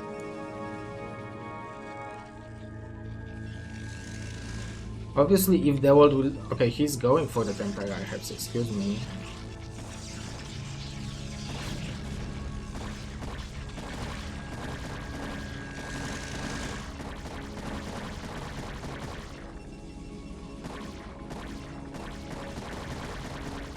He wanted to keep it alive until DT will be out, and DT is there. We have Overlord close, but Pirate Base have no Overlord.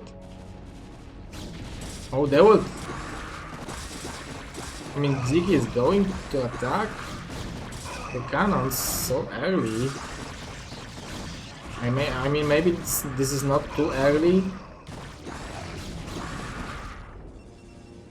But I thought that he will want to wait for a little bit bigger critical mass. On the other hand, the storm will be done in few seconds, so that was maybe the last moment. Overload is in production over here, and this one DT is causing Ziki to hold so many units in his base. He is droning up now. Nice storms.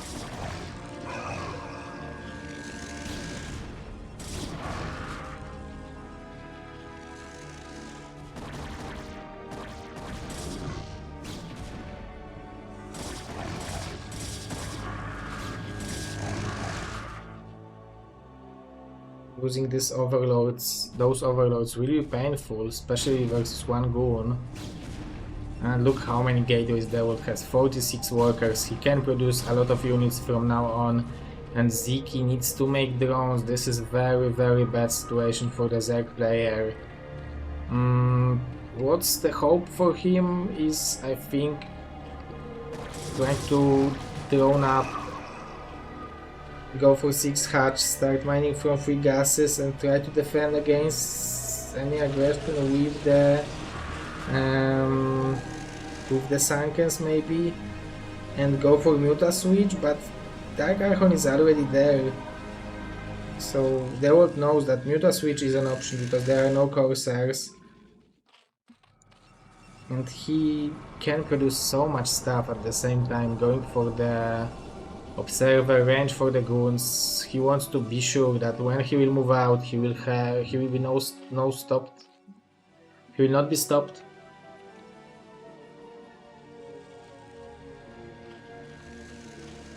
More drones from Ziki, I like it a lot.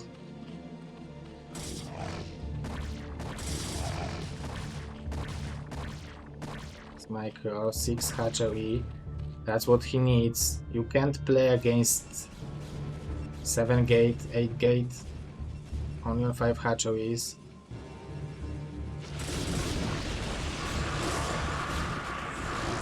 He snipes, but costed him a lot of hydras. Nothing is here now. That's nice ground wheel.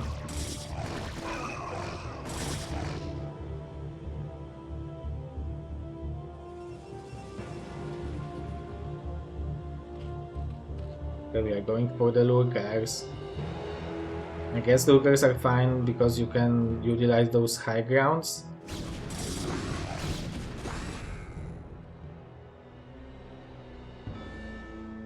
It seems like it's just so much Dawid.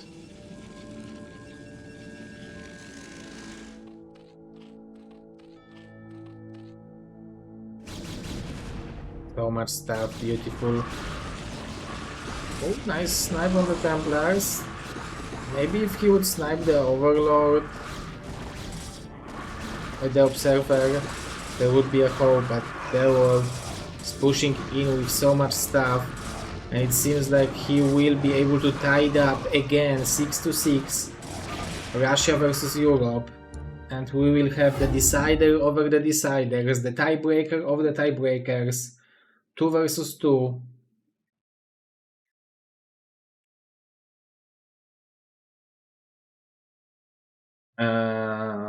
It's going to be Dawid DM5 versus Madinho and Izu on Metropolis. Double Protoss versus Zerg and Random. Double Protoss is not too often used, so let's see what will be the result, who will advance to the winner bracket finals to face against Canada.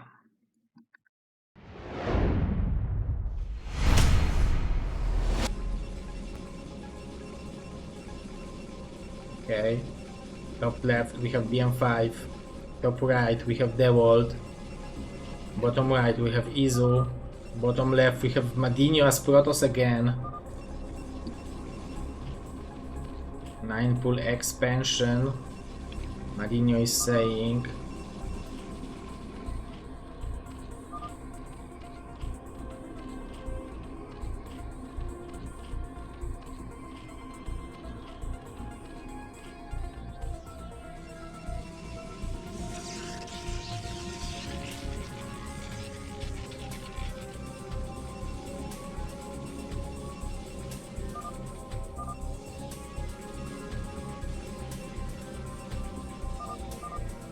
I will tell you a bit later with the scout.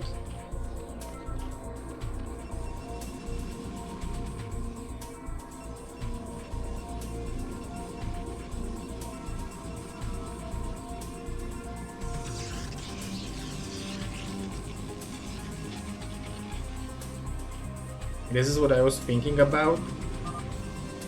9 full and some zealots to pressure one of them, since they are playing one gateway.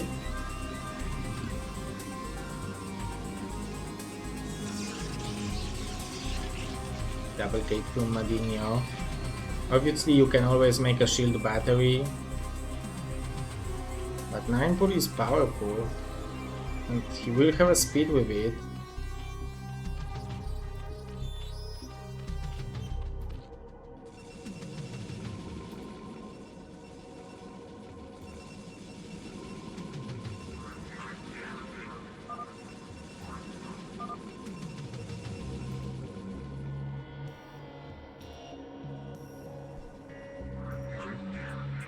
Smart.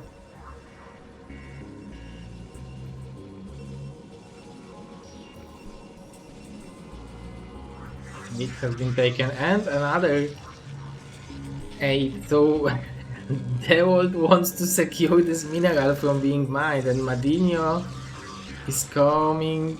Oh, with those 6 links is going to be hard. The shield battery will be there, he will have 2 zealots, but I guess he will have to focus the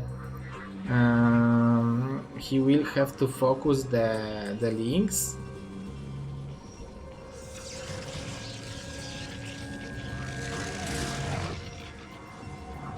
And the ramp got bigger.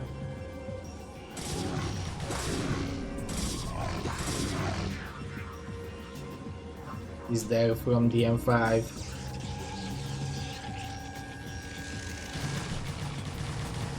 The dance speed is here.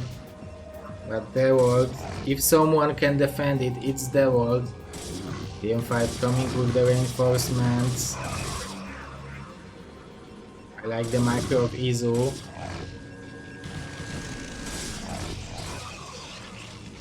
Team Capitan versus Team Capitan.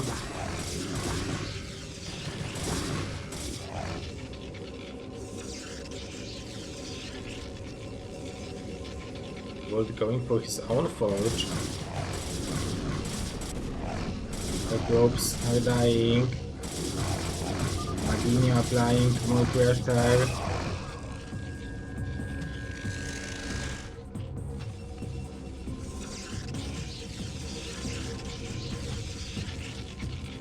Whose cannon is that I'm checking? It's still the M5.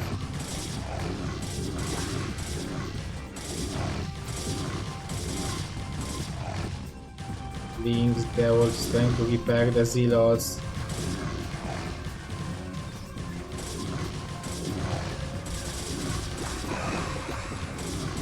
Beautiful micro, and Dawid with 5 zealots. It's possible that he will be able to defend this pressure with 1 gateway. And the cannon in the main base will stop the harassment.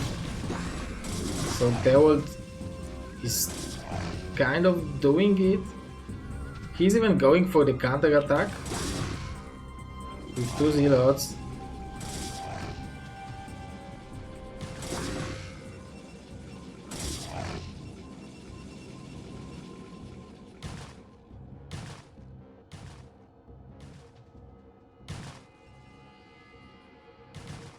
More zealots going out. PM5 spent so much money building this cannon.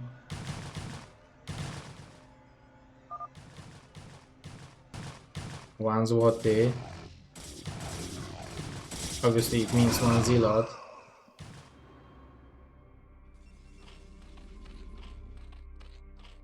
The round of Izu.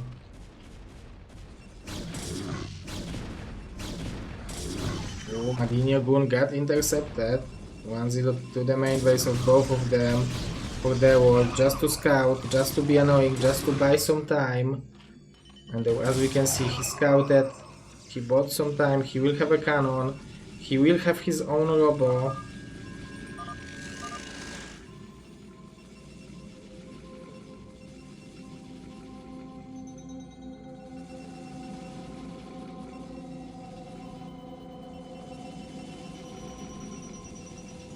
Whose zealots are there? Okay, so it's the gem and rest is Dawid's. We will have 3 zealots.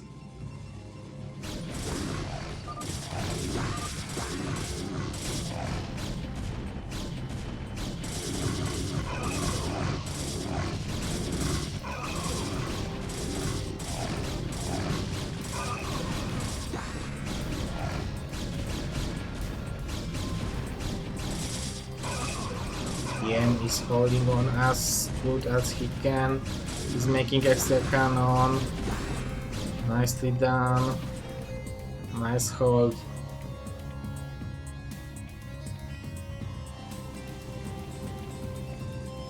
Robotic support bay on the way. Izu droned up a little bit.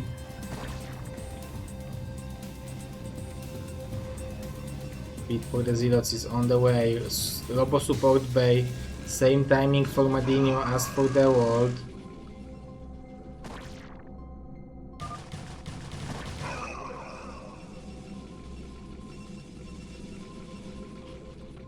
Only 2 hatcheries from Izu, third one on the way.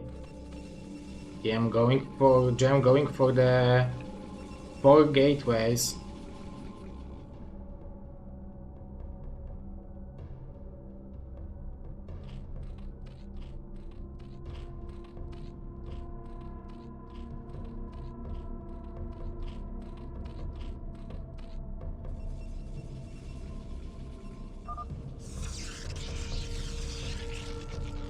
Those goons, you need to be careful because they can intercept the shuttle. Madinho making a cannon in case of a DT.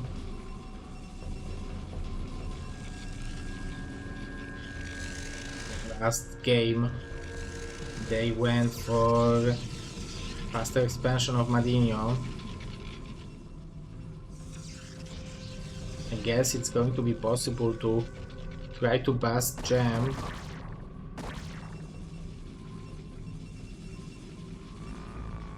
The Reavers are coming. Izu has only 3 Hydras in here. It's possible for the world to again do it and eliminate Izu with 1 Reaver and 2 Zealots. Nice connect, not bad connection. I guess connection, not a dot. Like here. But Madinho killed the cannon.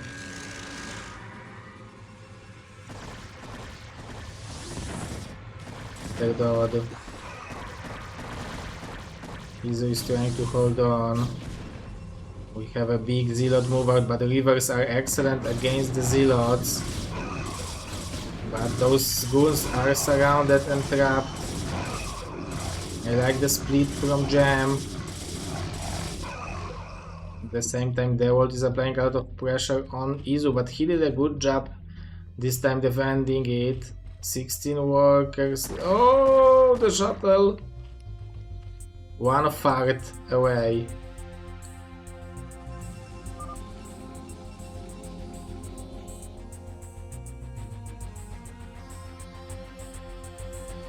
Can regenerate it.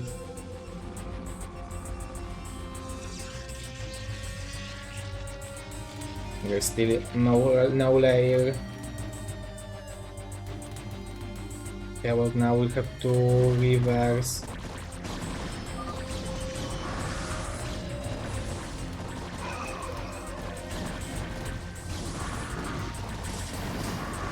Nice target fire on the shuttle, so Reavers will die. 1 Reaver will die.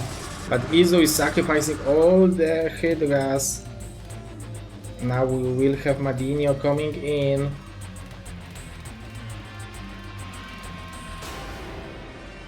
Both Protosses are mining well, but they are only on 1 base. Madinho is expanding now. This is closer than I expected after this early beginning, and the world is back with the Reavers.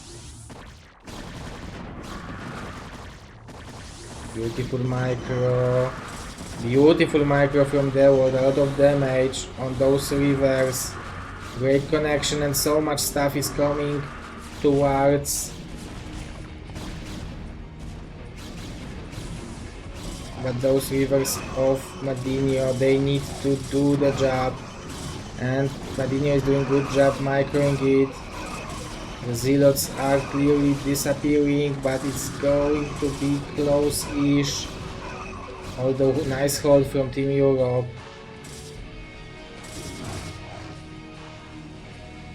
This is what they needed.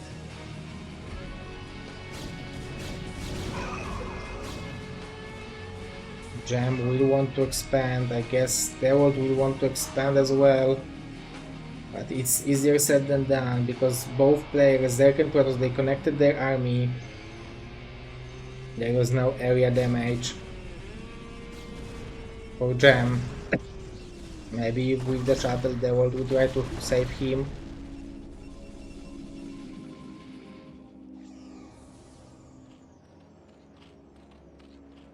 Izo is producing the Hydras.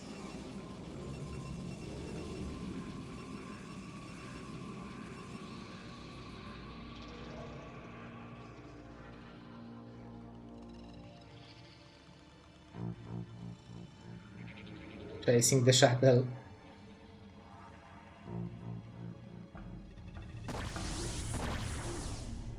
Oh, what a maneuvering. My Weaver would be dead.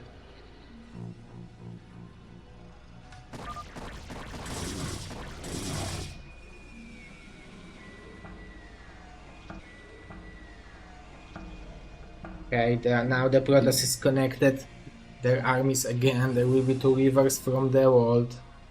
Where are the rivers from Madinho? There is 1 river from Madinho. I guess second one is in production. They are no longer connected. Oh, they weren't losing the shuttle. Holy moly, what a mistake on this stage. So that really triggers the attack, and Madinho will be able to apply a lot of pressure on those zealots. Look how much damage this river is dealing.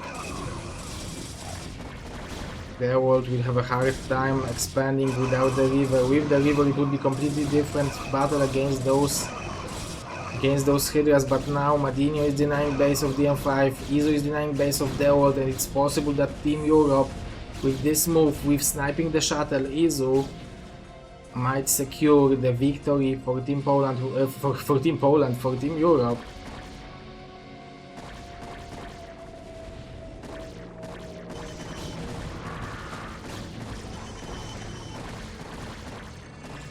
That's 1 weapon versus 000.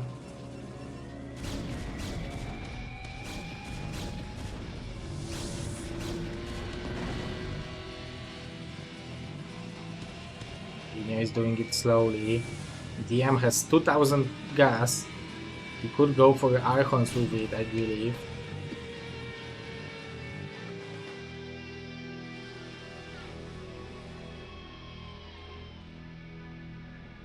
We are going in and there is no river here. I guess Dawid needs to go back and try to save this base. But he is going for the counter-attack with those rivers. The shuttle is going to be intercepted again. And this is GG. Team Europe. After starting, they started losing 4-0. But they secured the victory 7-6. Izo and Madinho. 2 versus 2 for the victory. Team Russia, after excellent battle, very good performance, securing the 4th spot in the event. Congratulations to them. Still a great performance. It was nice to watch them play. Good games. Good to know players like Mr. Marquillach. Get to know more players like Mr. Max, because Dawid and SPX, we knew they're great, but we found out that there are more Russian players which are great, so that was nice. But that means that Team